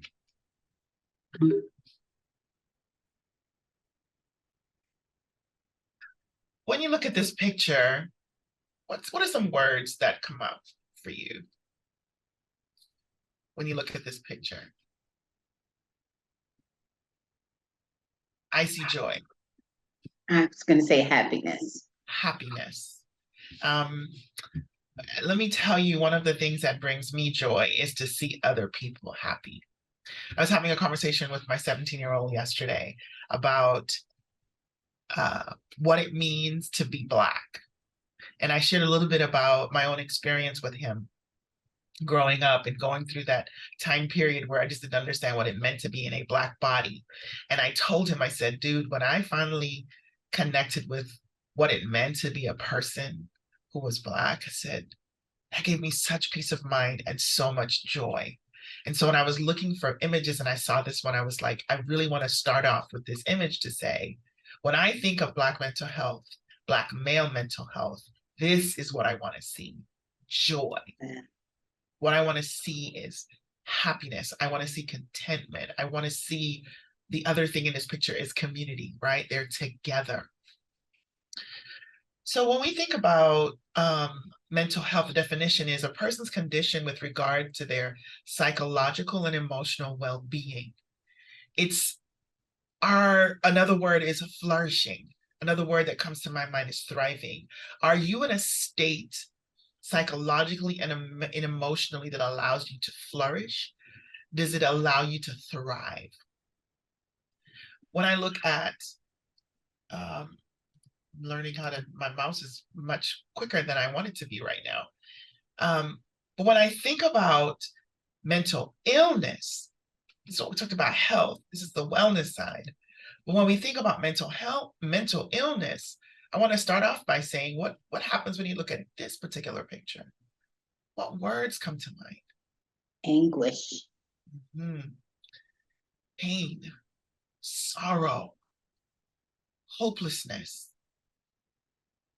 And in the Black community, we've heard from both of our speakers today thus far that there are a lot of things that challenge our ability to be emotionally well and psychologically well. A definition of mental illness that I want to use for our time is mental illness involves changes in emotion, thinking, or behavior, or a combination of these. Mental illnesses can be associated with distress and or problems functioning in social, work, or family activities. Some interesting statistics. Nearly 1 in 5, 19% of US adults experience mental illness. 1 in 24, 4.1 has a serious mental illness, which you're talking about something that may be diagnosed in the DSM-5 as we heard earlier, or 1 in 12 may have a diagnosable degree. So what I love about Zoom is how it shows that we have no power or control. My mouse is very happy and keeps moving when I don't want it to move. So thank you for your patience.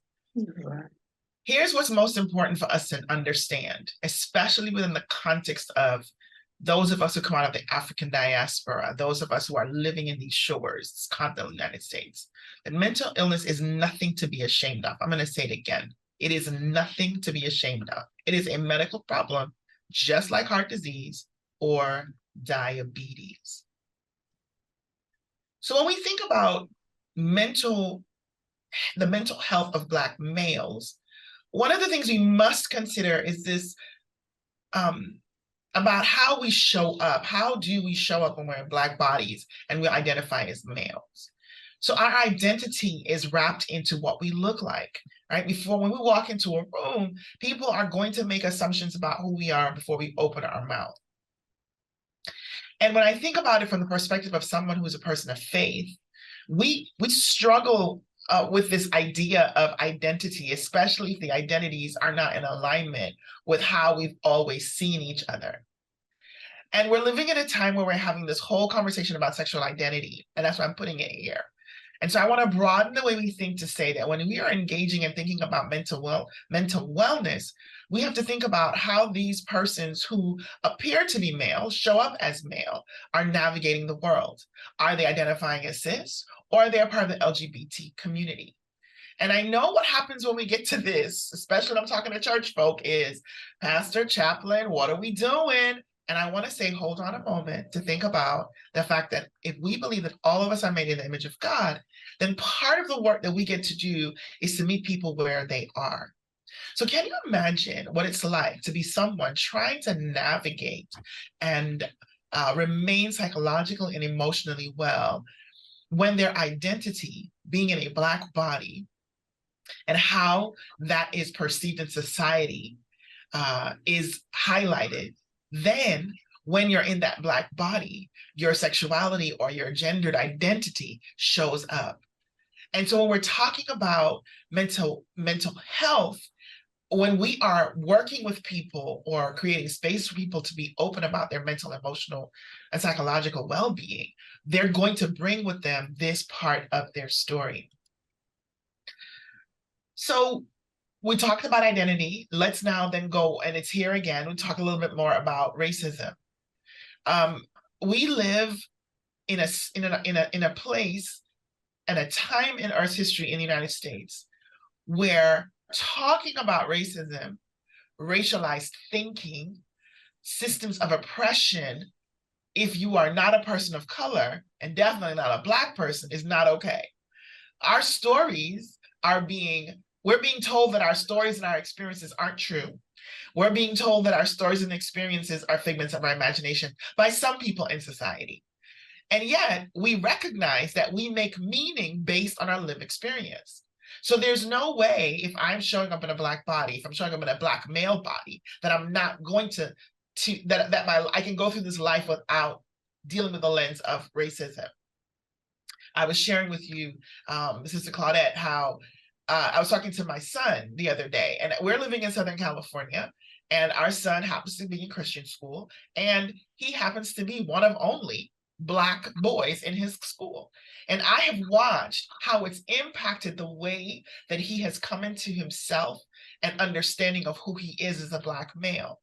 Because I work with people's well-being as a chaplain, the benefit that I have in raising our son is that I'm always checking in to see how he's doing. I've been able to give him language and to help him really think about his particular social location.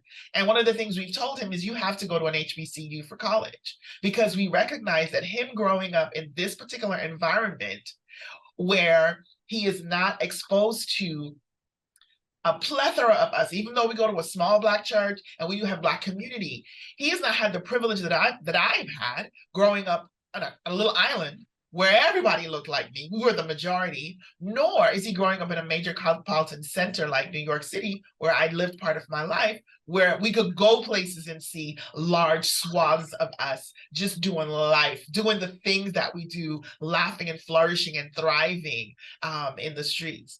And so we can't, when we think about mental health influencers for Black men, racism is a problem. We think about identity, that's a problem, right? How does, as Dr. Greer shared, how does a Black non-binary person speak up in spaces where when they walk into that room, we have an assumption of how they're supposed to be. They're not going to thrive if they don't feel safe to talk about their identities that may not be normative. Then we talk about family, what our family structures look like. Do we have the support systems? We know that family structure, as we have thought about it for years in the United States, is two parents, usually heteronormative, raising their families together, right? When we're thinking about the experiences in the Black community, we know that that's not always been our experience. The consequences of enslavement, the consequences of incarceration, the consequences of who can get employed, the consequences of migration across the country to go to places where jobs are available. Those shape the family system and definitely influence the mental well-being and shape the way that Black males navigate the world. Then we think of crime and poverty. Again, the consequences of racism, the consequences of our country's failure to really intentionally look at how we would navigate the systems of apartheid that continue to exist in this country even to this day. Even if we don't have signs that say, you know, Blacks only or whites only, but there are these systems that are continue to influence the ways that Black bodies, especially Black male bodies, navigate the world. Again, thinking around about, if my son was here, he'd just look at me and go, "Mom, you're doing it again." But I think about my son. My son is 6'4". He's only 17 and he's been eating a lot. And so I know there's a growth spurt coming.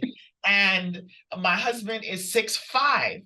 And so the running joke in our house has been that my husband told our son, "Boy, you get taller than me, you can't live here anymore." And so we, you know, there's a part of him that's just like, man, I don't want to get to be 6'5" before I have to go to college, but he has one more year. But I'm looking at how he navigates life. I think about my own husband's experience as a darker complected Black man. He told me of how he would slouch when he would walk into elevators if he was the only person so that he wouldn't be so intimidating. He would talk about the awareness, because he was darker complected, of how he was being treated, and people feeling like being afraid of him, even if he was in a suit and tie. So when we talk about mental wellness, there are so many things that are overtly happening for us and other things that are happening right below the surface that shape our ability to remain psychologically well and emotionally healthy. There was my fast mouse again. So I'm showing another picture. Black men's health matters, right? Again, every time I see men gathering together, Black men gathering together and laughing, one of the things that brings me joy is when I hear my husband laughing because he's talking to other men and they're just connecting with one another. So what are some of the ways that we can provide support for Black men's mental wellness? It's access to competent cultural care. And it's also context.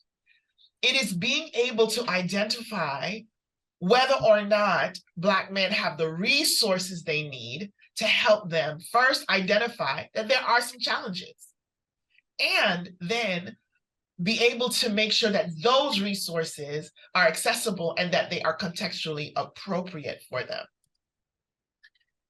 When we think about interventions, one of the things that we're dealing with when we talk about Black males is, what does it mean to be Black and male in this country? What influences the way that Black males understand their identity and themselves? What are the systems that are in place to support that? And when I think about my own experience here working in chaplaincy, I happen to be in a very unique space, because most of the Black men who show up here on my campus, they're coming here having already gone to undergrad. They have navigated high school, so they finished that. They finished some challenging programs, and they're here, and they are in a space where they're not the majority and they're trying to figure out, well, who am I in this particular space? Going back to what I was sharing before about my using my husband as an example, how do I show up in this space? Can I speak passionately? Can I push back against the things that I hear if they don't work? What does it mean to be male? Does it mean, depending on the images that I'm hearing, we talk about toxic masculinity. What does that look like? This idea, I hear, sometimes my students talk about this idea of, well, Black men don't stay in relationships, or Black men are not emotional, or, you've heard those kinds of ideas. So when we're thinking about providing for and supporting Black males, we may run into masculine the norms of masculinity that we need to meet them where they are and say, well, let's talk about how do we approach, how do we engage with? Then the proverbial racism, like it's the water. There's no way you can be Black and male in the United States and not have to deal with racism. Then there's the within the group differences.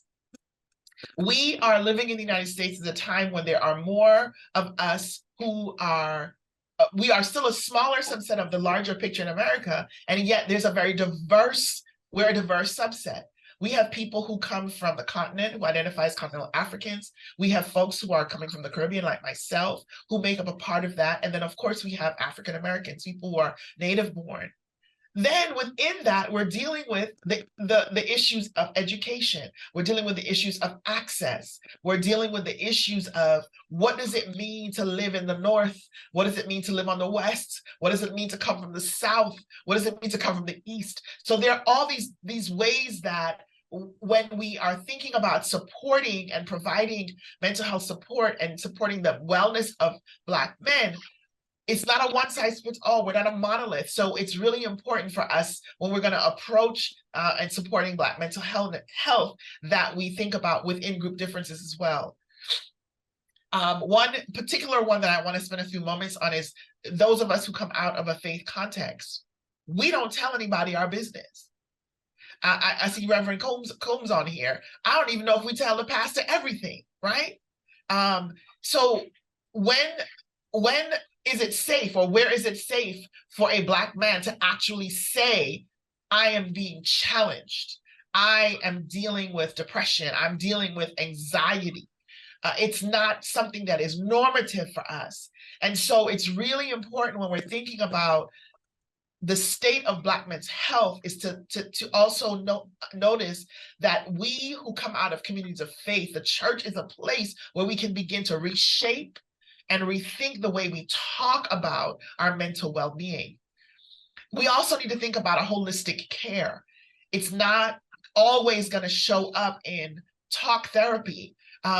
Something that our first speaker named was looking at how we come together in community, how we look at our whole beings, not just this split of duality of either mind or body, but to think of ourselves as whole being. So holistic care is really important. And then being in a group, there's a time for being alone and there's a time for being in community. And so those are also interventions that are supportive of Black men's mental health. So let's talk about what access Black men have. Mental health professionals, right now, because of COVID, coming out of COVID, we have become aware of how being isolated impacted our mental wellness. We know this. Then when we talked about the disproportionality that happened with access to the healthcare that we needed, what came up during COVID was the access to technology, especially within the Black community. And we also saw this rise in need for someone to talk to. And part of the work of the church is, I think, to really become, to do collaborative work with mental health professionals. So based on our culture, based on some of the things identified as possible interventions for us, what are the options out there for us for mental health professionals? I'm glad you asked. because I'm here to tell you, I am one of those prime advocates for young adults, older adults who come out of the African diaspora, going back to school or going to school to get trained to be mental health professionals. So what does the research tell us? So Zippa is a company that studies demographics to help people find jobs. And here are some of the demographics that they have. There are over 37,000 mental health professionals currently employed in the US. 73% of them are women. That's not a surprise, while only 26% are men. The average employer mental health professional is about 44 years old. And the most common mental health professionals by ethnicity is white, 74%, and Black only 7.9%, Hispanic or Latino 7.9%, and unknown 6.2%. So when we think about the access that Black men would have to mental health professionals, there's a disproportionate number of, we don't have enough. We don't have enough Black women who are therapists, and we don't have enough Black men who are therapists. And so it's definitely a field I want to encourage people to think about pursuing. I shared this demographics, I'm going to move on. But because we don't have enough doesn't mean we should not encourage folks to seek mental health. And one of the things that I think churches can do is, in our areas, begin to collaborate with and identify people who understand the particular context that Black men and Black folks in general, but definitely Black men need in order to come and share what their needs are. One of our responsibilities is to normalize therapy. Like, we have to normalize going to therapy. Lovey Ajayi Jones is an author, speaker, and professional troublemaker. She says, let's normalize going to therapy, let's normalize talking about it, and let's normalize thanking our therapists. And so it's really important for us to normalize the conversation about Black folks' need for mental health, and definitely for Black men's need for mental health. I want to take a second. I'm sorry. Thank you so much for your patience with me and my slides. So I'm curious about what experiences those of you who are in the room might be having when you think about Black men and accessing mental health, or identifying the mental health challenges that they're having. What are you seeing in the spaces that you're in? What challenges might you be experiencing? We can spend a little time talking. Reverend Coombs, it's me and you. It's the two of us. I'm still here, just my camera. All right. My screen was kind of going crazy, so I just okay. Let me apologize for being late to the conversation. The phone would not let me add my likeness to the conversation, so I had to come find the computer. I understand. And you can call me Combs, or I'm going by Snorton now, whichever is the most. Whichever right. is easiest. No, I'm kidding. So Reverend Combs and I go way back. We go way back. We were criminals together. So we're being recorded. Oh, Lord have mercy. Lord have mercy. So from the Black perspective, access to the acceptance, the need to seek help. Yes. Now, for me, it didn't come until I got divorced. I married someone in the field. And that didn't help, because I thought, well, is she crazy? How's she helping people get, to align their mental health? But once I took it serious, I noted that there were a lot of people, including colleagues and family, that for whatever reason shied away from it. and it's necessary. And so I'm a district supervisor in the church for Western Kentucky. And so we already lack normal resources that the average family, the average Black person would already not be entitled to. In rural Kentucky, it's even worse. And so one of the reasons that I wanted to look here is I wanted to see what the dynamic was, because I want people to be healthy mentally. Yes. Without the shame or embarrassment of, I need somebody to talk to. Yes. Maybe people are hurt like I've been hurt. Then there's the whole dynamic with the difficulty in being a Black man in America. Yes. Who do you have to talk to? Yes. I think there's so many divisions that split us, because now we have men coming out of the closet. Yes. Men feeling inferior to women because women don't need men anymore. And then there's the, all we are is baby maker mentality. There's so many different pathways. And so I wanted to listen. I wanted to hear what was there. We don't praise the man or the woman in the Black society, I think, the way other cultures do. We're in it for ourselves. And until that dynamic changes, we will kind of always be adrift. So I listen intently. I'm excited that someone has the desire to at least address issues that affect us. And then hopefully as a society, we'll do better in the days ahead. I appreciate you sharing your perspective, Reverend Coombs. I think, wow, it's such a multifaceted challenge. I grew up without my dad living in the home. He passed age 9, and it shapes you, right? So going back to this idea of family, what our family structures look like.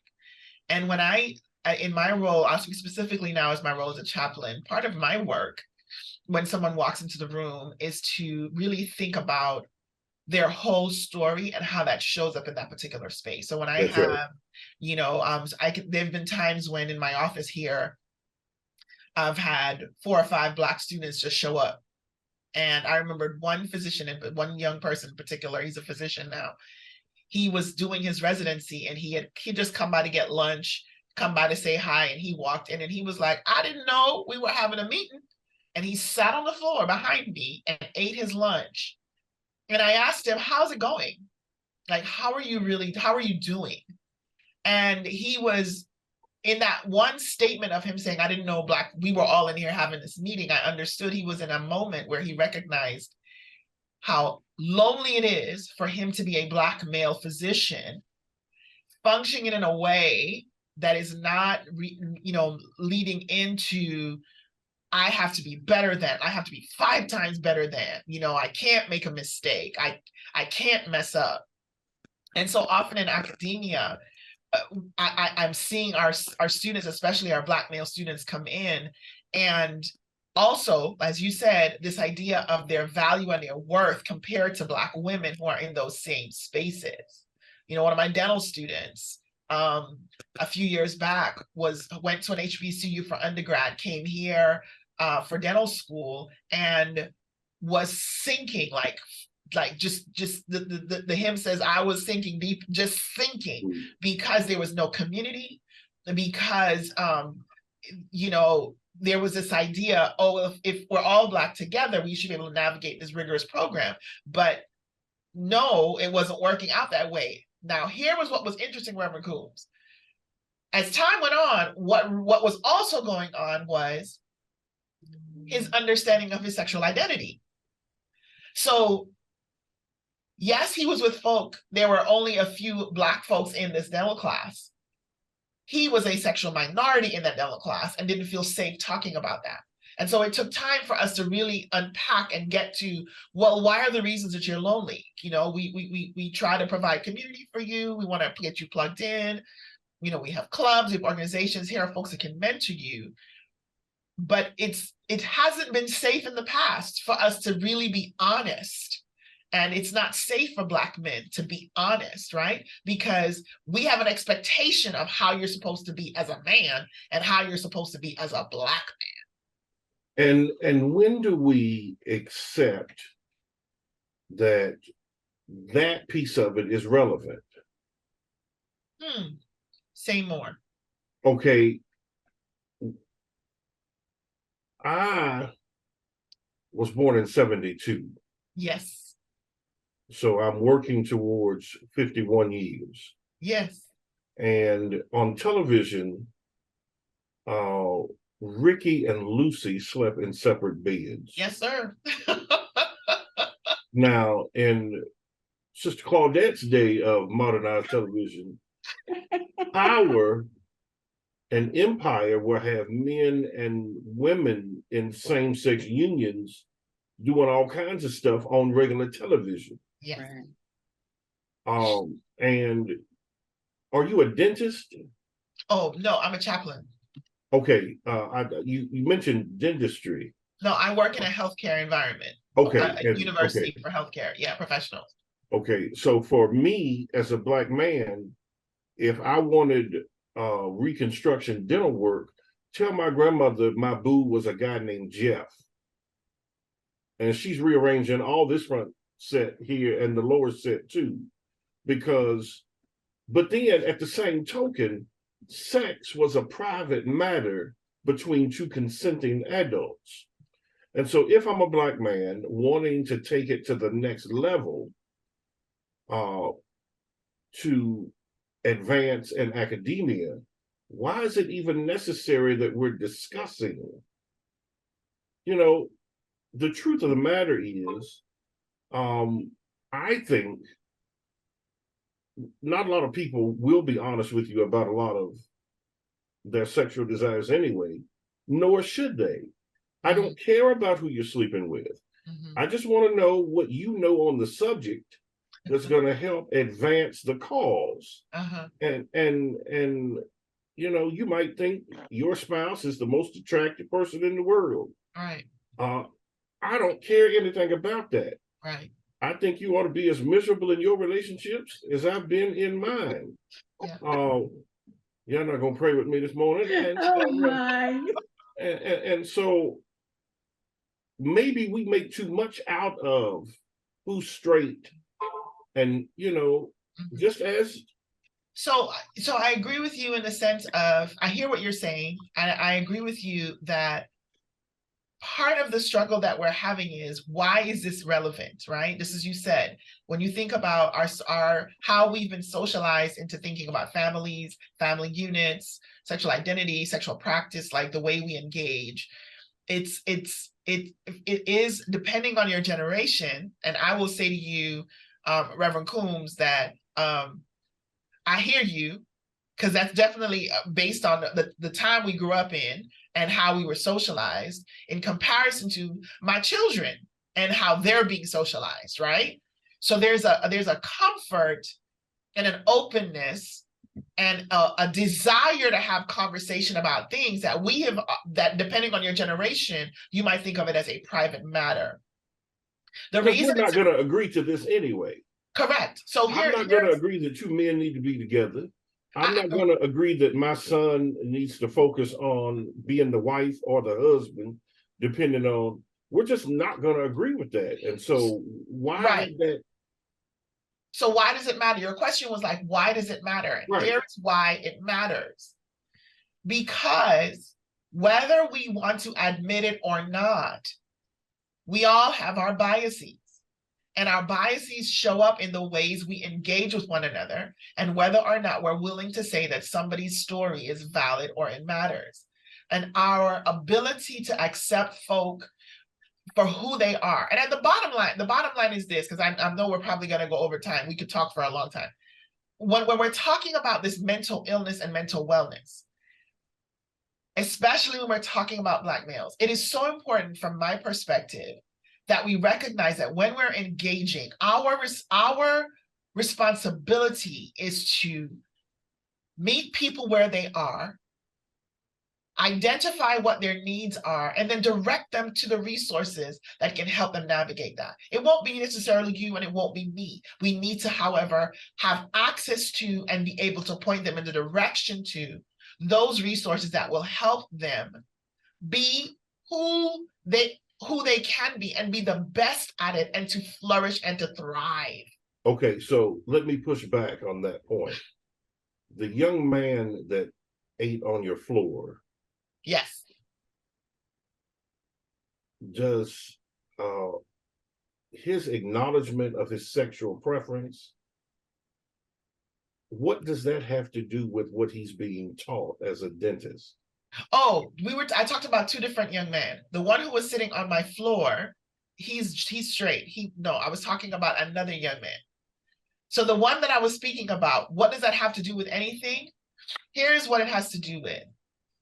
When I see him walking around campus now that he has publicly identified himself as someone who is gay, he does not walk around as someone who is hiding.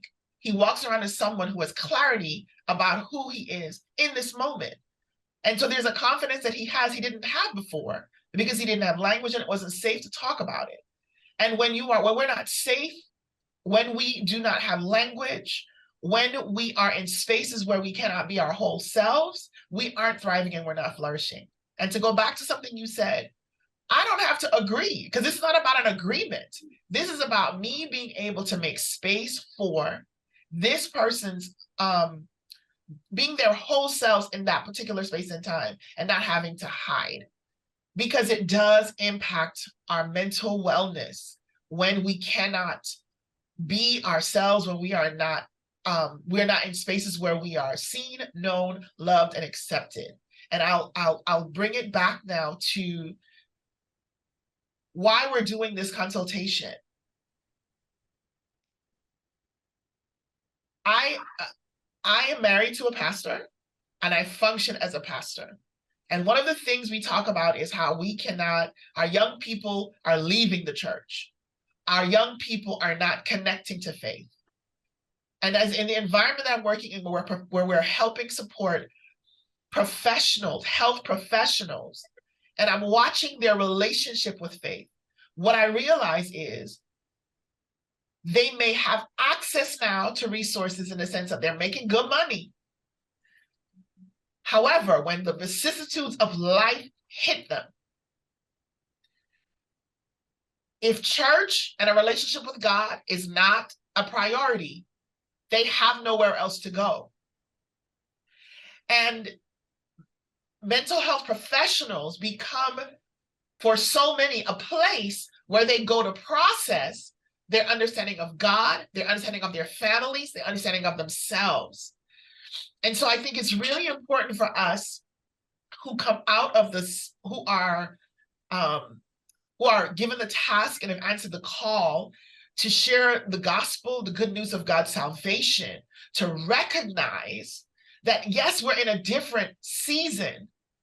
However, what the scriptures teach us about loving people and accepting people is the way forward to helping these young people understand that their faith is and will always be a resource they can turn back to if they've walked away from it.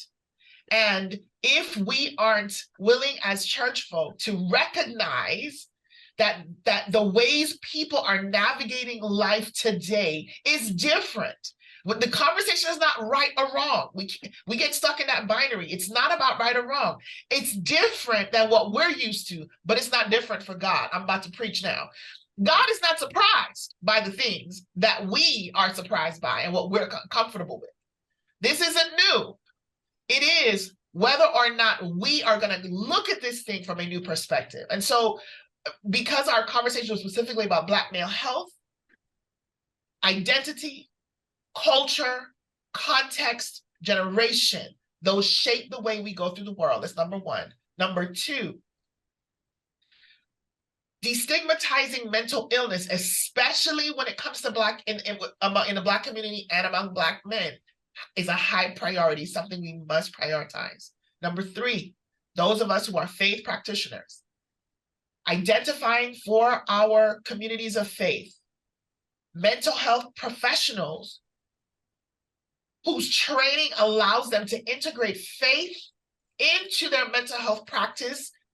That's the top of the line. But if we cannot find those folks, we need to find those folks who are willing to support people who identify as Christians or come out of Christian spaces, to meet them where they are based on their culture as people of color, Black men, and identity, and help make this bridge between church and mental health professionals. Because, as you said, Reverend Coombs, raising this young Black man right now, and when I think about sending him out into the world, I have been able to say to him, your faith is what we have shared with you and provided for you, but you're going to have to work it out. Like, you're going to have to get to know this Jesus for yourself. And while you're getting to know this Jesus, I want you to know that getting help from someone to talk out your struggles and your concerns is normal. It's okay. And you don't have to talk to me, but let me be able to expose you to people that you can talk to.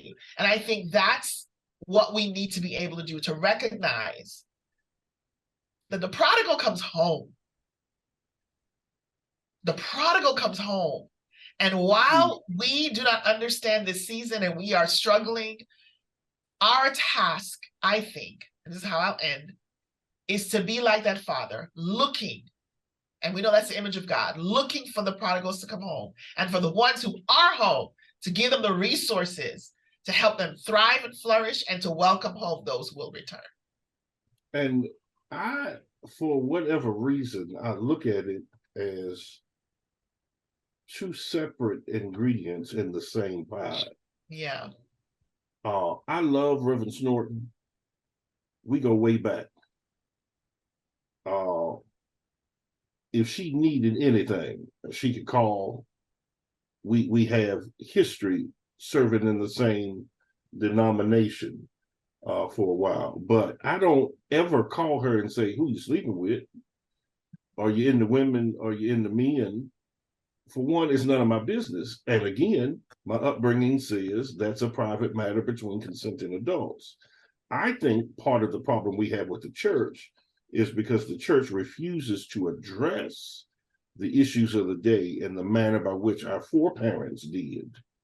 We boycotted, we stood on corners, we struggled, we spoke up.